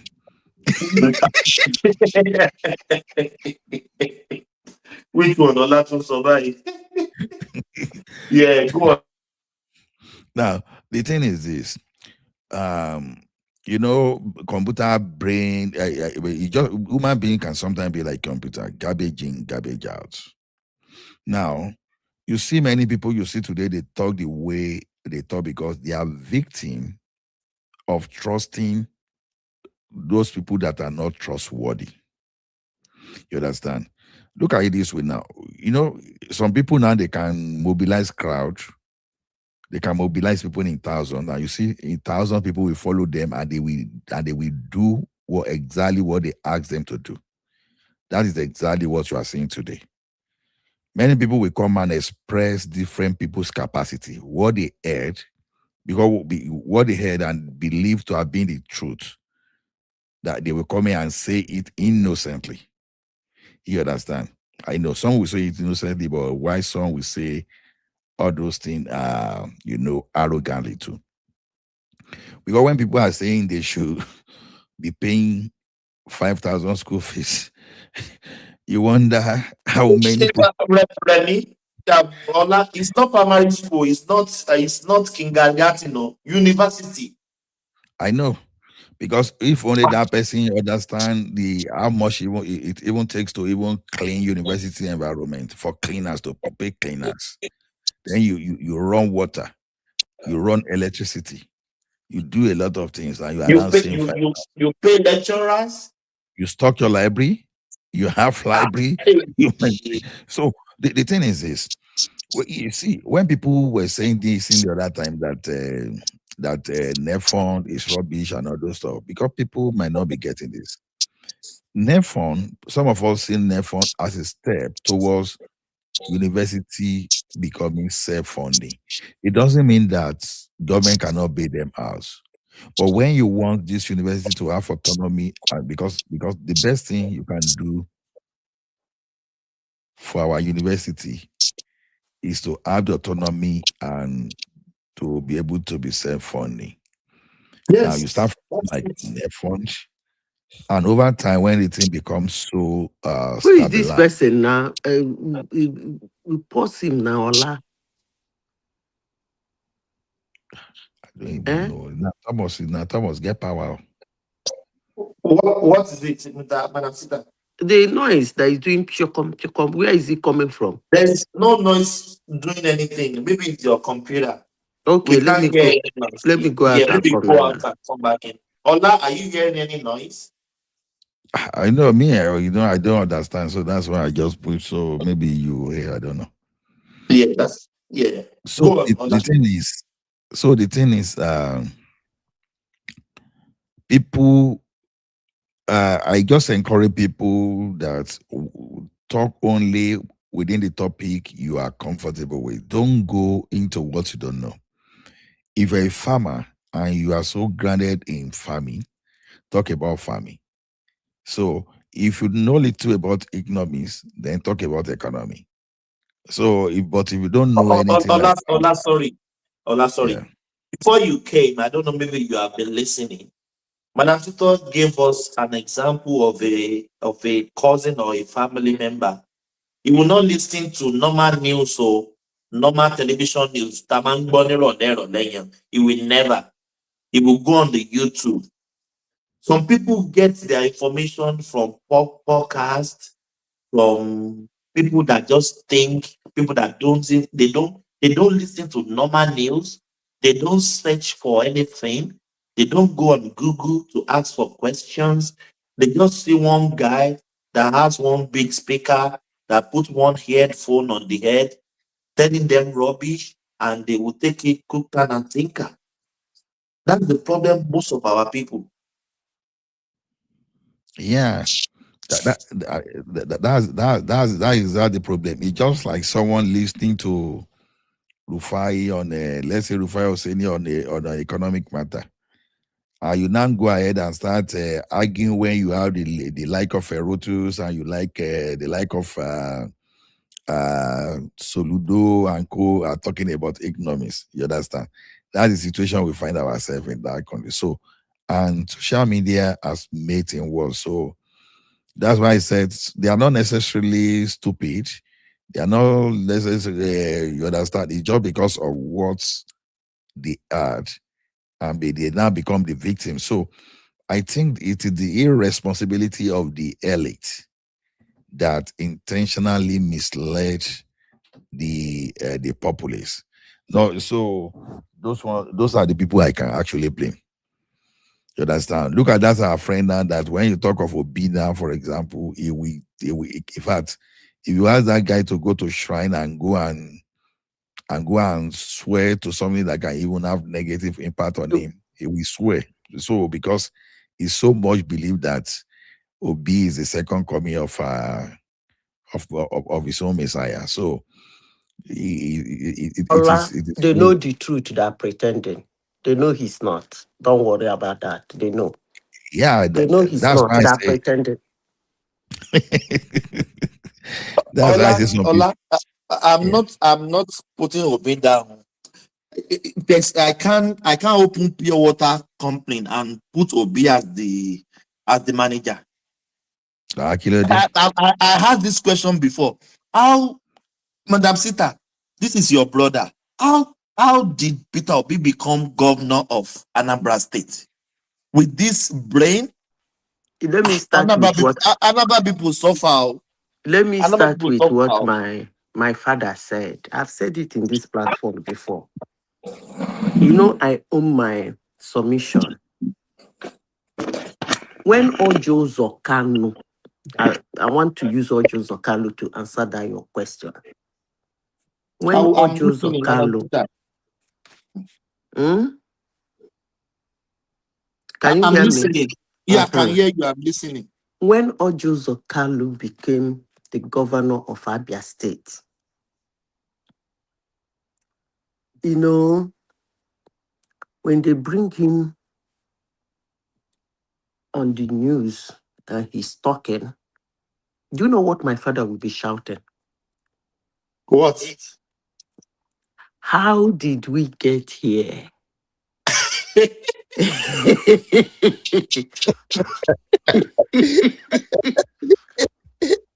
you know, Nigeria is not a very perfect country. It was not an okay country. But when you look at from the time of independence, yes, they fought a war, they messed up. But if you look at those individuals, there is what they call a kind of aura in them that carry them. The way they move, the way they talk, the way they carry themselves. I'm talking about from Tafawa Balewa, Agui Ironsi, which this one that just wrote nonsense, say he wrote a book. All of them are Wolowo them, Ziki them, blah, blah, blah. You will notice that there is a way they can then come down to Babangida them. Yeah, it was bad, but those people were on the class of their own. Now, after the mess of the military with trying to mix democracy with dictatorship, it wasn't working. Eventually, when they said, okay, come, we're going to hand over power to you people, the elites in Nigeria didn't want to because they were scared. They said, go spend your money now, finish the election, win now. One military man will come to the office and slap you and kick you out because that's what Nigeria was going through over the years. And that thing gave birth to the leadership we had today. It was actually the touts that are used to gidigba that took all those positions. Example, Ojo Zokalo. And then when this man appear on television, for people like my father who have seen governance, see the way people in leadership carry themselves, and he see this Agboro on television dropping English, scattering it, cutting it, joining it, making no sense. My father was taken aback. Anytime I can never forget it. Anytime that man appear on television, my father will be screaming, how did we get here? So how did we get here? Is that same how did we get here that people like P2B will be a governor of a state? Madam It's Sita, still that question, how did we get here? And if you don't take your time, don't be surprised that if Nigerians keep listening to social media houses, when I mean the media, let me not separate them. You won't be surprised one day you find somebody as ridiculous as that in Aso Rock. It is that bad. God will not permit it. God will never permit it. You see what I said here earlier today that you just mentioned. People, that was why I keep saying when Una finish Nigerian talk, there is something I want to say on this platform before you people shut it down. I want to bring a topic that have made the news over the months. If you people will permit me. Yeah, go on. And I want please. to revisit all I said and the attack I got on this platform. People, there is what they call news. News at 7, news at 10, news at 9. Listen to it. Forget about the prime time, like Dr. Rumo Nabati and the media houses just created that prime time for conversation and people to come and talk their gibberish and air their opinion, imagine things, claim things, and so on and so forth. Thomas. Hello? Yes, I'm here. I'm here. Can I say what I wanted to say? Say, go ahead, please. Some months ago, Iran and US started the madness. When that madness was going on, from the madness, it entered Strait of Hormuz. They came to the platform, including one man that attacked me. They said 20%, because that was what the news carried. 20% of the world, global, passes through the Strait of Hormuz. Passing through the Strait of Hormuz, yeah. And therefore, and I made a statement. I said, are you going to tell me where is the 80%? Then the world should deal with the 80%. I was attacked. Yeah, 80% should be enough for the world now, isn't it? The world should not run, nobody runs on 100%. But I made that comment, I was attacked. Thomas, I told them a story here. I said, humans are one animal in the cosmos for now. I don't know whether there are other animals in other outside the the cosmics we know. But in the cosmics is humans that we know for now. They have tried all of them. They didn't see anything that looks like human in them. They are the last animal you can push to the wall. I said it in this platform. I said you don't.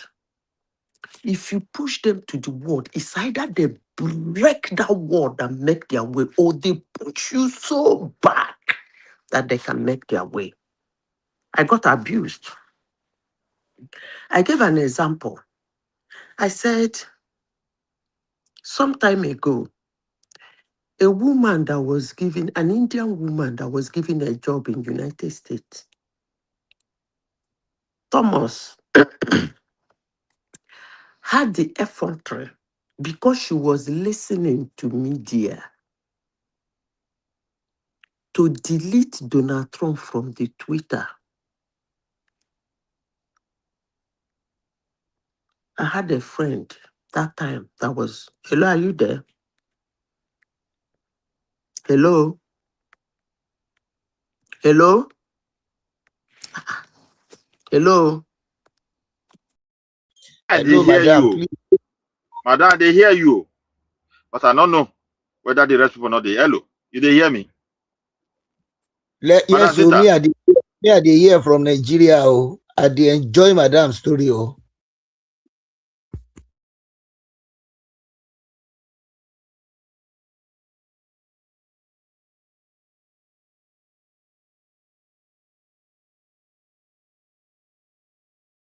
Madam Zita, you know they hear me? Madam Zita. Bros, you see they hear me? Hola? I dey Hola? hear you. I dey hear you. But what can they happen now? I don't know what's wrong with Madam Zeta, but I dey hear you, and I What dey of hear Hola the and new Thomas? guy. I think it's Ola is not there. It's Simba that is there, and Thomas. I think they are back. Thomas is back. What did they happen for behind the scene? I Okay, be Thomas something they there, happened. but I ain't the kiss way everywhere they make your since we will not the hear word. Moon and no verse. You know, so when I start to they talk like this, they don't like me. Something must happen. But I must continue. Madam Zita, can you hear me? I can hear you.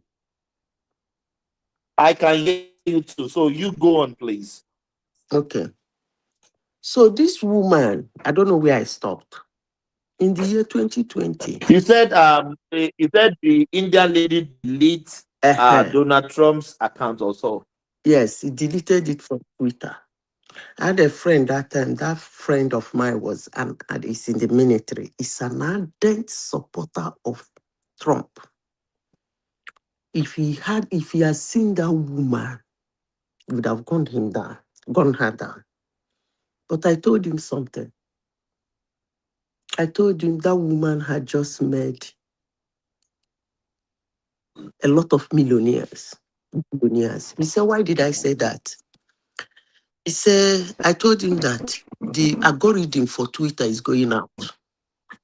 And there are going to be a lot of Twitters. What am I trying to say? You don't push humans. And today that woman was fired. That man now have his own Twitter that he can say any rubbish he wants to say. That being said, back to the spread of hormone. Thomas, in this platform, they said Iran is winning the war. They told you. And they still said that. I remember that day we were arguing. They said all manner of things. I made a comment. I said, number one, let me be clear. That country did not do anything to the United States. Maybe before, when they killed 240 military, they used the Hezbollah to go and bomb their site and then arrested the black. That was 48 years ago. But in this present time, they did not do anything to them. I asked a simple question. In this platform, I said, do you think they want anything from them? I think it was Prince that said no, they don't want anything from them. I said the only thing they don't want them to be is power. Hello, can you people hear me? Before I go off again. Yes, madam, go ahead, oh. I said they don't want any power in that region except Israel. I gave Joe Biden's famous quote. He was quoting when he was senator, when he was vice president, and even when he was president, people think he is not with his right mind. His famous quote is, if Israel is not there, we will create one and put there. He said it in different sentences. Go and read his. I said they don't want any of them to be power. They just want them to develop their country. Why? Because they have seko. They have a ridiculous religion that make them go above. So they don't want them to have some certain powers. And any of them that don't want to do that, they're going to crush them. They brought Iran. I mentioned Yemen. I mentioned Syria. I mentioned Lebanon. I mentioned Iraq. I mentioned Afghan. I say, these people tried. They came to this platform and told me that Iran is not Venezuela, neither is it Iraq. That was ridiculous because Iraq has beat Iran bumbo to bumbo. They fought an 8-year war. That all their teeth come out. They told me state of hormone. I say 80. Today, I want to bring back that nonsense to this platform. And I ask, all those people that have been abusing me, are they still following the story? Hello? Hi. We're Hello, listening. madam. I ask a simple question. Are you still following the story? I said something here some time ago. I said technology is intriguing. That's why it is going to destroy mankind. Because just like Remy said, they don't use their brain. When something comes out, it will trend. By the time you are trying to catch up with the trend, another thing will trend and yeah, before 3 days, a week, another thing will come out. Another thing will come. But people like me who are in tech, I keep up. Anyone I have interest in, I keep up with it. Today, I ask a question. Are you people still following that madness? Because as I speak, there is no gas in Iranian Phoenix station. Their gas stations has run out of gas. And today, I said it a week ago, some people were laughing at me. If CNN can say affirmatively that Iran has lost control of Strait of Hormuz, then they don't have total control of Strait of Hormuz. That means it's worse than that because CNN is not a fan of Donald Trump. But Iran is winning the war, isn't it? Iran is winning the war. Now, you see, when they see this propaganda, they say all these things. People who, a woman asked me one question one day in this platform, say, do I get my news where, is it not where they get their news, I get my news? And I said, no. The answer is a blatant no. I am a fan of listening to news. You know, 9 o'clock news, Thomas. Yeah, 9 o'clock, yeah. In anywhere I am in the world, I listen to their similar 9 o'clock news. I ended there. The local news, yeah. That they will I show listen, videos, I they will ended show there. time. Then I put my ear on the ground. People call America, they They said Iran has the right to do whatever they want to do. They're a sovereign nation. I agree with you. But when you have a police officer who has decided to be moving around with a baton, you better be careful. I asked them today, how are they seeing Iran and the Strait of Hormuz? Can I respond to you a little bit? Let me finish. Thomas, I said, humans are people you don't push to the wall. Do you know how many rules they have today?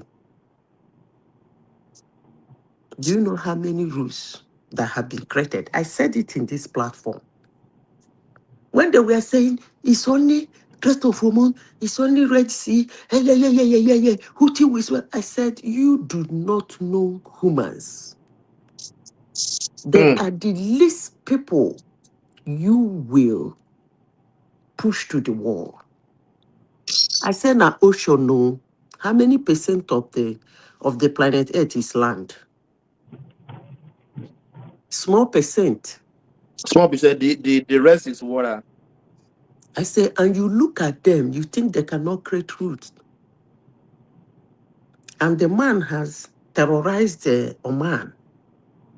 Oman has released their side.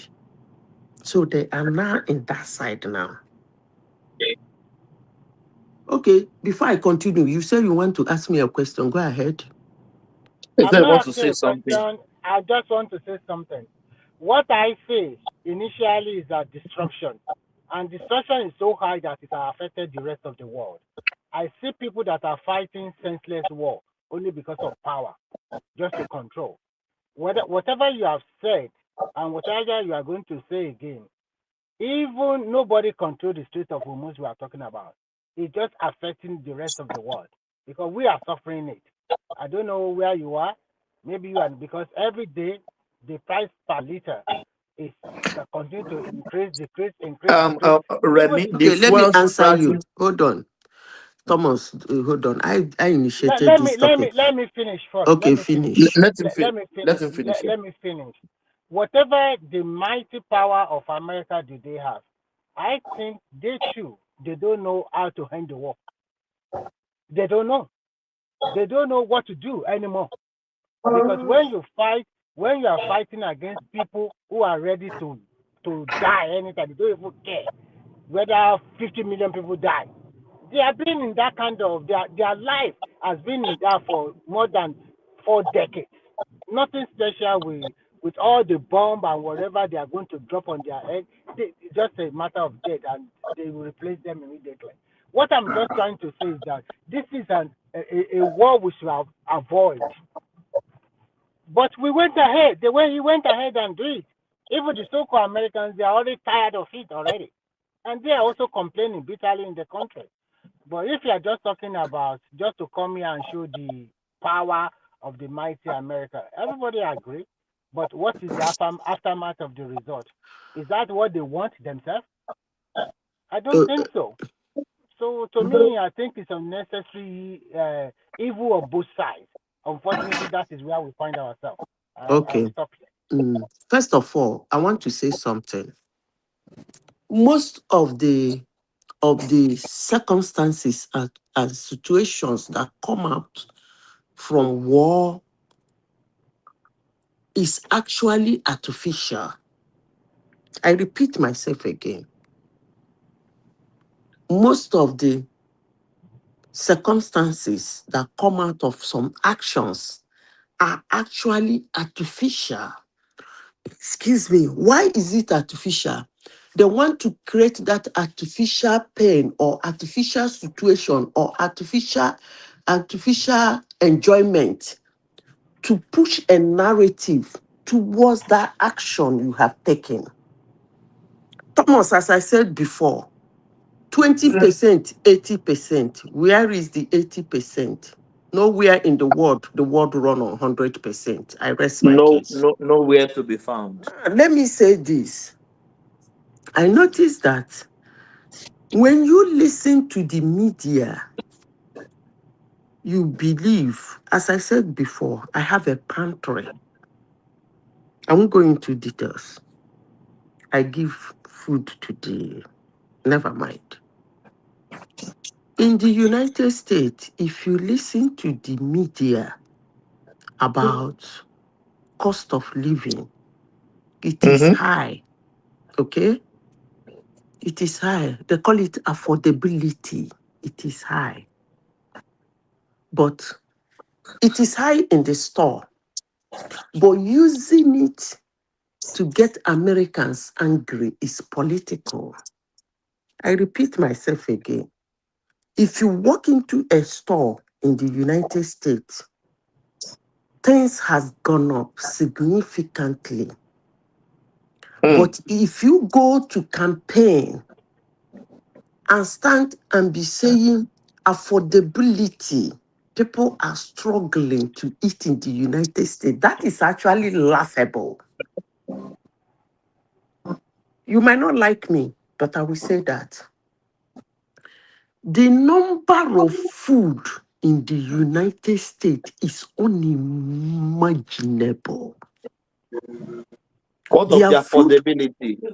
Wait, So let me finish. now let's use Nigeria. Let me finish, please, before I lose my thought. Let him land. Let her They land. have pantries. In fact, United States has the best pantry in the world, where you walk in and you take food for free. I'm not talking about food like ordinary food. I'm talking about over the years, they have put the standard of food, they are very high. Actually, if you're a low-income earner in the United States, you might decide not to buy food unless you want to eat specialty. Trust me.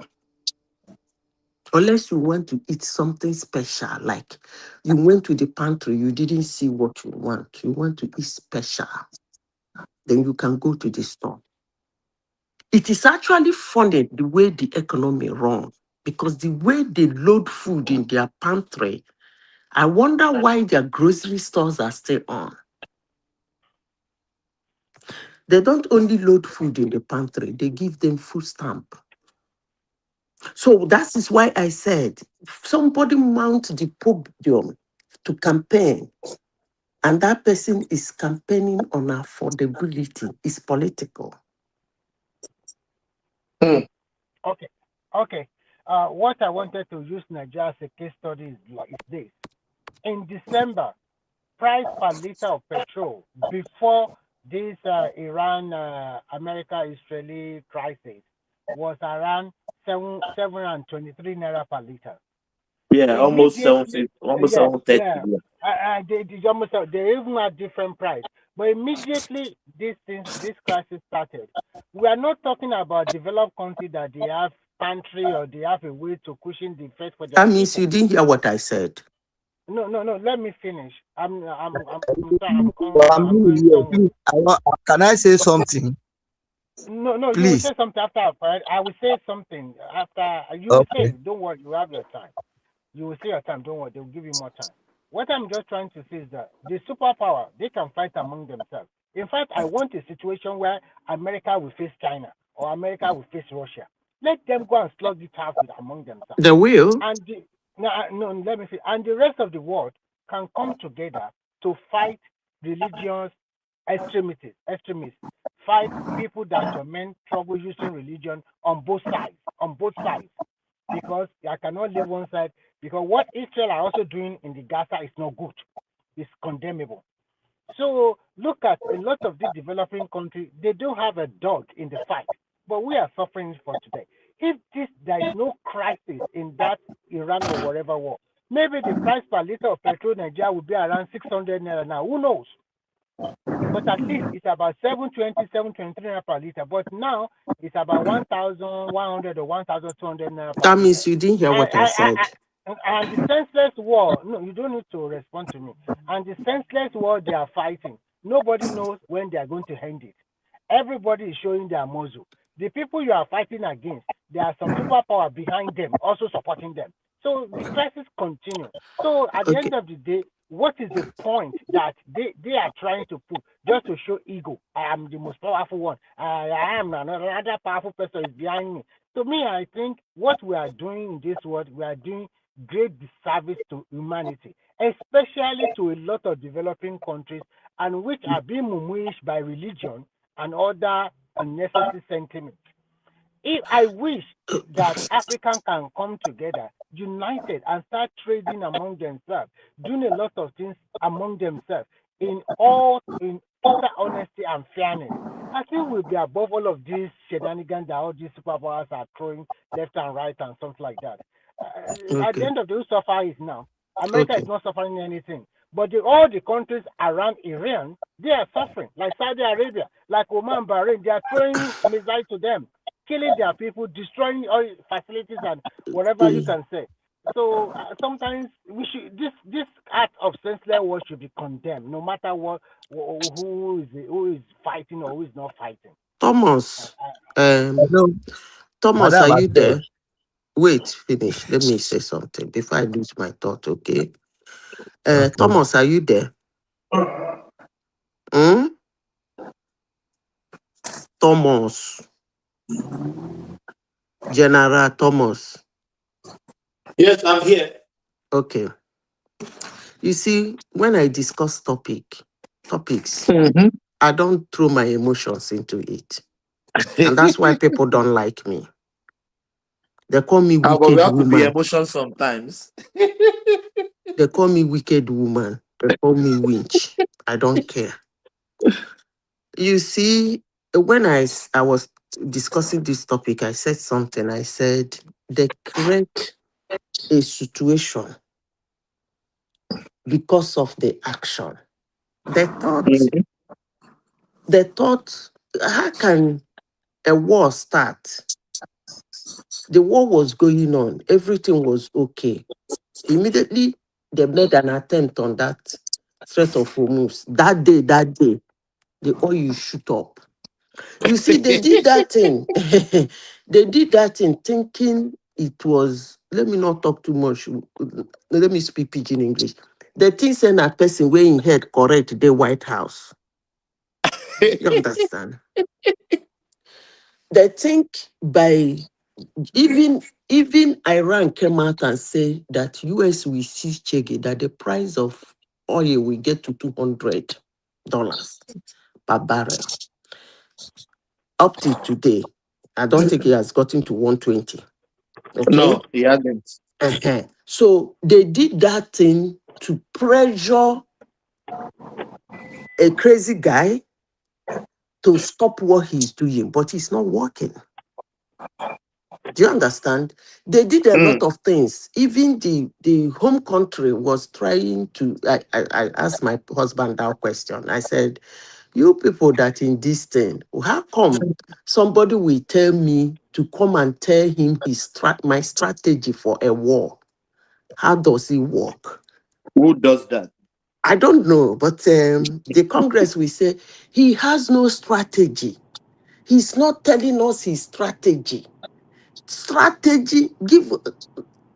don't know, but it is what it is. No, Madam Sita, no be so your brother talk. Peter Obi, you know, go tell us the strategy.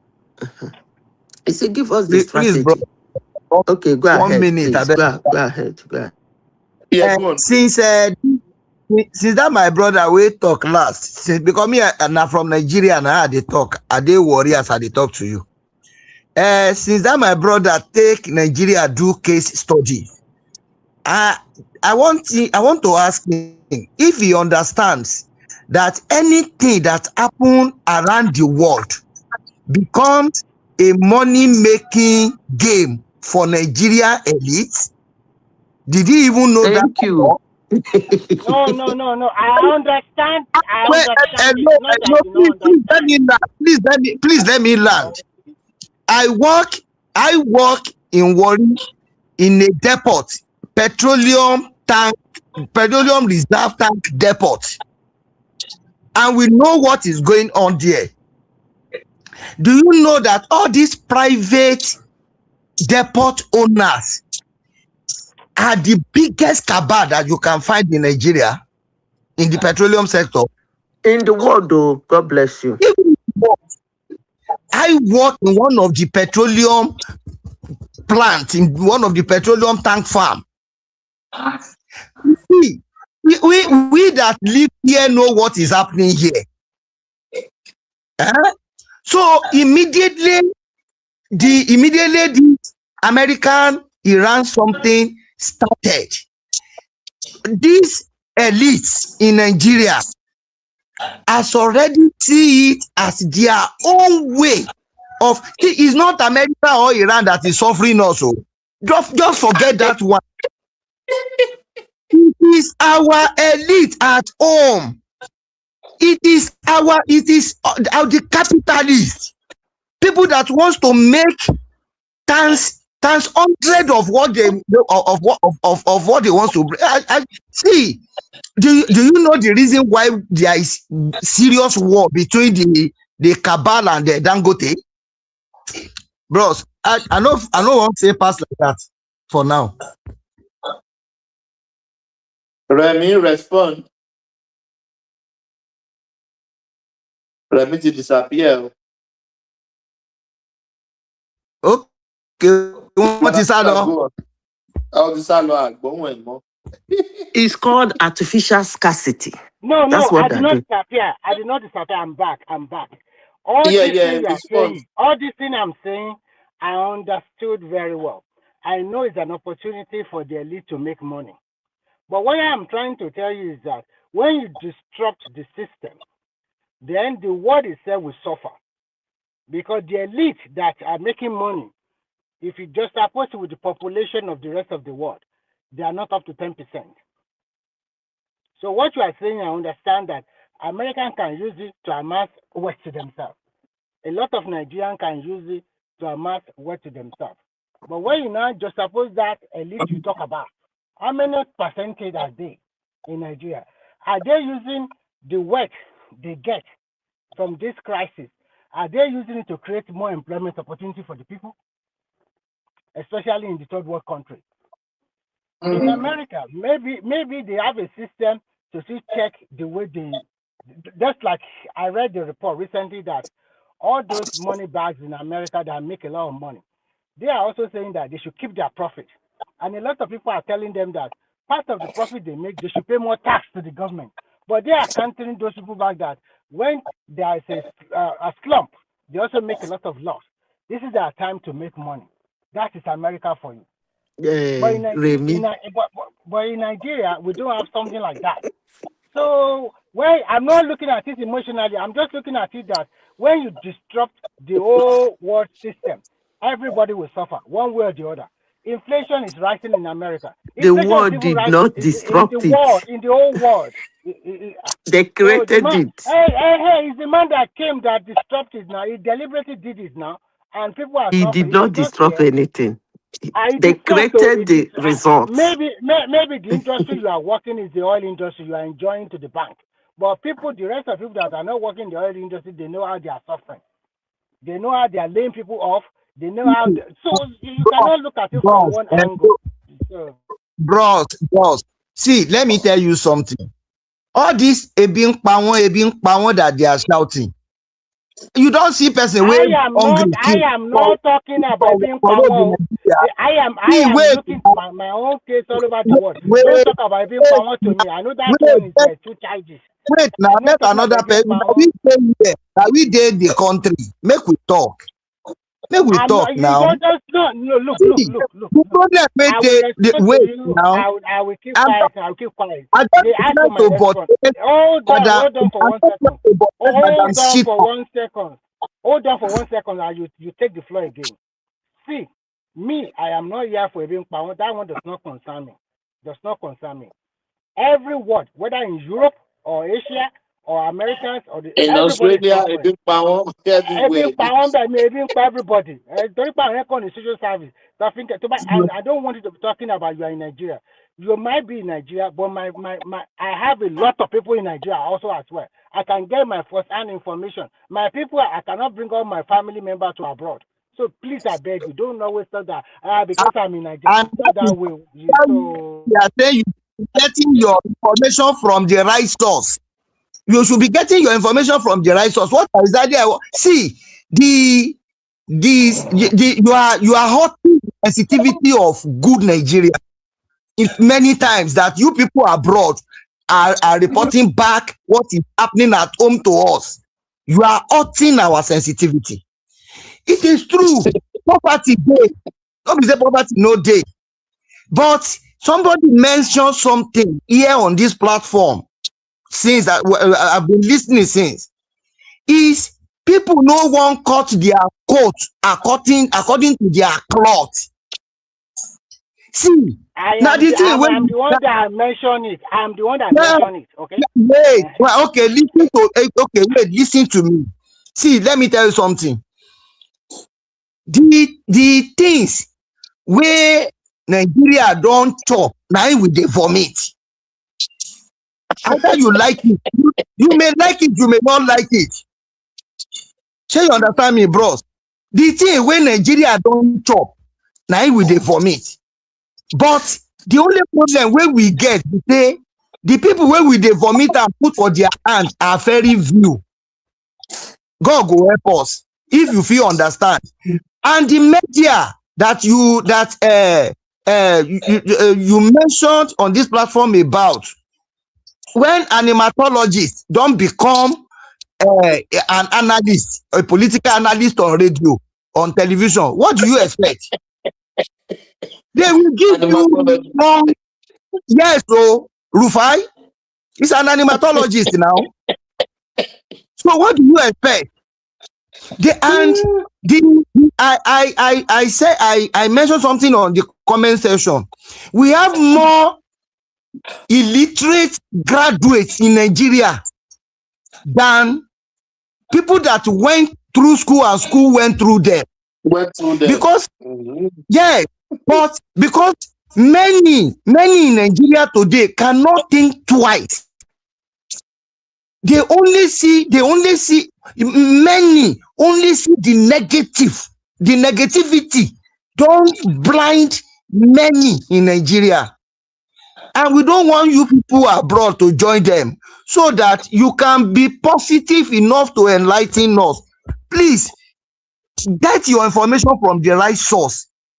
See, when we say Nigeria is bleeding, true, not true. But it's starting to get better for those that are positive. It's starting to get better for those that are positive. When I mention that I'm working in a petroleum platform, you know whether I be labor there. You know whether an office are they sweep for there. Do you think when people mention they are working in NMPCO, they are working in no, see, my brother, they are working in CBN. If you think they are manager, my salary no pass 200,000 naira in Nigeria. I have 4 children and I'm managing, and things are going there. All those my children, it remains only one in university now, and my salary never pass like that. Because see, you can't be all this around all the streets closing up bar, drinking, and you say you want to succeed in Nigeria. That is what is happening. It is only the lazy people in Nigeria that are shouting. Thank you. Oh, thank you, Bukola. Thank you, my brother. Like you really said it all. If you cut your coat according to your cloth, I mean what they call it, or cut your size according to your clothes, you will run to we're talking earlier on that people were talking of you can't bag a bag of rice, you can't buy a bag of rice. Why do you need a bag of rice? Is it only rice you will be eating? There's beans, there's other food to eat. Why do you need a bag of rice? Thomas. Why do you need a bag of rice? Yes? Thomas, this guy does not understand me. He thought I'm speaking to the sensitivity of Nigeria. No, that's not what I'm doing. No, I know. I am looking at it from the disruption of the crisis that affect the rest of the world. The country I'm living now, we are in serious economic meltdown. But because of the way they do things here, they still have social services that they can help some people, but they cannot help them like before. They continue to cut the money as well. Cut the money, yeah. Even here, we have the price of grocery has gone up. Even here. I was saying the other time. This country, you cannot just do one work and survive. You have to combine a lot. I understand some Nigerians have the opportunity to have 2 or 3 jobs, and they combine. But some are not even looking forward for any job. They are looking for their father, for their brother, or their uncle or auntie to help them out. In abroad, nobody's going to help you out. Nobody's going to dash you €1 or $1. They don't care. Everybody live individual lifestyle. In Nigeria, you can still go and meet your relative to help you. But here, no one is there for you. You are on your own. But when this destruction happens, that is where I'm looking at it. Because I know that this elite or the leaders, they will make their money one way or the other. What about the millions and millions and millions and millions of people? What would they do? You can ask America during Obama time, when there is a property crisis in America. A lot of people lose their home, lose their work, lose everything. They never recover today. Some religious people in Nigeria will say, God will bless you. God will send help. Nobody has ever given me $1 in this country. Thank you. The same thing. No one. Everything I have, I work for it. I always wish that once I will speak Yoruba a little bit. If you tell us about opportunity boku in Nigeria. Ben. If you can sit down and be creative enough, you get something. But the reason why we're on this platform is to always debunk that negativity. Because if most of the citizens of a country are too negative, that country will never progress. How can someone come here and be condemning Nefon is bad? We did not say everything this man has been doing. Those ones, they don't have brain now. They don't have brain. They don't have brain like their principal, Peter Obi. They don't have brain. The country that was in a mess in 2023, if not because of what this man did, these tough decisions, maybe today we'll be fighting civil war. Who knows, Seth? No, we'll be using wheelbarrow to carry money like Zimbabwe. Because nobody's ready to borrow you any money anymore. They are not willing. This is not the way. I know investor or investment is coming to Nigeria.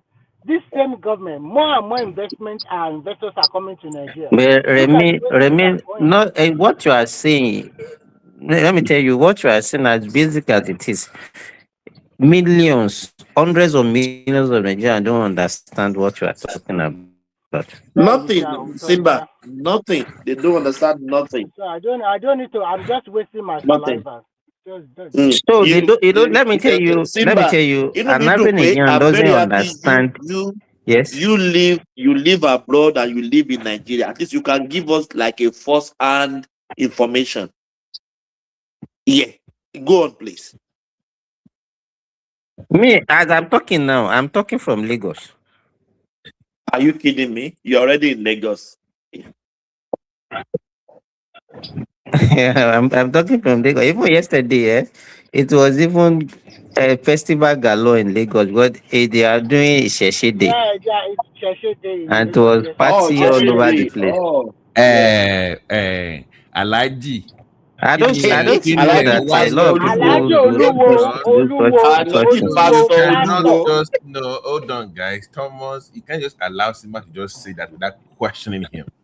Kini Alaji wani Sheshe Day.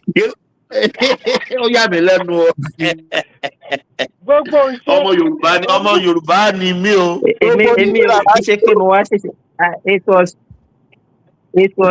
It was just a coincidence. It's not as if I came for the Sheshe Day. The thing just met me in Lagos.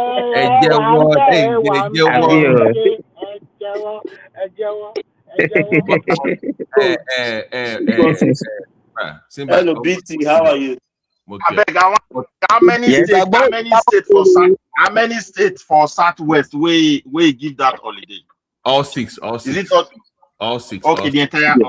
It's an August thing for us, but It's the August thing, yeah. Like the Osun Shogbo in Osun for Shogbo. Simba's point, my benito, I enjoy this. I came up with Yes, go on, the same time or the same time, the same period, or each one we give as time progress. Yeah. Or what? Mido, can you give me 1 second, please? To the point Simba raised about the mindset, maybe it was the previous speaker. Did you watch this this seminar or something that the Minister of Finance was, and this guy stood up and said his children could not get nail fund? Did you see that video, Simba, where he said nail fund? Yeah, I saw it, Babati. I saw the video. Yes, I saw it. That guy is a brainless kind of question, because your children did they apply for NEFOD? Or you think NEFOD is just like a free gift that they give to all students? Because the question he asked, he didn't tell us whether they yes. The minister's response is what I want you to go ahead, BT. The minister said he needs to sit his children down and really question them, because the public got the loan and they didn't tell him, and they wanted to still bill him. And BT, the question, I don't think minister need to even ask that question. The reason is that he said he has 3 children in university, and none of them has told him that they got NEFOD. Do they apply in the first place?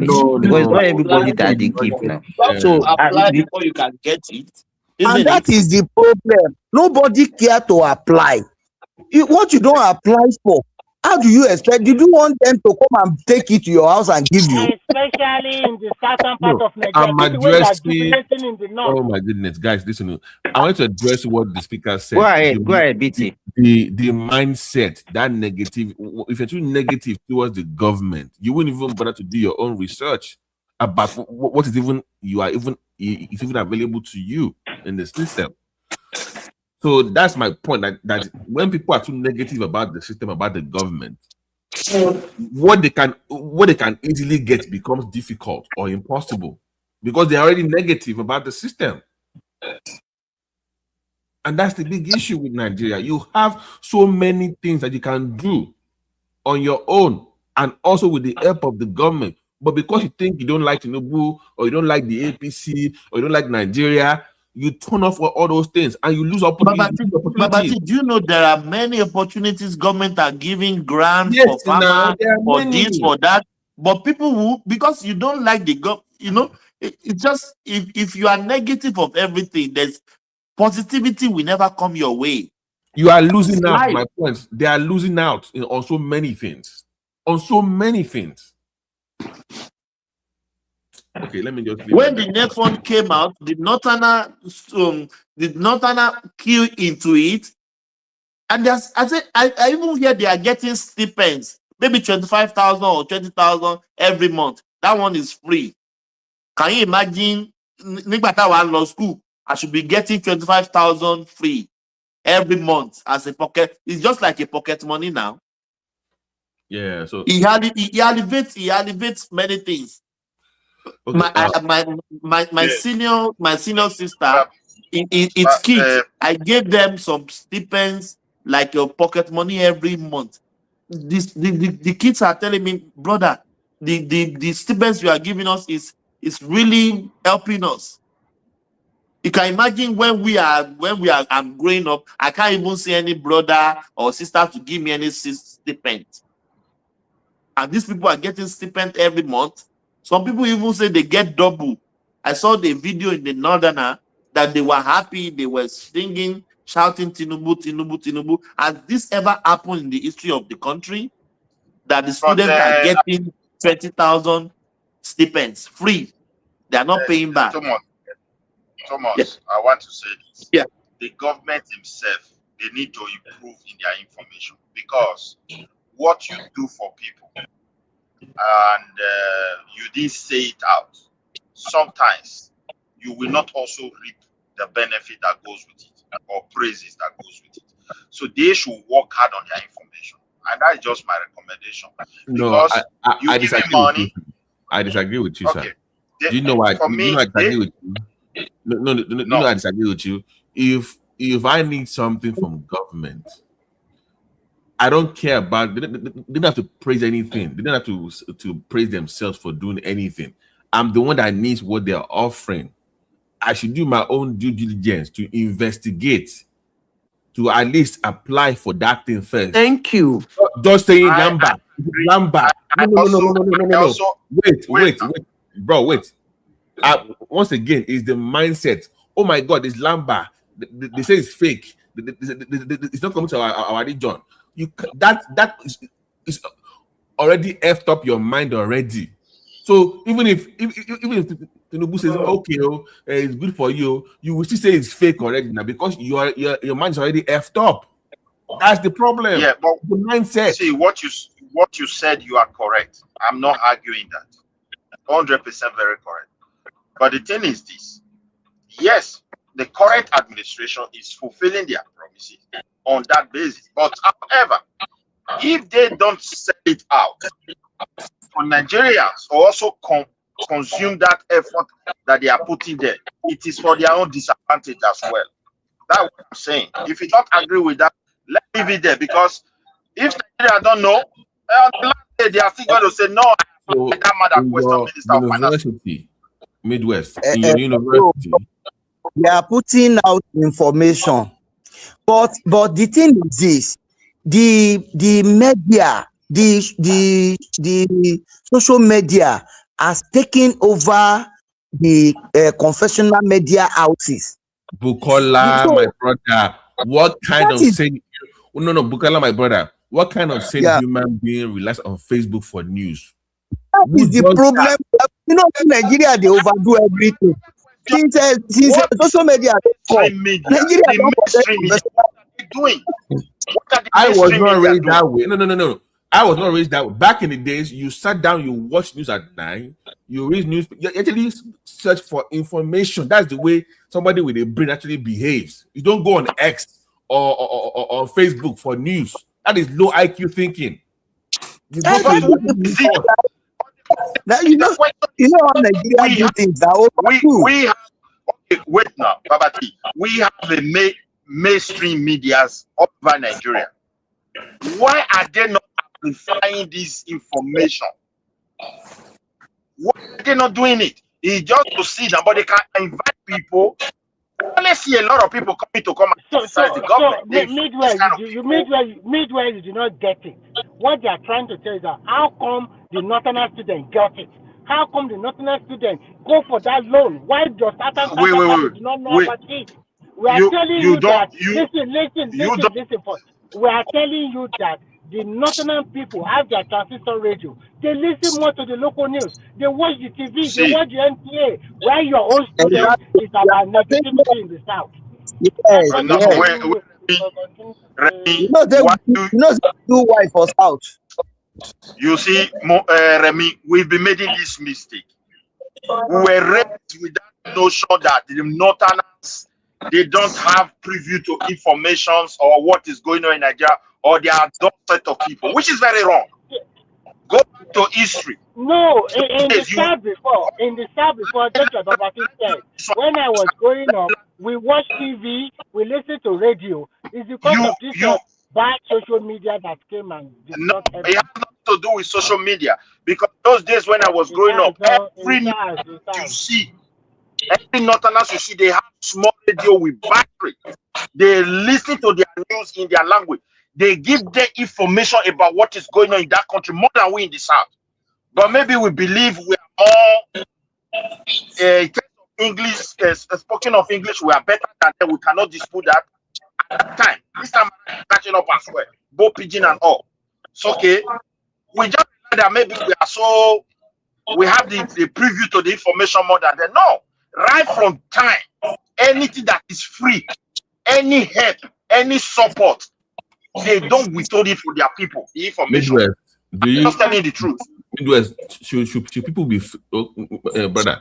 Should people be spoon-fed news, or should they seek out those things on their own? Me, I don't even give a fuck about people. people anymore. I'm not talking about the administration itself. Because if you I are doing know, something no, good, that is one you angle don't of it. use it to promote yourself. It's for your own disadvantage. That's what I'm I don't care about their promotion. I care about what's This to my own Midwest, life. stop blaming government every time. That is It's not about normal. government. It's what I'm saying. If I bro, if I need something, I should be able to get up my ass and go look for that information on my own.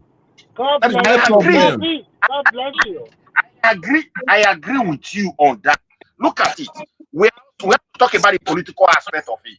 We can't just undermine the politics behind everything. Okay, tomorrow, who knows tomorrow?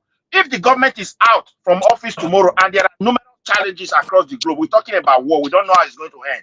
Maybe the next person is complaining, we don't have money for this, we don't have money for that. I know when Buhari entered, he was crying, there's nothing left for him.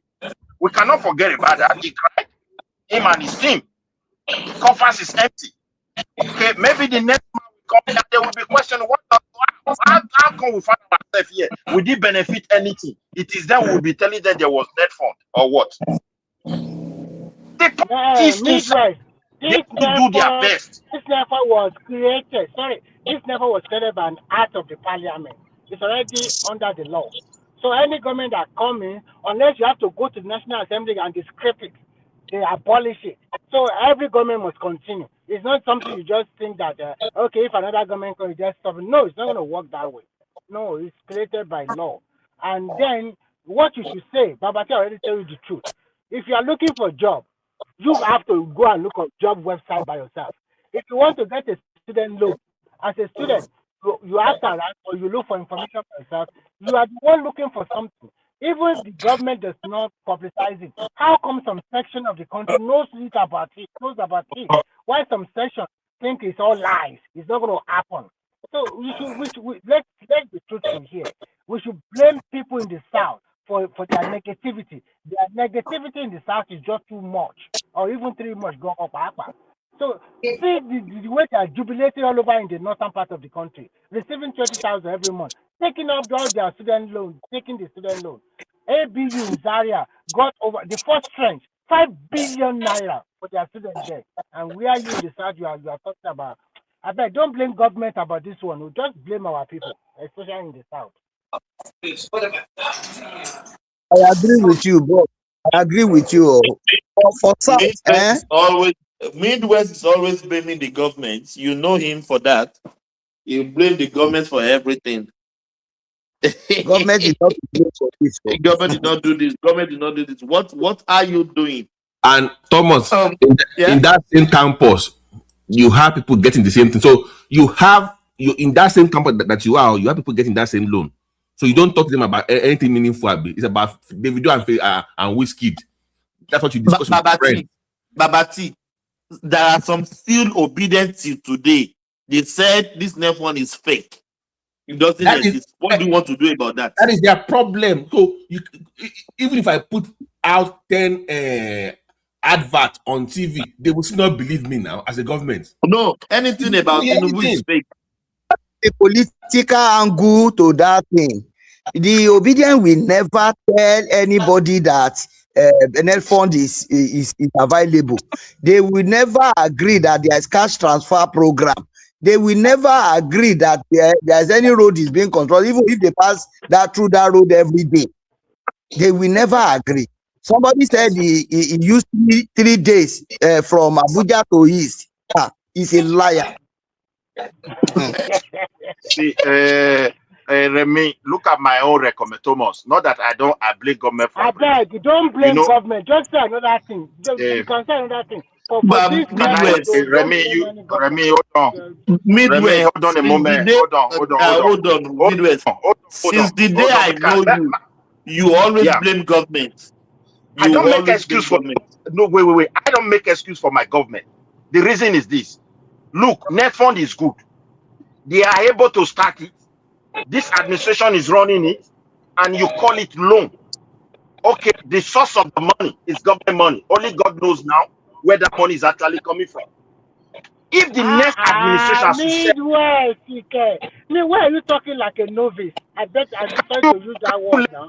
Can't you even let somebody if you know exactly, if you know exactly Hold on. If you Hello, know exactly where the money, please, where if you did not know the source of funds, even just few days ago, Tinubu just directed that all recovered money from FCC should go to Nel Fund. If you don't know, that's the authentic information for you. Tell people. Okay. Yes. Wait. All recovery from Hold on. all recovery from EFCC have been directed to Nel Fund. Okay, good. Which is also a very good development. I agree with you. That is good. It's a source that when we catch any of Nigeria thief, we put the money there. Okay, that money is loan. According to what they are saying, a loan people have to pay back. But in the nearest future, if there are challenges that the government can no longer fulfill it, people should know why they were not able to do it. But however, we should concentrate on information because information has power. Politics is behind it. If this current administration started something, it's not even the one that started it. We have been on this loan for, if you look at the history of the country, it gets to a point everything messed up. Now, this one is doing it, is fulfilling it, is trying his best, and many people are not willing to take that advantage, which is very bad. But however, those who are giving it out, or the government of today who have this plan and people who are fulfilling it, should also consider the politics behind what they are doing by letting Nigeria know that they are doing this. I will also recommend we that are here on this platform, let's look for a day to also sell it out. I just make that recommendation. We sell it out to our people, tell them, look, come and take advantage of this thing. Take advantage of it now. So you need something for your life to improve. I should be the one telling you that you should go and get it. You have been begging them. What is this now? I mean, madam, I don't. Okay, Ola, go ahead. Midwest. Ola, let's hear from Ola. Yeah, I just want to ask Midwest something because it's like you don't really see sustainability of this net fund. And what exactly is your concern? Because I have my own theory towards it. So, what's your concern about the net fund? Why are you so my brother? pessimistic Okay, about it? that one is different. It's different from the angle I was speaking about. You see, first of all, many in Nigeria, they have heard of it, they didn't try it just because maybe perhaps that trust has never been there. You understand? I don't blame them for it. We have to be honest. The way our government does that. Hold on, no. Before you go Same too far, you said many Nigeria heard of it and they've not tried it. I don't know. How did we? I don't know. I can't speak for the whole of Nigeria. How did we have over 1.5 million that access it if many Nigeria are not aware? They are ghosts. Ghosts, you know. You understand? Ola, let me Hold go to that on. your sustainability that you talk about. This is loan. When you give loan out and the debtor they didn't pay, the system will collapse. It's for sure. Economic practice all over the world, and I think you will agree with that.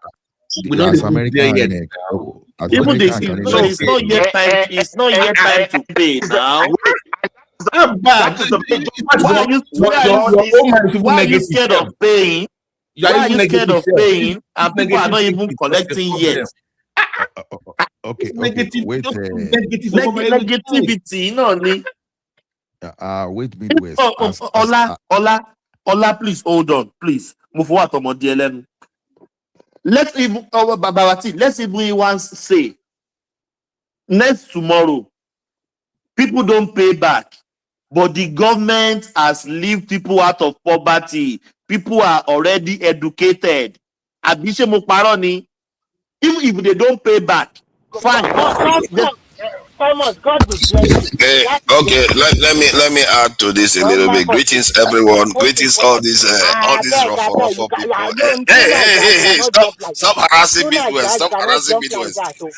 Stop harassing me, West. You guys have been here for 5 hours now. Come on. You've been here for 5 hours. You cannot jump like that. I've not even Remy. I'm greeting everybody now. To Naija, hold on, please. Let's just deliberate about this. Let's just even say the students didn't pay back, but I know the government has lifted people out of poverty. They have been engaged, they have been educated. for life. Let's just even say that they don't pay back. Okay, hold on, Thomas. I will Let's tell you hear. something. Let's hear from Tunaija. No, I've not spoken. Yeah. You want to bully me out again? No. You just want to. We have been speaking now. Let's Tunaija say something here. Don't take us to See, security tonight. I just beg you are you. going to end up there, you like it or not. See, the nail Just give me 1 minute and cut porn, him off. the concept of student loan is a good thing, and if people are getting it, that is a good thing. The only person that I know that is in university that I asked about it, he hasn't gotten any nail for, according to him. I don't know whether he's lying. You know, Nigerians, they can say. Did he apply? Did he apply? Yes, he said he applied. That people didn't get. He said he applied. Brother, because if he says yes now, you won't give him money now. It's possible. It's possible, but they said they don't have access to it, so that's what they are here. They won't tell you yes. Baba, you are right. So let's not do that now. Why can't you say that tonight? Why can't you tell him Why are we just making assumptions? We have to take it from the people on the ground. Why can't you tell him that you can apply for him? You can apply for him. You know the web. How am I supposed to be? No, you can do it now. Both of you. You have WhatsApp. Call him on WhatsApp. Why happen to be applying for student loans for somebody? He's lying, Hold on now. Remy. Let me finish. Because I know you. This guy, you just want to be interrupted all the time. Let me finish what I'm saying. So there are people that also said that even during Buhari time that they do get payment. You know, NYSC people do get payments, and sometimes they, for doing nothing, they just get payments. About 20 or 30,000 they were getting during Buhari time even. So I don't know whether it carries on till now. That said, you know, I think what we miss is that people like Midwest and other people that are complaining about the Nigerian government, it's not only because of just Tinubu, it's about the entire country, the way it has been run till date. Another figure that I got this today that really shocked me. Do you know how home ownership in China is up to 97%? In the West, it tends to be around 60%. In Nigeria, 25%. Even in South Africa, there's 60% ownership. So there is severe. When I saw that figure, I was shocked. There's severe dislocation in that country. Something is seriously wrong. Because how can almost every other nation have 60% home ownership, but in Nigeria, it's 20% home ownership? It tells you that these people that are running that country, there is something they are doing terribly wrong that even some African countries are not doing. So that is just one aspect. And you know my criticism of this government, that most of the things that they do, I would really like you guys to tell me what is it Tinubu has done specifically, other than any. Let me ask my straight question. I'm asking a straight question. I'm not going to talk now. I'm going to ask the question and stop. Let me ask the question and stop. Hold on, what is it that this government has done? Wait now. How do we get from this is why I said I've been here since I've not even been able to take turn. Tunaija is host like me too, and it's changing now. We are talking of NEFON now. You've already expanded it to somewhere. At the end of the day, nobody will understand anything at the end of the day. You're going to go to stay with that NEFON. No, I already said what I said about NEFON. I told you that the only person I know. The concept is a good concept. Of course, giving people student loan instead of them not being able to go to university is a very good thing. Instead of the payment for the school fees being on the parents is a good thing. That's one of the only good things that the government did. That I said, that's a fair policy to implement. Not that it's good or bad, my brother. We're discussing access to it and people even knowing about. That's the discussion. Not that it's not a good or bad thing. Access to it, people know about it. Access to it is a different thing altogether. You have to admit that. No, listen to what I'm saying. He said people are saying that it's not true, that they don't even know about it. That's what we're discussing. And everybody I know knows about it. But he said that in their own place, so they never heard about it. It is not true. And I'm saying that that's the problem with Nigerians, the mindset. That's the issue. When you don't get any it's true. Some people are very biased. I can clarify here for you where I enter the discussion. Now, we all, everybody here agree that thing is good. There's no dispute to say it's not good. Do you understand? We have agreed. But the thing is this, the government that is paying it They themselves, they are not selling the information. Are you not the one that is telling Nigeria that during Buhari, the man was also doing similar thing? He didn't get credit for it. Okay, during Buhari, It's not similar. Moment. Hold on. What kind of Cannot be paper argument. is gossip? You Hold on, everybody, hold on. I'm not going to take this one any longer. Everybody, hold on. I'm not going to take this bullying any longer. Listen, they've advised you, but you still want to claim that you are right. This NEFON you are talking about, people are even aware. Just stop this thing. If you choose to listen to Aisha, Yesufu, and co, it's your fault. People you are are the one that have to give me a little point. Let me hold on. Wait. Every time me are you there, you love to cut person off and you start making your own submission for that person, which is opposite of what the person is presenting. Ola is the one that have the floor now. You just interject. Okay, make it continue. I've been here for more than 4 hours. I came. I'm here for 5 hours. I've never said anything, but you can continue. No problem. So the thing is this: they are telling you. The thing is, if someone is telling you that they are not aware, then ask yourself, why are they students? You are a student. You are not aware of something that will be beneficial to you. You are a student. You don't know about scholarship scheme. You don't know about NEF fund. Come on, you don't tell me that. You don't tell me that. You think I believe you? Say so. When you listen to a political commentator, you only hear what you want to hear. But when you want to hear something like this, you go into the student community and you will hear what they are doing there. So and you are saying one thing the other time that, okay, what about tomorrow if one government cannot sustain it? Then why are you a citizen of Nigeria? Because it is your duty. Because what you don't understand that this government is doing now is that it's already making life difficult to any government that will come tomorrow that will change a lot of things. You want to come to that government tomorrow, you want to take their fund away, then you will now see NANS coming after you. You'll be shocked that even ASU, they will all come after you. So anybody that want to take net fund away, you will have to explain why you are taking that in away. Because of course, some idiot will make attempt to take it away if they have the opportunity. Except you are giving free education, you can take it away. Let me tell you one thing: free education will not. You can't deceive people with free education again. Because when you want to steal money, you will say, okay, we are going to give you free education. You do it just for just for a few months or a year, you start deteriorating. We don't need that bullshit again. We don't need that BS.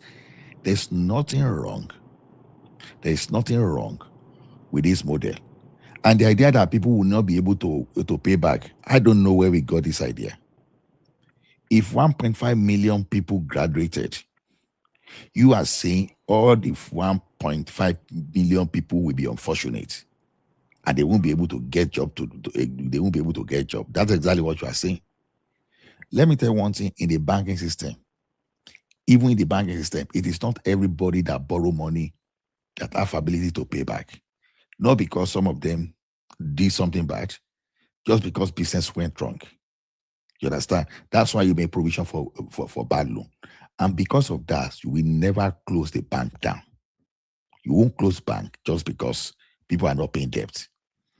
You recoup your money from even those good businesses. So the thing is, we just need the system to be fully functional, which I believe is functional now, and to find a way to sustain it. Yeah, not all students will pay. Not all students will pay back.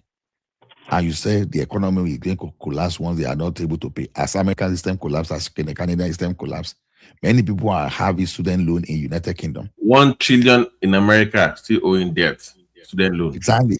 So it's not a new thing, but so now the thing is this: will you rather? I keep asking, will you rather use that money for students, for the less privileged, than for some idiot to divert the money in the name of giving you subsidy, knowing quite well that subsidy is just going to be mismanaged to embezzle? Or will you like that money, the money to find their ways to the hands of the like of Malami and they like Emefiele than to go to the hand of the student. People don't really understand what Tinubu is doing in this government.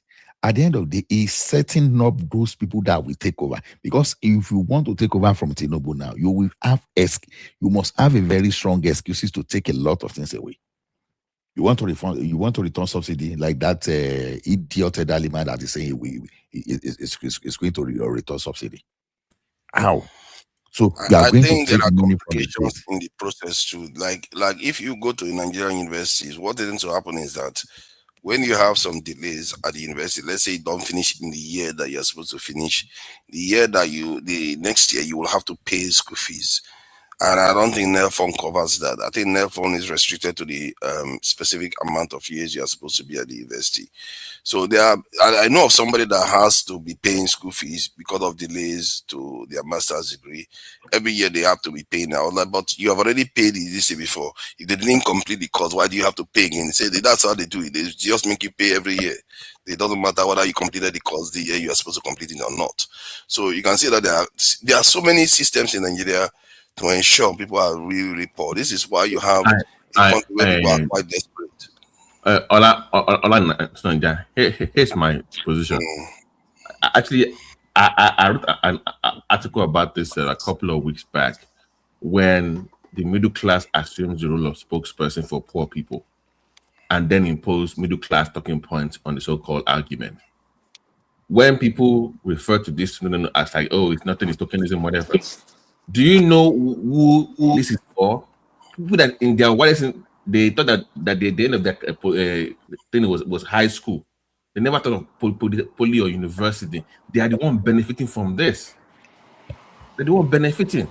The poorest of the poor are the one benefiting from this student loan. Exactly. They are the ones that they find it hard to access it to.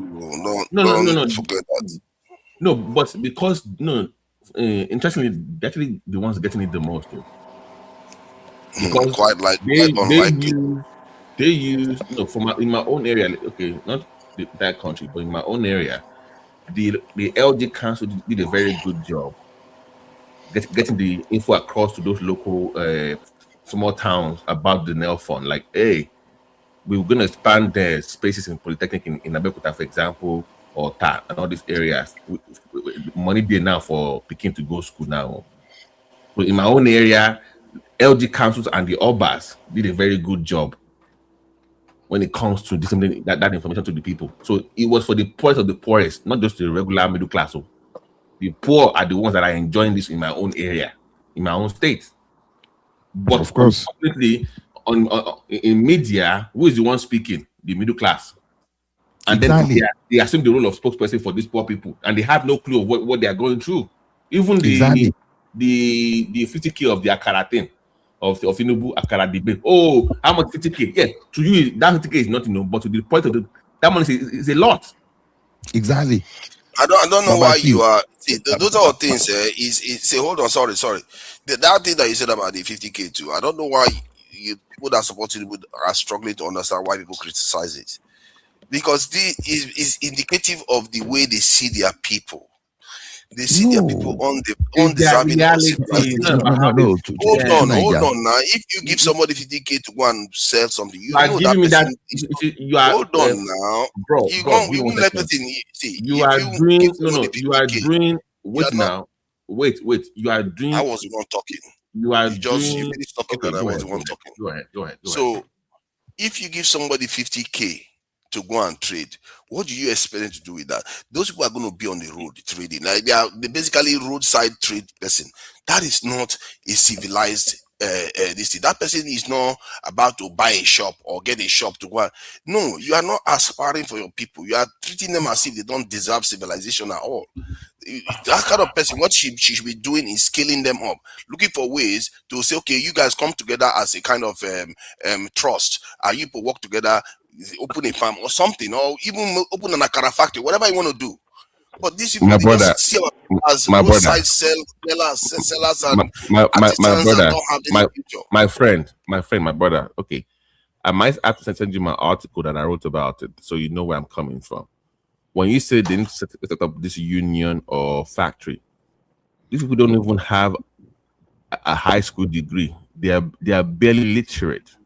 Okay, so we're not discussing expansion or scaling up. We're discussing access. So when you discuss no, let me finish.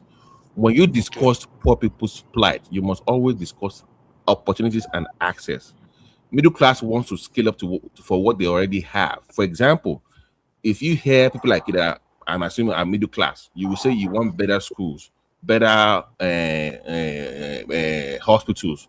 You already have some kind of opportunity to use those things in the first place. It might not be the best facility in the world. For poor people, they can't even get in. It's a different conversation entirely. And to my point, you keep imposing your own middle class talking point on poor people. It's two different realities. I'm not imposing That's anything. the issue. And you I'm imposing is that you aspire you for are them doing no wait. You are doing what I've been talking about, where you impose your own system. You said scaling up. What do you mean for poor people? What do you mean scaling up for Poor people know how to scale up the CCD. You are being very patronizing to people that are poorer. No, you are discussing. Hold on, let me think. Okay, you okay. begin from somewhere first before you scale up. Now, I mean roadside Akara woman. Okay. No, they pay for their school fees with that money. How do you pay for rent? There's nothing difficult. To Naija, hold on. There's nothing difficult in what Babati is saying. Now, I will give you another example if you are still finding it difficult to understand. Now, when they remove fuel subsidy and people are shouting, poor people are not benefiting. Who are the poor people that are not benefiting? And how? I will tell you this thing. When you want to bring food in a mass, it is diesel they are using. And they've removed fuel subsidy from diesel since 2007. So when you are bringing food, rice, beans, and all those things from Kano, from the North Rider, you use diesel. Nobody shouted that time. People were not fighting. Even the companies, industry that were supposed to shout, they didn't shout. Immediately they removed that of petroleum. When they removed that of kerosene gradually, they are not talking because the middle class people, they are using gas. That's not their business. But immediately you remove that of petrol, they started shouting because they are the one that holds 2, 3, 4, 5 cars, maybe cars on the road, not the poor people. Now, but you know the tricky things there, they will come to you and say, the money to carry food from this, now lie. Now truck where they carry food, now this way they use. So what he's saying this time, Rana, you understand, is that know the people that talk when the problem is there, not even the two poor people. That some of them cannot even buy data to come online and speak. So someone that didn't go to school at all, that okay, maybe he's been looking for a way to buy a generator now. Maybe he's been looking for a way to buy a clipper, or he'll be looking for a way to buy saw, just to this hacksaw to be doing a carpenter, or someone that is trying to look for money to buy hammer. If you give 50,000, he will go ahead and use part of that money to buy that thing that you think is unnecessary. You understand? Just imagine someone that needed just hacksaw or hammer that got that money. Or look at that someone that be looking for money to buy, let's say, a better pass neighbor. A better pass my neighbor to buy generator and run his barber shop. And you give the person that 50,000. Those are the people we are talking about. Not people that even 200,000 cannot buy fuel into the car. Those are not the people we are talking about. So all these things, you have to understand the strata, the social strata we are talking about.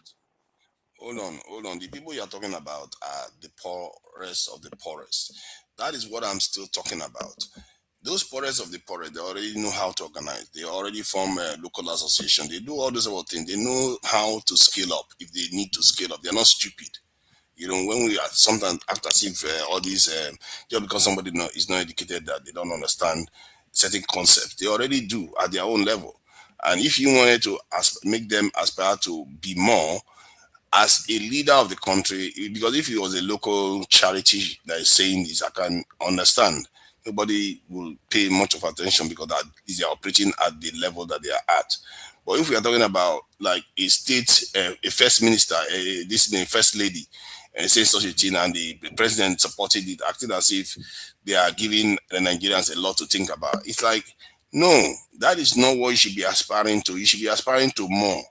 I just watched a video yesterday about how one lady, Ghanaian lady, was analyzing how the Chinese versus the Indians emerged and how they build their this thing without taking into account what they did earlier on to get to that point. But the point is that what they did there, hold on, let me finish. The point that what she was trying to analyze, if you think about it, what those people did and compared to what our governments are doing, and this is, for me, that's my biggest criticism. It's not necessarily only about Tinubu, it's also about the Buhari, Jonathan. Maybe less Yaradua. I don't know what Yaradua would have done. He seems like that man was going in the Let right me quickly come in here. but the others, none of them have. Let me finish what I'm saying now. The others have not done that well for one to be saying these people really have aspiration for their country. I don't even know whether any one Nigerian leader has even had serious aspiration. Maybe Murtala did, but even if he had aspiration, he had the very, very, very mistaken idea that you downgrade your security posture, then you expect to expand into prosperity. So you that are was his moving biggest. away. My point is let that me quickly this is come what in I'm here. saying now. Let me finish my larger point. My We larger already point is that understand what you are saying now. these We people already don't understand. You are aspire just for their people to truly be civilized. When they build a road, they expect you to thank them like you have the no, which is a good thing that they built roads. It's a good thing they do nail fund. No, there's no doubt about that. But these are the type of things you should have done. Like when you hear about the country, when I was checking, I was shocked. I didn't even know about that one. I know that Nigeria is poor, but I felt in my mind, I actually thought Nigerians own more properties in my mind because I always know that a lot of people have properties in Nigeria, but I didn't know that it was this low of a You've changed the topic. Let okay. So you let me say this, please. Sorry. Is it safe to say this. that Oh my our God, friend Babati and already brother, hijacked me. forefathers, has never met the poorest of the poorest before? Is it safe to assume that he has don't no mind it. idea? I think He has no clue. Is it what because I want- the man is using the word scaling up and forming group? Poorest of the poorest don't live in that reality. That's what he's exactly. They don't even know what we're discussing here. I'm sorry. Thinking that they are stupid. I've met them. People that live in Sunaija, let me buildings, say having now. children. Sunaija, let me say, we have already given you the opportunity. Even if you are scaling up among your cooperative society, the government is giving these lower level people some kind of grant. It's not a loan to add up to whatever they are doing. For example, let's say you are a welder and you belong to cooperative society to scale up. They use the thrift system. But if government is not giving you additional 50,000 to scale up your business, is it not good? I will give you a very good example. A lot of barber in Nigeria now, they are using solar power. They use it to power their cordless, the machine they use to cut their hair. So that's a very good example what they are trying to say. Secondly, the federal government through the Skill Acquisition Center have trained a lot of people to acquire different skills. And once you are done with your skill for 1 year program, they are giving them enough money. Some are getting 500,000, some are getting 1 million. These are the lower level career, but they cannot satisfy the whole population because first, there's no data. You are not controlling population. People continue to born like chicken in Nigeria. So when you're not comparing Nigeria and with China, China control population. Nigeria is not controlling population. We don't have the data. So many things is wrong with the system. So what you should say is that this government is trying. If the previous government have done the same thing all over the years, maybe Nigeria would have been a better place for now. You truly believe that? Wow. I'm not saying government is trying. If all that government do that, we are going to be mad. So Nigeria does not believe that the government is trying. See, all government is by your standard, all the Nigerian government are trying by your standard right now. Okay, all the Nigerian government are trying. Hold on. What has the government done that's so different from what Buhari has done? Now. Hold on. See, hold on. You two hold on. The problem in Nigeria today as we all know, does not start today. But the only thing that is imminent now is that we want to go and climb the tree from the top. We should we should learn how to start somewhere. We should try, and that is what many Nigerians are trying to do now. Start somewhere, because all these things, all this grant, all this loan, all this transfer, all the cash transfer, some people see it as nothing, but to many Nigerians is something. It's something to start off, somewhere to start from. You are comparing all these other countries. Nigeria is dynamic. We all know that. Even in African setting, we are larger. The population is skyrocketing every day. Do you think federal government, we focus only on federal government? I don't even hear anybody talk about other other lower government, the state government, the local government. Are you saying something is not going on in those area also? See, when people say many Nigerians are dimensionally poor, I laugh, because we that live here, we know what is going on. So what I will like people to be saying is this, or what I would like people to be projecting to Nigerians is this: people in your village, where you come from, tell them to start somewhere. Tell them to assess the benefits that government is putting out. That is when they can think positive. What would they want to do? What next? What is the next for them to do? All of us cannot become millionaire. All of us, even fingers are not equal. But cut your coat according to your cloth and start somewhere. We just continue complaining. Something I want to add. Hold on. Something I want to add is this. To Nigeria, I know that whenever they say government trying, it may be somehow irritating you.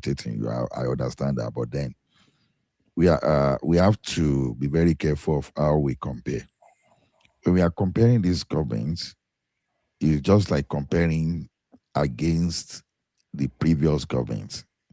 You can't be comparing Nigerian government and the Chinese governments or the Western world government, because it took Chinese several decades before they even recovered. And the Chinese people we are talking about before, they were not that, as the Western world would want us to believe, they were not that terrible. It was the Western world that brought them down. And they just find a purpose to come back. So you can't compare to that of us. And don't forget that in economics, they say the resources are limited. Within our limited resources was where some idiots create some kind of scheme for themselves, thinking and use that thing to say we are trying to help the poor, and the money ended up in their pocket. But we now have a government that is now correcting the structural deficiency that we had before. An example is taking that fuel subsidy away. Another example is setting up net fund. Another example is creating some kind of loan scheme that when you want to get something, you don't have to wait till you save your money, your salary to buy, so that alone in the long run we have impacts on reducing stealing. For example, you see a TV of 500,000, and you don't earn more than 300,000 a month, and someone is extending credit of like 3 years, for example, that okay, buy this and pay over 3 years. You understand? So that one over time, we have impact of reducing your ability to steal. Because these days, if someone want to buy that television of like a 500,000, the first thing you want to steal from ABC before you can get. But you are getting the same thing done on credit.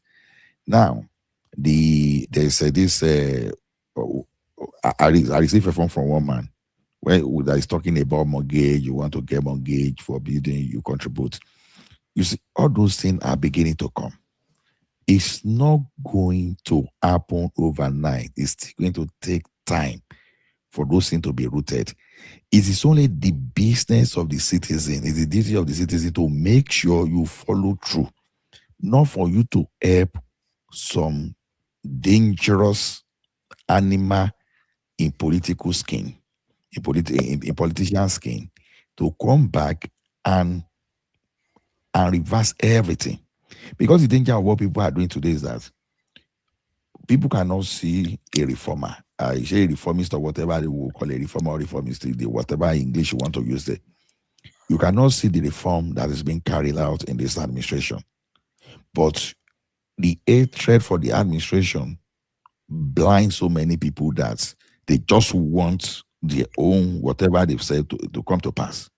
That's the only thing they can see there. Hold on. You have been going on like a radio broadcaster for a long time. See, from your own mouth.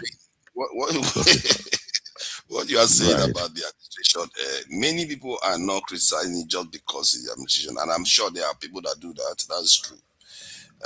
You can have a country where their GDP is more than halved, and you expect that government should be standing. In the UK, oh my God, Liz Truss, when she was in office and she implemented some policy that hardly shook the UK GDP, she was out of office within weeks. But in Nigeria, obviously, we'll have people backing government that will have your GDP within to half and throw your country into economic downturn where inflation is hitting 30-something%, and it's okay because it's what needs to be done, because there's an excuse for it all the time. You say something that I doubt whether you really understand what you say sometimes. Let me finish what I'm saying. Let me finish what I'm saying. You are because you are here defending. you're here saying that he's making reforms. He's a reformer. Yes, and I'm telling you now, hold on now. Let me finish what I'm telling you. I'm telling you that it's not only him. I'm not blaming only him. I'm telling you that all our Nigerian leaders, not from zero to now, none of them have had enough ambition for their people. Zero, none of them. Because if they did, Nigeria wouldn't be here. If one of them they did, but not lying. Hold on. Didn't do one thing. Not big enough to your own liking. No. They had visions, but it's not as big enough like you think it should have been. No, not even big enough. Just get yourself back to pre-colonial era. They didn't even get themselves to that time. That is how useless most of our leaders are. And the point is that many of them are happily within it. That is what they are doing now. You are thinking that these people are ruling like leaders. All this debate is nothing. They are in their head. They are still like in this post-colonial period, whereby they are still under the wings of their colonizers. That is the problem with they don't have any aspiration. How can you compare this our people to somebody like Mao Zedong, that the first time he visited Russia is asking them for their best weapon ever? Let me finish. Hold on, let me finish. Hold on now. Let me finish so that you can understand. Let me finish what I'm saying. You were talking for a while. You are drifting. Don't go to this history. You were talking for a while.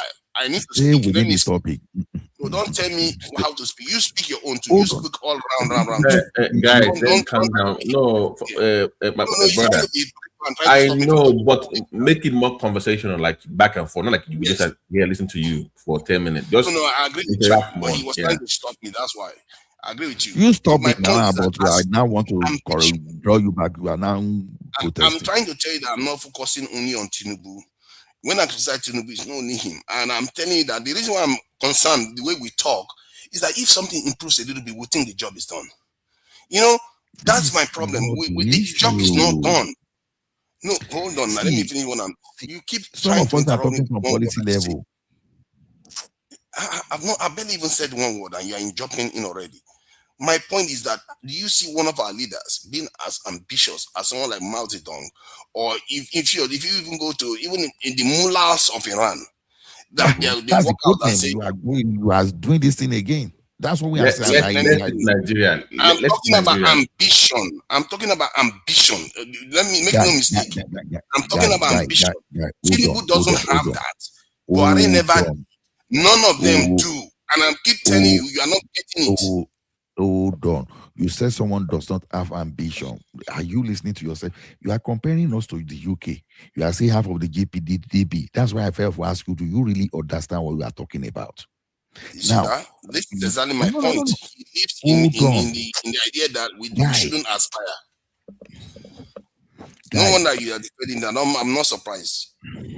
Sorry, gentlemen, please, I beg, please, Ola, did you see let's just segue a little bit because it's not going anywhere. Did you guys see the interview of Yesufu with Symphony yesterday? No. Where she said, no, can I read the quote out for you guys? The quote, okay. There's a video, but she said she was asked about the NDC, right? And Yesufu said NDC is a gathering of senseless, unreliable, and low-life clowns with the settle of Peter Obi. Like everybody in NDC no get brain. Now only Peter Obi get brain for that party. That was Yesufu yesterday. I think she's a sore loser. Okay. I know, but I'm asking you now. Here's the question: how does that help Obi in the NDC? Is she still an obedient, or because lately she's been very quiet? Baba, see, she also said that she's not going to follow Obi like 2023 to campaign. Wow, she's already out. And no money to make. Ola, so you think that thing really pain them? That's Senate. No, you see, one thing is this: the like of Aisha Yesufu, they are overrated public speaker. You understand? Now, these are ambitious people that they have their own purpose, they have their own target, but they have to hide under populist opinion. You understand? They are using what they think is popular within the polity to promote themselves. Nor they really have anything to give. So when he speaks like that, what are you talking about? They've not been inconsistent. Since when has Aisha been inconsistent? If Chabish was being inconsistent, then you can say they're just chasing what is popular. Some of the things you're just saying, I thought maybe they resolved that. No, all these things. I don't know. You're coming across. I don't understand. I think my thinking was that maybe behind the closed doors they resolved their issue. Maybe because she's a party member, I thought maybe they've already resolved the little whatever they have. But apparently they've not. They never resolved that, and she's still against the party. That's what I'm saying. It doesn't take me to understand the political opportunists or political jobbers.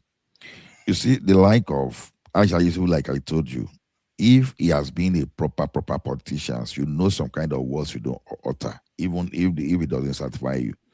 You can even see your enemy and make your enemy look like the best of your friends and to achieve your purpose. But when you see the way they talk, you will see that they are not really prepared for what they want to do. Let me tell you one thing. If you put me and Aisha sit here and we now start questioning ourselves, I can almost bet it with you that within 15 minutes, I will expose her. Because we know that. No, you won't. No, you won't. You're not going to be on the same seat with her. And at the same time, stop trying to belittle people just because you don't like them. No. No, that's what you are doing. First, you say she's not taking seriously. Let me you're talking about now. her. Making her seem small. I've heard you. No, you are doing that, but you elevate somebody that technically may be even far worse than Aisha. But you let me are trying to question authority in Nigeria. No, guys, content creator now. Content creator. Hold on now. Let my brother end up in protest. Let me ask you now. When Chore insults all kinds of people, nobody says. Forget your worry. But forget your worry. Do you think that Yesufu is being sidelined by the NDC and even in the obedience space because she's not been as active like she was last time? For that, the reason why she's a true believer, I think the reason why she's inactive right now because she feels that the NDC and in short the BWB, in short all the movement that were against the government are not doing their job. Just like what I perceive, the ADC, the NDC, ADC, all of them, they don't seem to be serious people in terms of wanting to defeat the government. And you can understand why to an extent, because the government that removed Jonathan from office was a very, very, that's the opposition that drove Jonathan from office, was a very, very driven, this is the movement. Because these are movements of Northerners, let's make no mistake.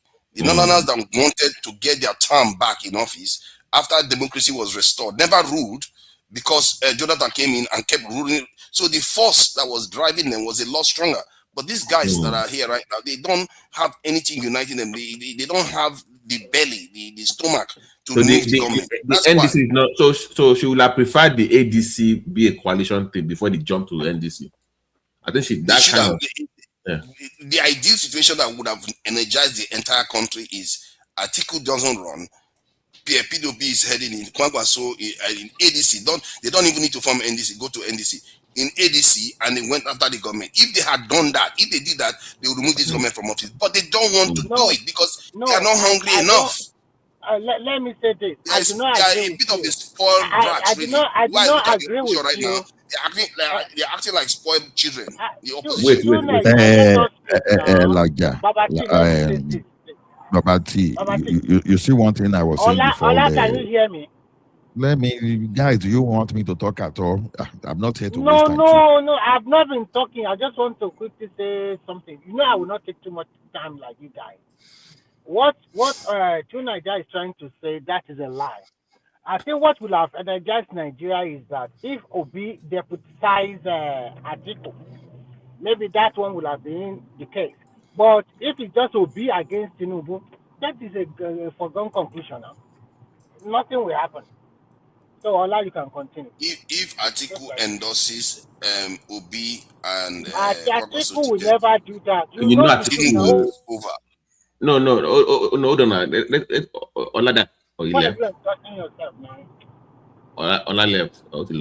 Okay, go ahead. He left. Maybe we'll come back. Maybe that did not happen. Ola come back. That did not happen.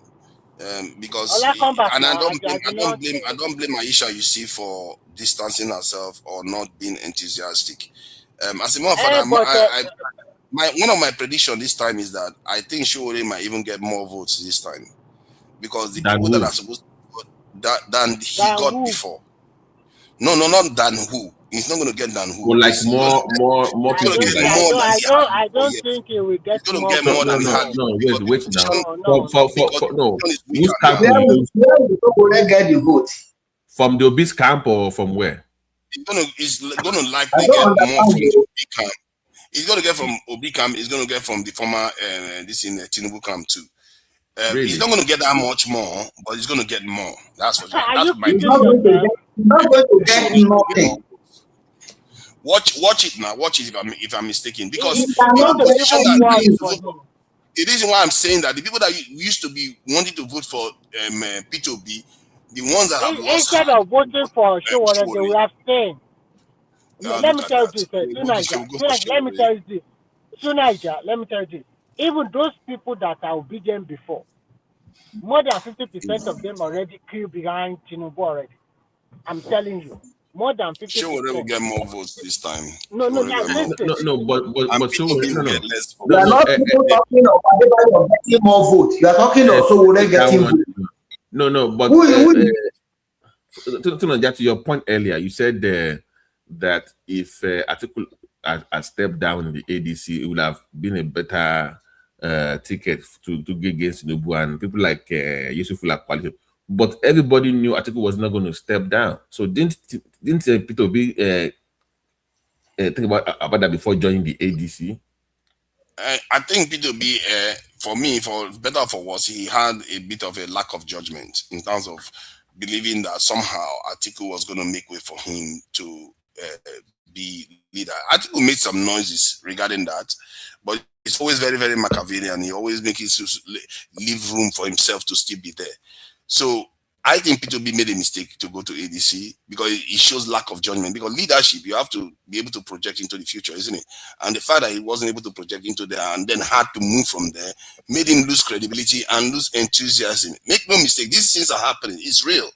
And Well, this is why I'm saying this in Shore is going to get slightly more votes. So in the end, from the way things are aligned right now, if something doesn't shake up, Tinubu, this in the report from America doesn't show up or something, Tinubu doesn't tumble from the stage or something weird doesn't happen, likely he's going to win again because the opposition, they are not energized enough. They are not serious. They have this crazy thing. They have the power what to would be the move him. split now? They don't want to use it. Can you give us a split? Like, so what would the numbers look like this time around? Because it's like a repeat of the last time.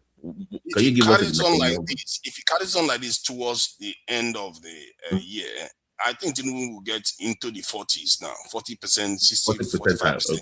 He's going to get more. He's going to get a lot more votes than before. One, he has the establishment. Secondly, the opposition is not as energized and divided too. So the way it's going right now, except something would make no mistake, something could change very quickly. And I think no matter what happens, Showore will get more votes. Ola, that's are you what there? Ola, can you respond to Nigeria before? Because Ola, are you there?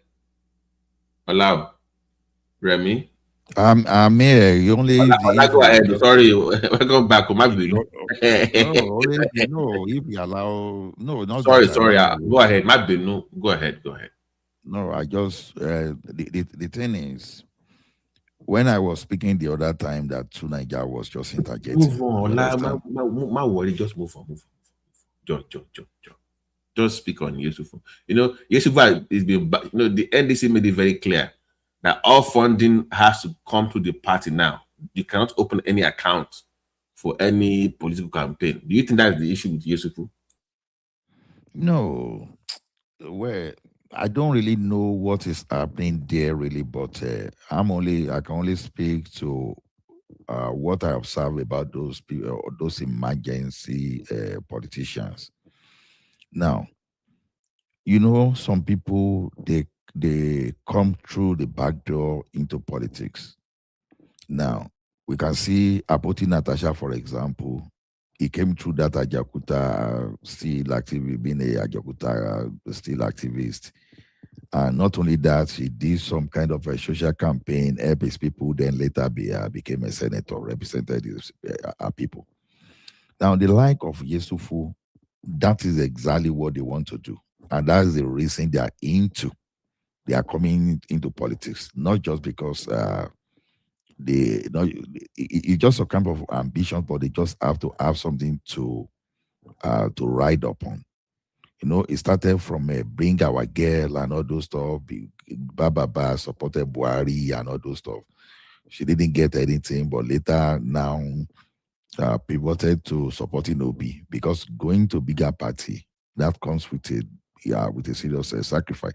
So when you see not living to that standard of the politician you want to see, it is not naturally her fault. It's just because of her capacity. It's just because of who she is. That is exactly what I'm saying. So whatever is happening to her by not supporting Obi, whatever maybe you're unable to manage the crisis within her party, that is not her fault. It's just because of her capacity.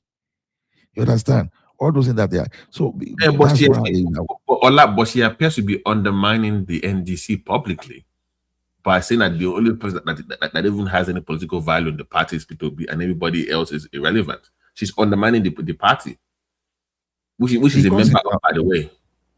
Because that's our understanding. I think what she's okay. Ola, after you, Ola.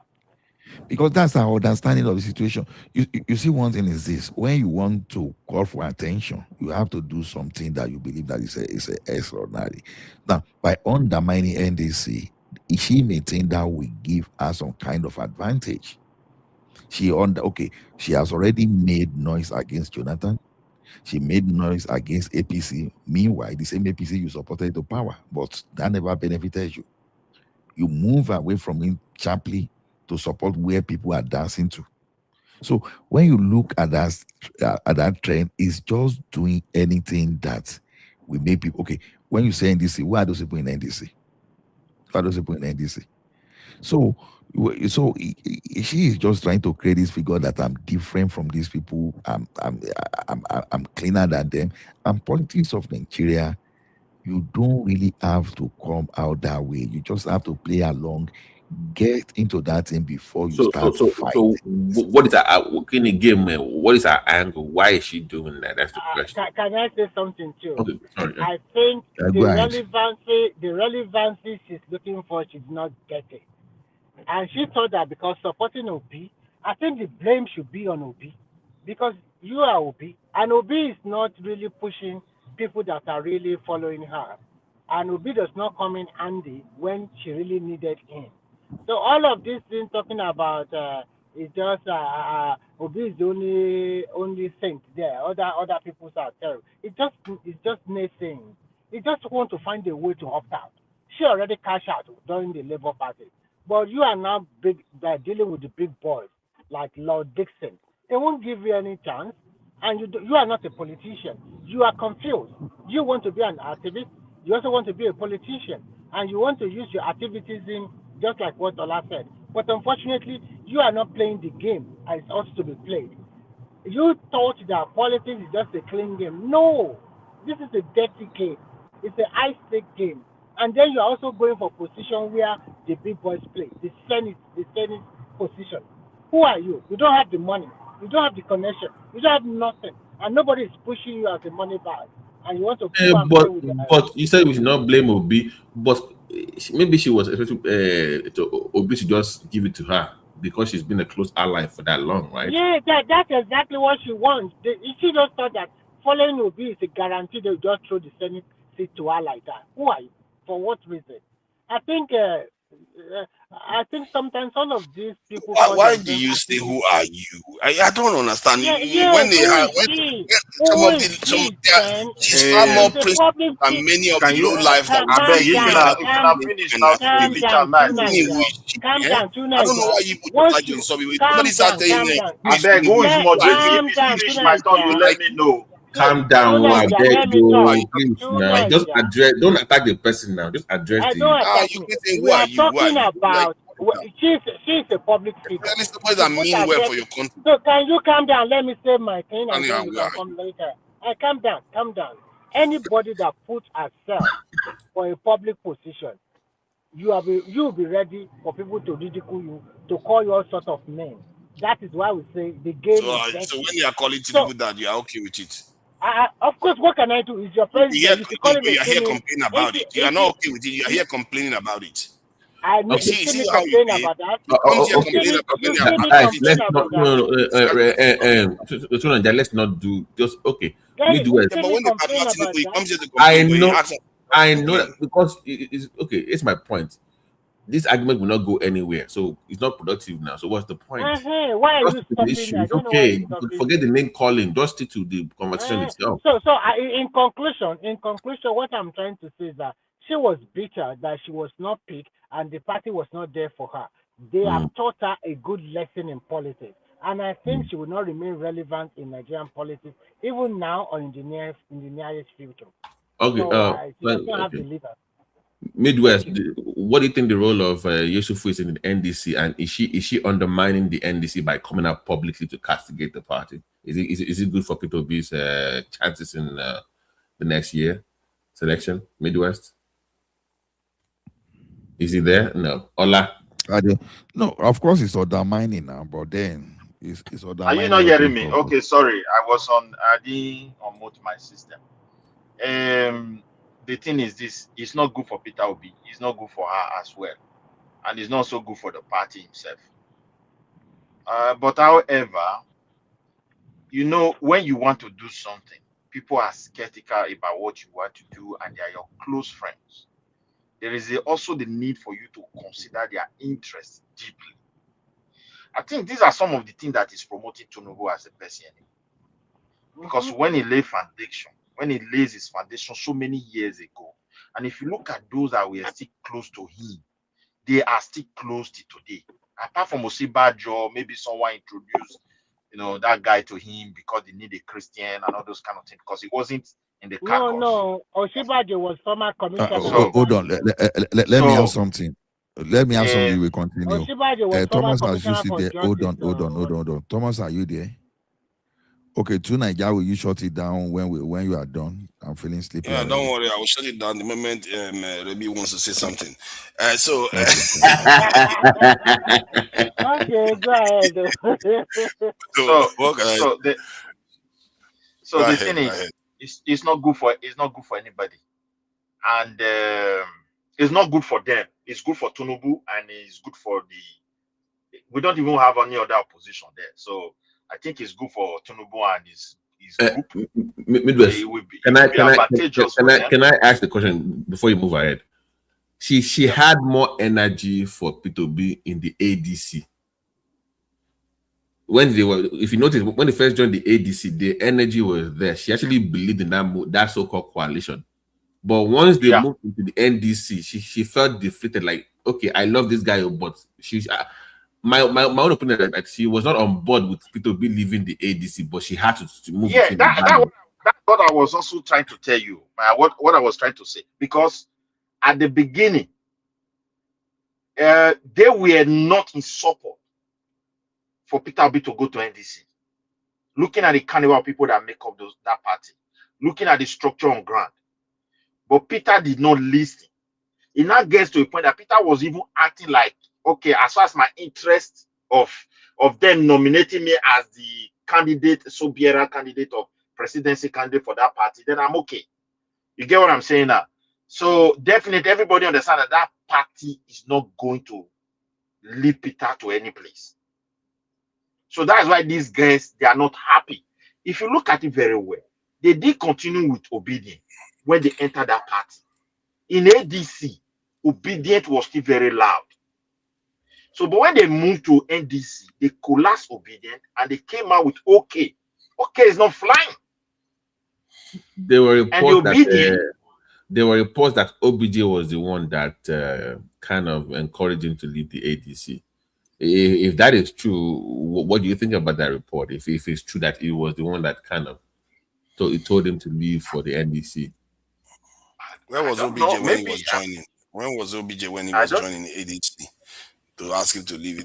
There's so many kind of childish mistakes. See, let me just quickly round up this one a little bit. See, to Nigeria, wait, I will come for you. You see, the thing is, what is going on in Nigeria is, I call it a kind of greediness, political greediness. They don't even, none of them actually have the country in their mind. But through Nigeria, you said that people don't have ambition for the country. Do you believe that Peter Obi have an ambition for that country more than Tinubu? Are you convinced? I'm not sure Peter Obi has any more ambition than Tinubu has for the country. Maybe slightly better, but I'm not sure he has any much more.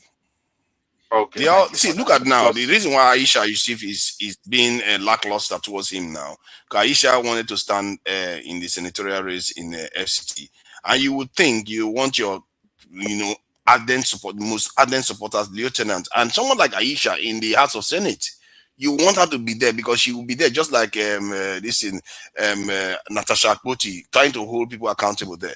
But no, instead of you to support that one, who did she go and support? He didn't stand by her. The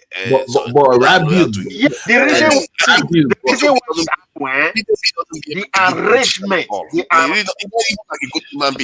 You have to be loyal to people that are loyal to you. Jeez, man. Okay. That is thank you. Really. Hold on. Midwest. Rabiu got his own people those positions. Why couldn't people get that woman that position like Fafada is saying? That's my Rabiu point. He doesn't operate like a proper politician. The guy is not a good politician at all. He doesn't operate like a politician. The thing is that you see like the reason for me, Obi is just a silent, wicked person. He believes only on his own. I don't think so. He doesn't. When people are dangerous and they are silent, they always calculate their interest. Every agreement before them, as far as their interest is being championed, is let's go. They don't take patience to discuss the interests of the next person and agree on it first before moving. Because the problem they actually have before they move to that place, that's when they're supposed to, discuss everything together. And these are the things they were demanding for. We are going to this place. What is really our agreement here? The only agreement they just promising, Peter, if you come, we will make you the candidate. That's all. Kwakwaso will be behind you. What about the rest position? What are we going to take as Obi? What are we going to take as that Obi? is why I said that Obi You himself see, is not a good politician. what are we going to give to Syria Dixon and his group? Midwest. What are we going to wait? Midwest, it is established. Midwest, it is established that P2B doesn't seem to know how to manage human beings when he's not in power. Because if you look at from Labour Party, he had about 6 million votes. He didn't use that to take over Labour Party. He left and went to ADC. That first move shows that, okay, this guy doesn't seem to play politician. He doesn't behave like a politician. He just behaves like, if you don't like me, I leave. Then he goes to ADC. Oh, ADC doesn't like me, I leave again. Then even when his own loyal acolyte wanted him to support him for Senate position, something that you should ideologically want. People like Aisha Yesufu to be in the Senate. No, he didn't even fight for her. Why Kwakwaso fought for his son to be in his own state? So I don't understand. P2B doesn't play like a normal politician at all. It's like, I don't know. It's a shame that this is the kind of politician that is the top politician that is supposed to be on seat the government. Because if he can you imagine let me finish this statement, please. It's 10 seconds. 10 seconds. I will stop. Can you imagine if it was somebody like Wiki that got 6 million votes? Tinubu will not sleep. He will not let him rest. He will bother him left and right. But P2B, he's barely a politician. It's obvious for anybody to see. That guy is barely a politician. So apart from being a politician, it's not a leader. He does not have the quality. I can call him a politician, but the thing is, every politician doesn't qualify to be a politician. Wait now, wait, let me have this one. I can call him a politician, but naturally, every politician, they differ on characters and personality and the way they see things. That's just the truth. For me, Peter Obi will be a disaster if they let that man, because he cannot manage anything. He's just an opportunist. He can't confront challenges. He cannot stand to think deeply on how to handle crisis. So such person can't handle Nigeria. Nigeria is a crisis country from left to right, whether you like it or not. So people like him cannot stand. He is not fit in any way. There's no way I can equate him to say this guy should come and be president of my country. No way, of that country. He has run a state before. He's a technocrat. This guy is not a politician. He's a technocrat. Listen, you see, when you say somebody what do you call him? What do you call him now? Sorry, you call him a technocrat? Who call him a technocrat? He's more of a technocrat. No, he's a trader. He's just a mere trader. It's not a technocrat. It's not a technocrat. Let me tell you. See one thing, Remy. What is wrong with this two Naija now? Don't call him technocrat. You know that was he can rule. He doesn't know what to do to get there. No, see, look at it from different angle. That state he ruled. These are pure, almost 90%. I can say Igbo.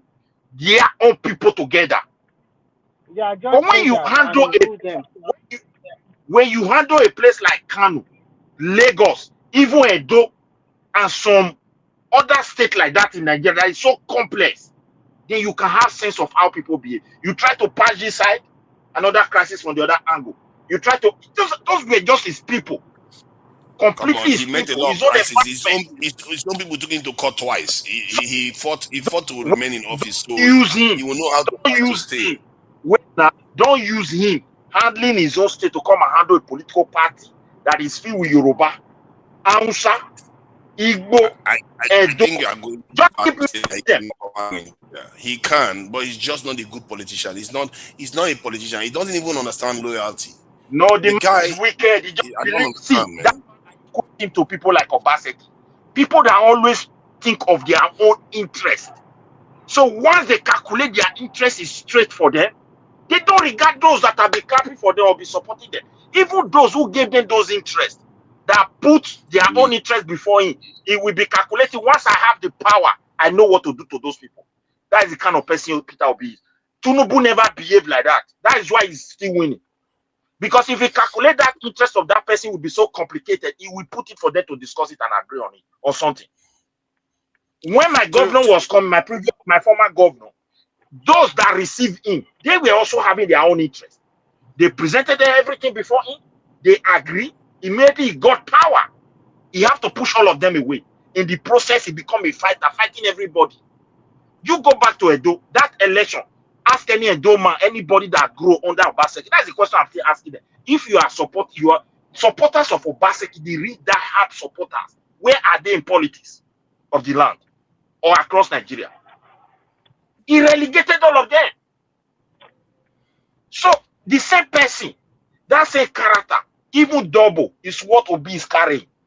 He didn't listen to this Aisha, the former deputy that deputized him for that candidate, their former, what is it called? Is it not VP to that labor? He did consider that man interest. The man was telling him, if you leave this place, it's gone. Let's try and fix our house. There's no political party that doesn't have problem. Yesufu, I be something like that. Yeah. He didn't listen to any of them. Immediately they promised him ADC. Atiku will not deputize you in ADC. There's chance, come here. He ran to that place. My dear brother Atiku, we step down for Obi. Just look at the calculation. Okay, so, now NDC said, don't worry, we will make you the sole candidate. The interest of Aisha and the rest. They did this. Midwest, do you think that because Labour Party could he have found a way to resolve the conflict of the Labour Party?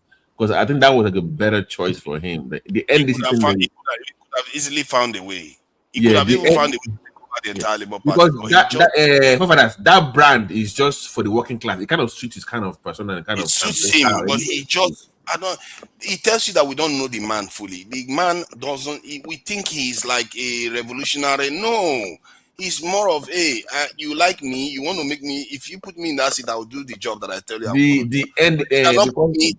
Go suffer. That's the NDC is not, brother. This is my point. I'm concerned because the NDC, you see them hosting parties at the NDC is pretty much in this house. That is a political party. Doesn't affect like a political party to now, me. what are we going to do now? The opposition decides that they're going to kill themselves. What are we going to do in Nigeria? The opposition is the problem. Throughout the time Tinubu came into office and now, the opposition has always been the problem. They are not opposing. They are not even motivated. For the life of me, I've never seen anything like you say you don't like the guy that is in office, but you are not even motivated to come together to remove him. Clearly, you don't dislike him enough. That's the problem. No, it's not. Wait. It's not a matter of dislike. I don't see it that way. You understand me? You just have to look at their character. From the president to all of them, they are just devil. From the one that is ruling, their hands are not clean. Just see all of them like that. But among them, is even looking like this one that is ruling is the lesser devil. I'm telling you. See them that way. They are greediness. I'm not so sure. Which one that is ruling is the worst of the worst? He's the lesser among them. I'm just telling you the truth. Let me say this. He's the most compromised leader Nigeria has ever had. So he's willing to do anything. Momentum is not there. That's the only thing I can say. The rest of them that have been in power, that have tasted this money, that have enjoyed these so-called allocations, whether governor or whatever, they are all the same. It is that greediness that stopped them not to have opposition. Why are you saying that Tinubu is different? Why are you saying that Tinubu is different? Tinubu was in the West. Not different. He's just the lesser one Let me finish what I'm saying. Let me finish what I'm saying. Tinubu was in the West for a very long time. He was working with the West when they were bombing Nigeria through Nadeko and all those things that they were doing, including Abacha.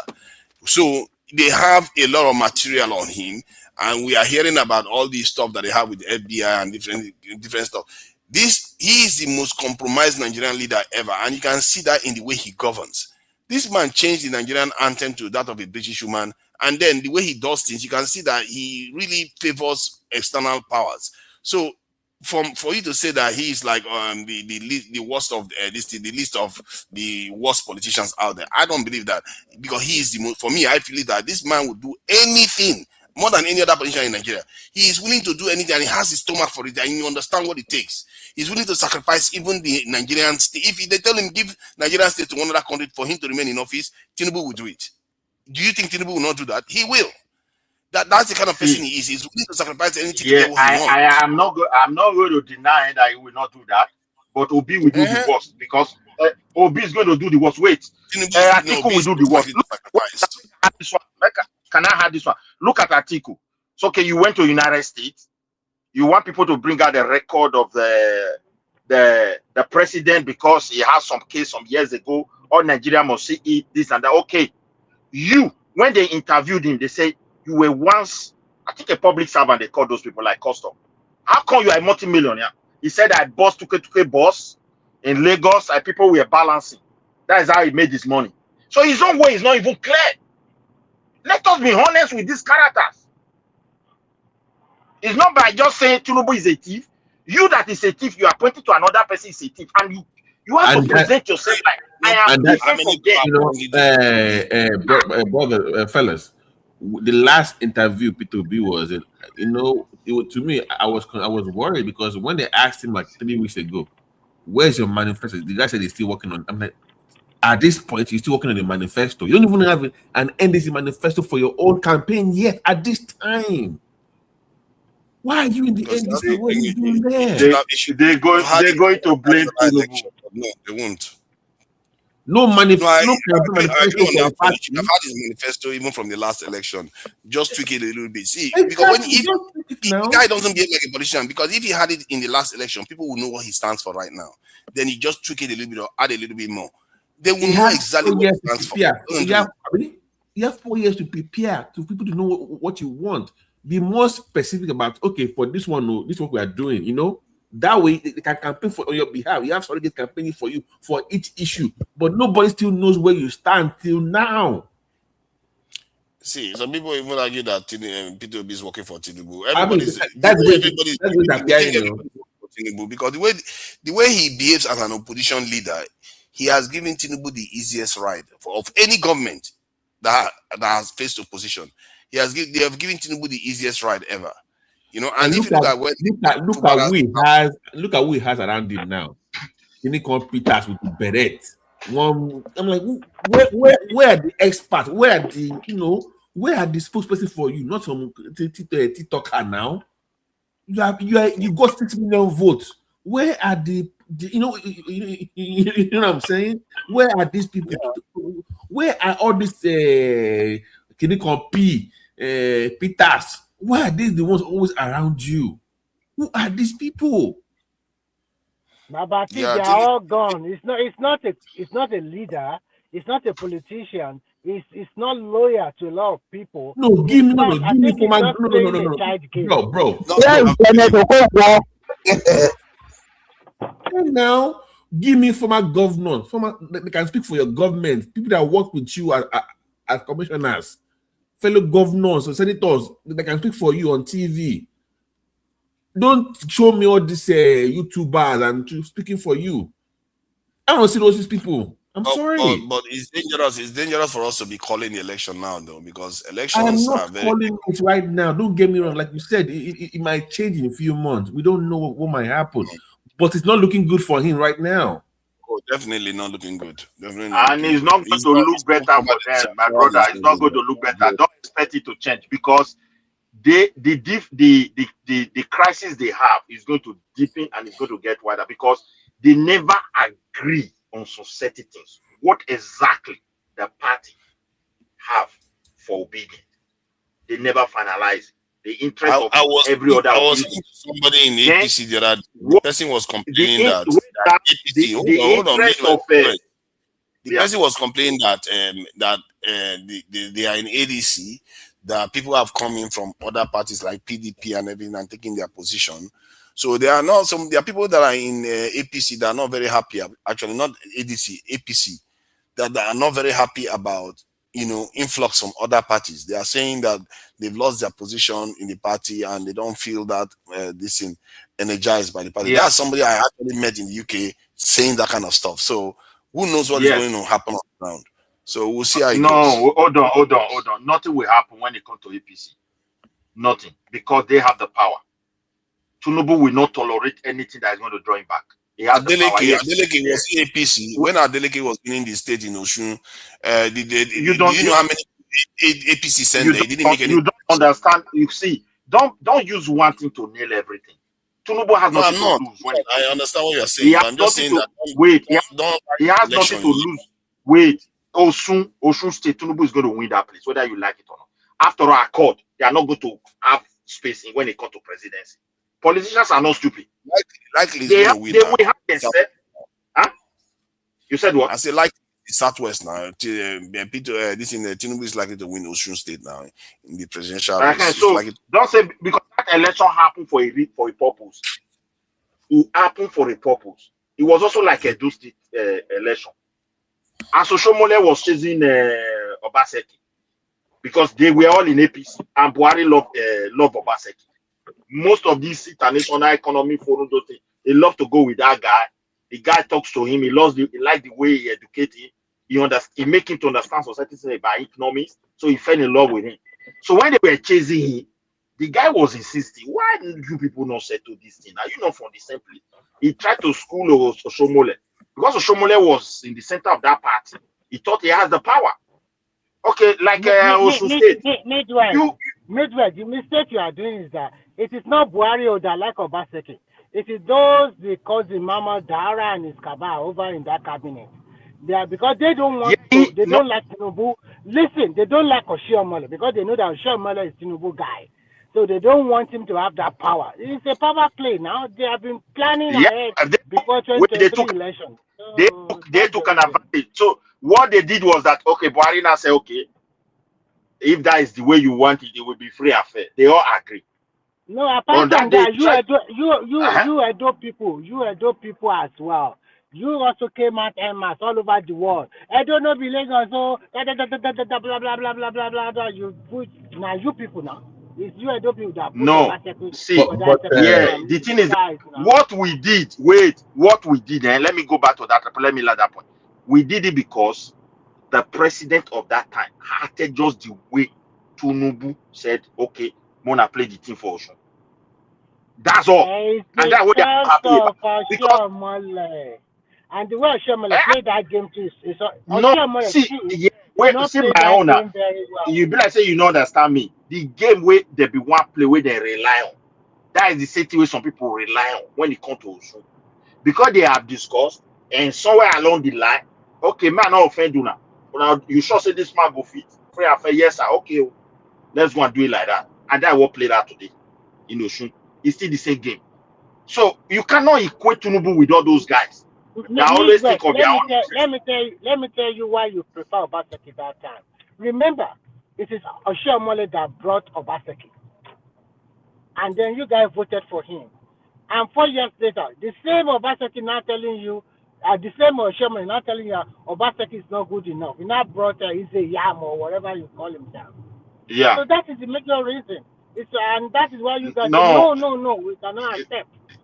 So then the reason is this. Naturally, if the presidency does not want Obaseki to win that election, they will support Oshiomhole with everything, and they will find a way to win. So they would have done that if they never discussed it. Just like what happened in Osun.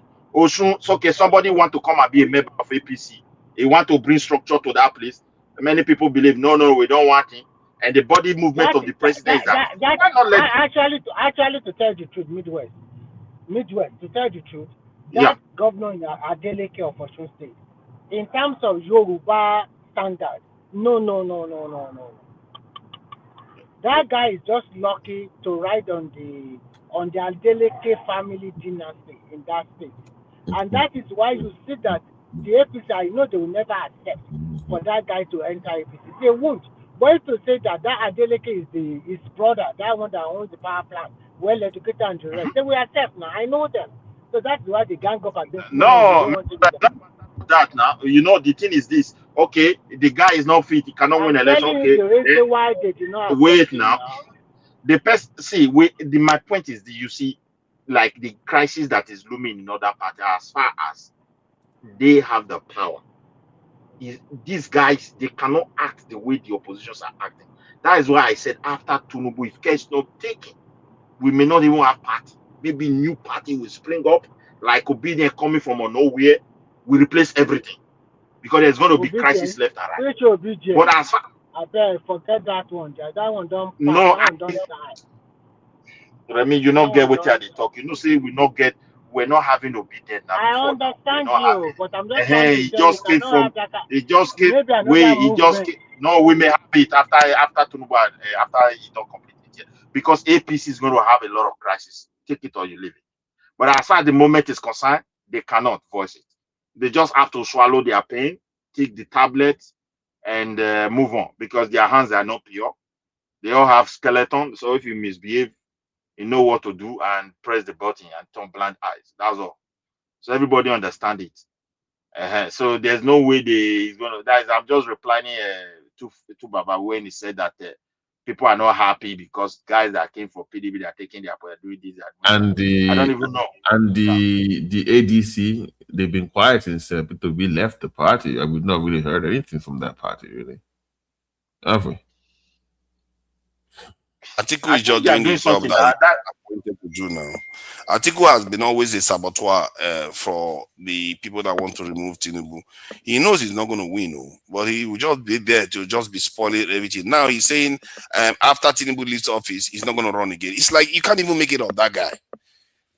So this is your last time for running. After you ensure that Tinubu makes it to the second term.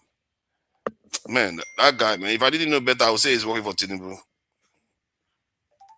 The way he behaves, I really don't understand the kind of mindset that Nigerian politicians have. In the end, anyway, the good thing is that the opposition, they know they have it in their gift to remove Tinubu from office, but they didn't do it. So it's on them. And I think Nigerians should actually punish them for it. Because you can't just come around and say, oh, I'm opposition, I want to rule over this thing. Then you don't even do the necessary things that you need to do to be able to take over power. Come on, man. Bro, let me ask you about P2B's. I know you support. Okay, maybe you're not obedient, but you support P2B. So, are you comfortable with the way he responds to questioning in interviews? Do you have an issue with the kind of, because even when he's asked about his record, he struggles to respond directly with so for answers.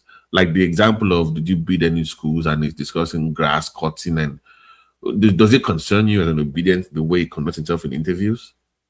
I think the way he conducts himself in interviews just shows his level of this inability to communicate, and I don't think he often comes across too well in terms of the words that he's saying. But when anybody that is objective listen to him, they don't have any sense that he's trying to hide much. He doesn't come across like, oh, I'm trying to be crafty here. Just like in a way, Buhari doesn't come across as being dishonest. But nobody can look at Tinubu and think, oh my God, this guy is not good. When you look at Tinubu, you don't know that the guy is quite devious. You are just being crafty unnecessarily. Tell the truth. That guy handled interviewing question so bad, he cannot articulate his idea very well. And when he even comes forward, most of the thing he's saying is rubbish. Why are you defending him? It's not a good man. I'm not defending him. I'm telling you what people hear. People hear what you are being technical and looking at every single word he said. I'm not looking at what people are hearing from him.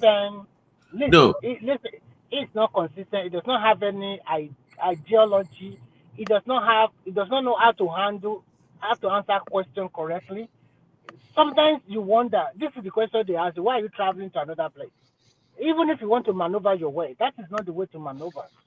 I think, to be frank, those of you that follow him, it's a shame on you, to be frank, considering the level of your exposure and the level of your education. People like you, Maybe you should be asking yourself. Maybe you should be asking yourself, how terrible is Tinubu for us to follow Peter? I'm not. Hold on. I'm saying that when they had the first time to Nigeria, nobody really cared about his record or his backstory as a governor. But now that everybody's now digging into your record, you should have been prepared for that, so that when they ask you all this question, you must be on the whiff and be able to respond. You should be very precise. I did this, I did. But it's still like it's still struggling to even respond after 4 or 5 years. And to me, that is very surprising for a political candidate. That you still struggle to answer basic questions. Nobody's prepping you, because now, if I'm Peter Obi, they're gonna ask you about the JAMB scores in your state. the so-called clinical medical centers, you're not building schools. You know, you should be able to kind of okay. No, at this point, this is what they're going to ask me. How do I respond? Then you have your media team that will then prep you.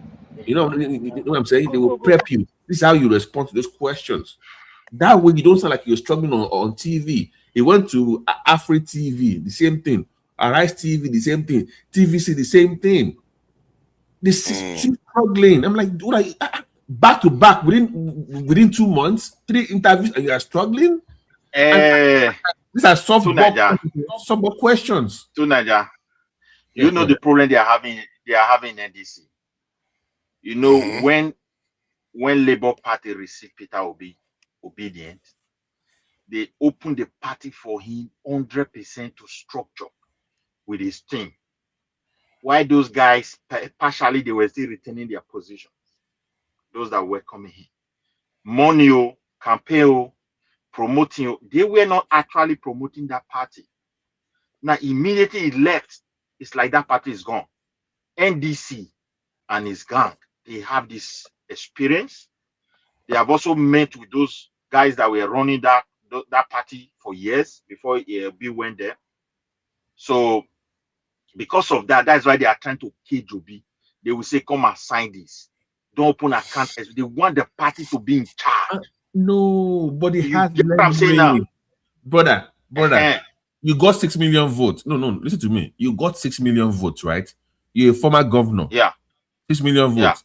Yeah. Rabiu came up to the party with 1.2 million votes. Former governor. Yeah. When the man could not get his way initially, he said he was leaving. They had to give him what he wanted. Remember that everybody that came to me in the NDC must get their slots, and they gave it to him. Person with 1.2 million votes, though, you got 6 million votes. You could not fight for your own people in the party. See, that 6 million votes is no longer there. Everybody understand that. No, but that, because no. When they left Labour, if they were to open their own political party by every possible means, yes, all these people would have been having their position. The movement perhaps might have gotten the momentum that they need to move it to a higher level. I am but saying, at the same time, I am saying that there's no way Rabiu should have more leverage in the NDC than P2B. Does not make any sense. Because he was desperate. Let me tell you one thing. That's all. P2B wasn't fighting for Aisha, but Kwakwaso was willing to fight. Okay. To get how you not define that kind of devilishness? People that have been with you for years, you didn't consider their interest. Because they don't promise you. Your problem is that he didn't hear P2B. P2B. P2B is not that kind of person. That's what I've discovered. If you are still struggling with it, it's on you. He is not that type of person. If you're expecting to be loyal to you, you're wasting your time. You just have to be able to stand on your own principle. That's how he sees it. And I'm not sure that's a good trade. That's why I say it's not a good trade. It does not work, So you believe that is how he's going to run Nigeria issue, Abi? And everybody will be happy. You can't even get there because Nigeria requires it requires coalition. You must be able to work with other people. Other people with the same dream, with the same vision. If you're a woman mopo that you're always by yourself, I was when I cut the grass, I was when I packed the grass. It was I. You will never win anything at the bigger stage now. No, he's willing to work with people. He's just not willing to kind of support them too much. You have to support people now. You must support people. Why do you think they sued him twice in his state? They sued him twice in his state because he wasn't willing to cooperate with the House of Assembly. You should go and sit down there now. You go and sit down. That's the problem. He's not a normal that guy is not a normal politician. That's the mistake people keep making. Is not way. This is no. Get 1 million. No. 10 seconds. Let me. Sorry. The reason why they stood him in his state is that the assembly was saying that he needed to sign something off so that they can all support whatever agenda he wanted. He refused. They took him to Supreme Court because of it. He refused to back down. The guy No matter, he can work with people if he feels that they are trying to compromise the principle. He won't. He will just cause trouble. No. That's why you made mistake. That's why you always look. Okay, tell us where he has compromised the principle because of anybody. Yeah. Tell us one. Wait. No. Nobody can rule Nigeria with the current structure on ground without compromising That's the problem you have with nobody. Yeah, I have an issue Nobody. with that too. Because wait now, the oversight is very weak, and you cannot take that away from me. But however, if somebody want to make a change, let people see your principles to be honest. They will also make that sacrifice with you. Not you looting, you are stealing. Just trying to deceive people. Stop lying now. Don't start saying what he didn't. He's not looting and stealing. Stop it. You try to deceive people, others, that you are holy, you are a saint. Why they are saying you, others are saying you stealing. And you want the rest people to act on that your holiness, false holiness. It doesn't work that way. That's why you see some of the acts of assembly. I don't know about whether it's false holiness. I don't think it's false holiness. He's just a principle kind of person. If this guy was anyway like any other politician, he will be in Labour Party right now. He will be giving Tinubu run for his money. He's not a conventional politician. Imagine Bukola, wait. Imagine Tinubu in Labour got 6 million votes, and because of him, he got over to 30 seats in the House of Rep. He left Labour. He will control you. No. Oga, do you know the first kidney for me? The first day that they met Tinubu, remember guys, when the people that got in the House of Rep, they met Tinubu, one person from the Labour Party said, "Oh my goodness, I love Tinubu, but I'm meeting Tinubu, so he's a very nice guy." That one, I'm like, okay, that's okay. Number 2, they got SUV. Do you remember that case? They all got SUV. And they said, nobody should get the SUV. What did P2B say? P2B say, they need it now. I say, look at this guy. No, you see what I mean? Exactly. He doesn't have any form of ideology that grips that says, okay, if you have signed up to us, you are not supposed to behave like this. He doesn't. Even his own party members, within a week, they've already signed on to No. Bro, 3 days. 3 days. Akpabio went to their office now in Abuja, Labour Party. Wow. They go online now. 3 days. Akpabio was in their office sitting down with their members in the house. I'm like, why would you allow? I remember that. In your own office. Who does that? It's not a strong leader you must be able to control them now. They won because of you. That's why I say this man is not a politician. We are just looking at him like a politician. Because if you want that 6 million vote, you know what you're going to do with it now. You're not going to play around. But look at him, he doesn't seem to care. He left the party.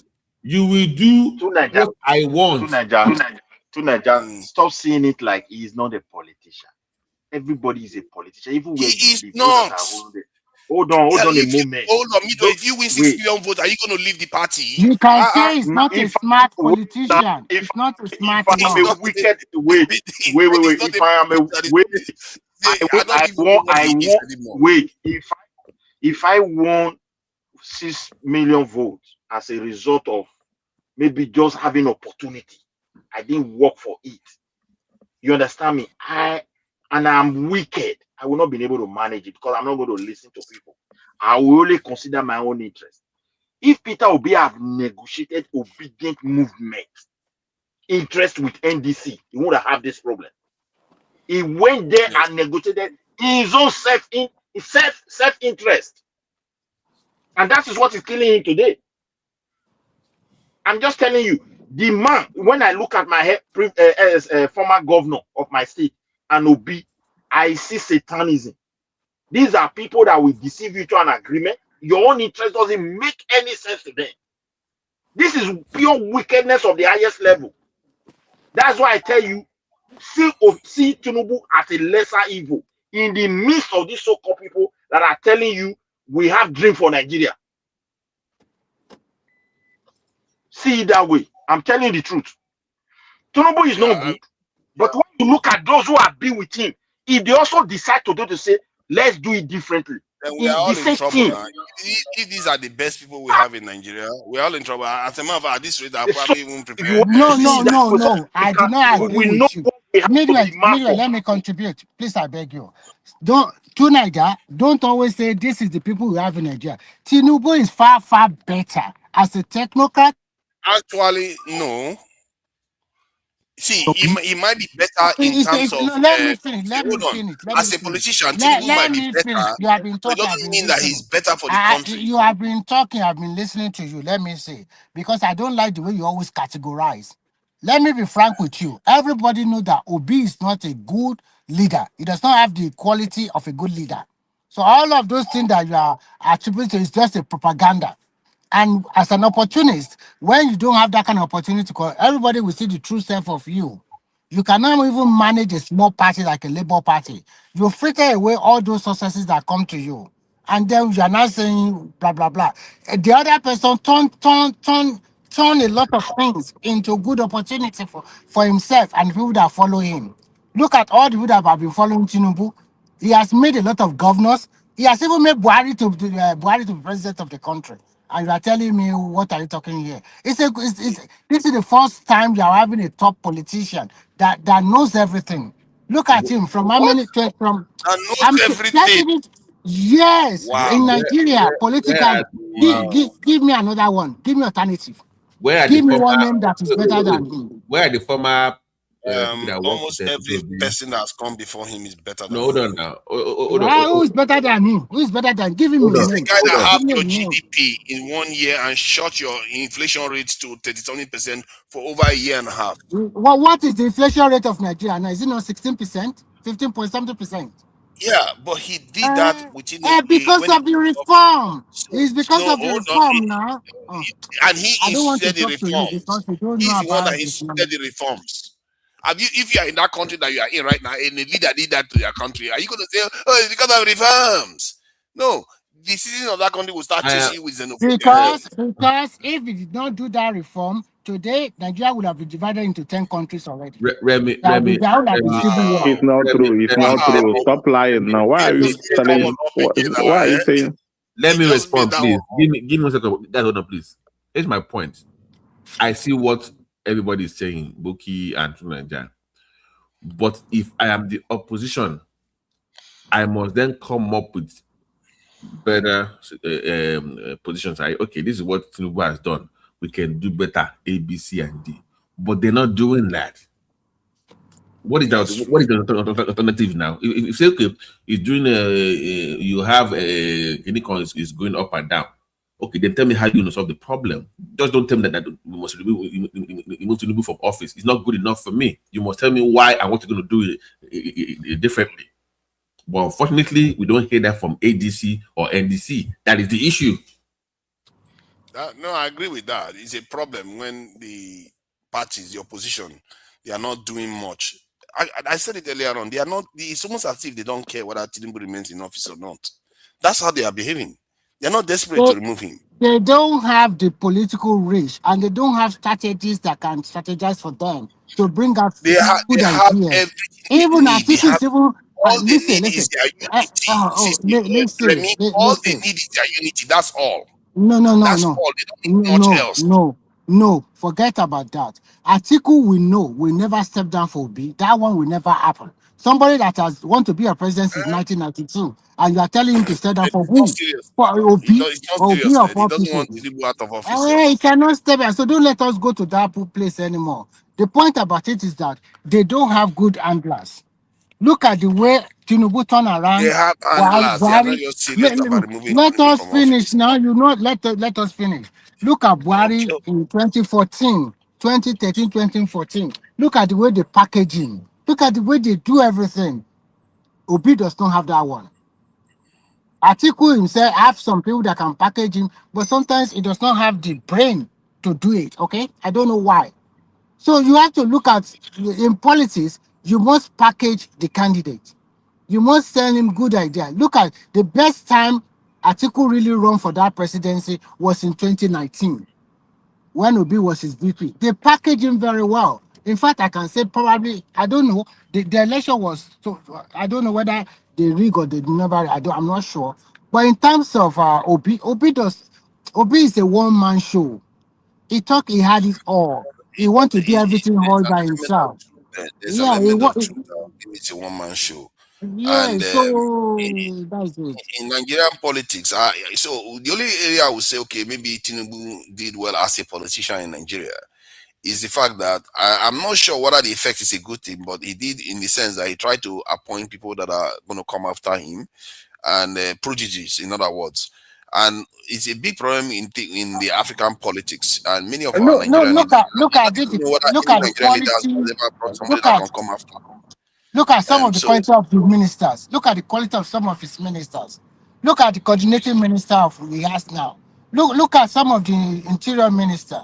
Look at all of them. Look at Keyamo, the way he you are handles saying the education quality sector. of the ministers. See, I hear what you are saying. They Yeah. have all this That is knowledge. what we talk But about leadership quality. hold on now. I'm trying to see if some of all these things are translating to results. I'll be the first to say it here that okay, this thing that they are doing is impacting the Nigerian state, It's not and this translated is to result again. This see too because Nigeria. Wow.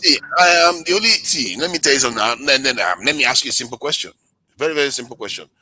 What policy, what project has Tinubu done that has increased Nigeria's ability in terms of economics, anything to do with this in added exports or anything? Tell me one policy, Thank one you. thing that, I will tell you the ease of doing business by the and executive. especially infrastructure, Let me tell you now. especially infrastructure. Let me tell you Go the ahead. executive order. Don't The tell me executive. Roto. You said good tell you the executive order that he puts into that is signed. I forgot the name of the number. Make ease of doing business easy for most Nigerian exporters. And for the first time in the history of that country, in 2025, Nigeria had over 12 trillion naira exporting various goods to more than 120 countries. If not That is because of because its of quality. Dangote refinery. You don't get it. No, please, I beg you. Don't. What kind of man? Did Go they and say check that? my. Did they say that he excluded Dangote's You know what? exports? I'm not going to talk too much. You are a data guy. Or You have you your. don't do your you don't check No, it, no, or no, you no, no, just say no. stuff. Let's say, let me To finish. Niger. You have your chat To Niger. GPT with you. Midway, let me give him this information. Go to Nigerian Bureau of Statistics. Go and check it out. Okay. Go and see all the Yeah, about they said 296 at non-oil about exports. 296 products. 296 products, different products. Not only about Dangote alone. Cocoa, cashew, ginger, everything was there. What are you talking about? On some manufactured product to more than 128 countries. And you see, Uh, just finish you Remy, immediately. see to Yes. Niger, I will come like this because if I'm permitted, look, yeah, we that live in diaspora, we have benefited strongly. One, if you look at what the Minister of Interior have done so far, I think we have to give credit to that guy. If you go to Nigeria embassy today, you want to do passports, look at the crisis Nigerians used to face in their embassy, even in the United Kingdom. People just, secretly making things very difficult for them, asking for extra money. Sometimes things are available, they tell you it's not there, so that you can go behind and be paying extra money. Now people can sit in their house and start processing it. I think we need to, if we work on that, that is good. And those are the things I campaign for. Sometimes they will sometimes people will shut me down by saying, oh, no, we are growing, we are doing this. My brother, all the programming this guy is using, all the material, they have been there for years. Deliberately, people make sure they hang everything halfway, so that they can create avenue for them to exploit other innocent Nigerians for nothing. So let's give them credit for that, too, if we want to be honest. Okay, you see this net fund we're talking about before. Yes, they are running it. Nigerians are benefiting, but I am concerned about continuity because I don't understand every full details. And I'm also concerned about the president himself that is giving the money, his team. They are not even amplifying the benefits the way it's supposed to be. They are not selling it. So that one, we need to. But when it comes back to the economy, yes, these guys, they are hurting the country. Somebody that really want to change Nigeria for good must be tough on loopholes. Fake agency, They just arrested one person that is not insider. If Tinubu really want to do something by now, many people are supposed to be arrested. We have to be honest. Nigerians are mafia. There's no way anybody who is not in will just come. We just come and skate through all this bureaucracy to a point they were even promising next year you start receiving a budget for it. No, it can never happen. We have to be honest. But if he want to better us, I don't want to point to we have grown, we are producing cocoa, we are producing during Buhari time. If you go and check the list, the kind of things they say we were producing, even to a point, rice is going to be in abundance. They use wood, build whatever they want. They call it rice pyramid, no longer granite. So it has always been there. When Jonathan was there, the record is very clear that we were improving as far as they are in power. Nobody can dare go and write something there. Anyhow, except foreign power, if you are not also satisfied there. Let me check the oil exports totals. From 2020, $2.2 billion. That was a pandemic year. 2021, $3.4 billion. 2022, $4.8 billion. 2023, $4.5 billion. 2024, $5.46 billion. 2025, $6.1 billion. So if you look at the growth rate of the exports, if anything is slowed, it's slowed because from 2020 to 2021, it's over $1 billion increment. From 2021 to 2022, over $1 billion increment. From 2023 to 2022 to 2023, it stagnated, and that was the first year he came into office. He stagnated. As a matter of fact, it went down a little bit for 2023. Then 2024, it went back up again, but not up to 1 billion. Then 2025, it went up again, but not up to 1 billion increment. So if anything, it slowed down under this government. But when we hear people talking, they make it sound as if it's expanded. Maybe they are doing more exports now because the Nigerian currency has come down. So they still haven't caught on to where they were even before. Maybe they are actually because they are selling more things but now. when you wait But now, the problem is that when you look at it's in naira. when you look at our foreign reserve, it is increasing. I don't think they can lie about that because it's Because of something that have to Dangote do with. refinery and the removal of the fuel Wait subsidies. now, which one be down? Even before the Dangote refinery, that thing has we have to Don't mind him. No. Don't mind him. Dangote refinery was open before the president came into office. Now, come on, No, they wait. Even what do you mean by the Dangote? Dangote is even exporting crude oil. Is it not hard currency too? Let us be honest here. No. Dangote refinery is bringing this in exchange in, and the money that Nigerian government is supposed to spend buying crude, I understand. They say if Dangote export any crude oil, it's using dollar, isn't it? Yes. Is it not the same foreign reserve? Is it not from our own foreign reserve? One way, they still affecting that foreign reserve because the demand for dollar will also come in. Yes, because what you are saying is, I understand where you're coming from. What you are saying is true. I'm not disputing that, but I'm saying that even with all that, the money that is still coming to Nigeria has increased because of Dangote refinery. From the fact that we don't have to import from far anymore. I also agree. I also agree. Even before the Dangote, they be trying their best. Remember, the Nigerian government owns 7.8% of Dangote refinery. So all that money is coming into Nigeria. So let's make no mistake, and that is making the difference. That, but if you ask me, what is trying to present before you, even when the production our reserve was, going down almost every day, so they couldn't save anything, even to a point they couldn't service our debt. They were loaning money to service that. So all those, I don't even know how they are doing their own. No, it's only when they are out of office you start hearing some strange things that sometimes you'll be confused. So as far as they're in power, you don't hear much.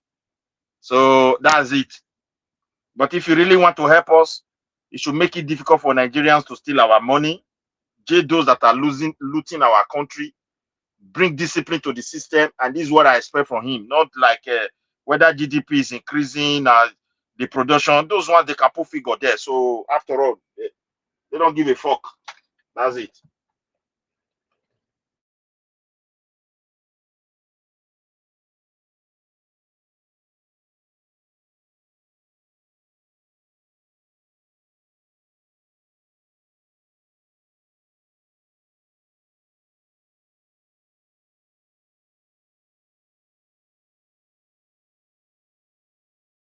Okay, Otunaja, bye-bye. I think it's everybody's All gone, right. eh? Yeah, all right. Let me You close out. Let me close out. Thank you, gentlemen, for coming in. Let me just close out now. Later, I will see you guys. Bye. Okay, bye.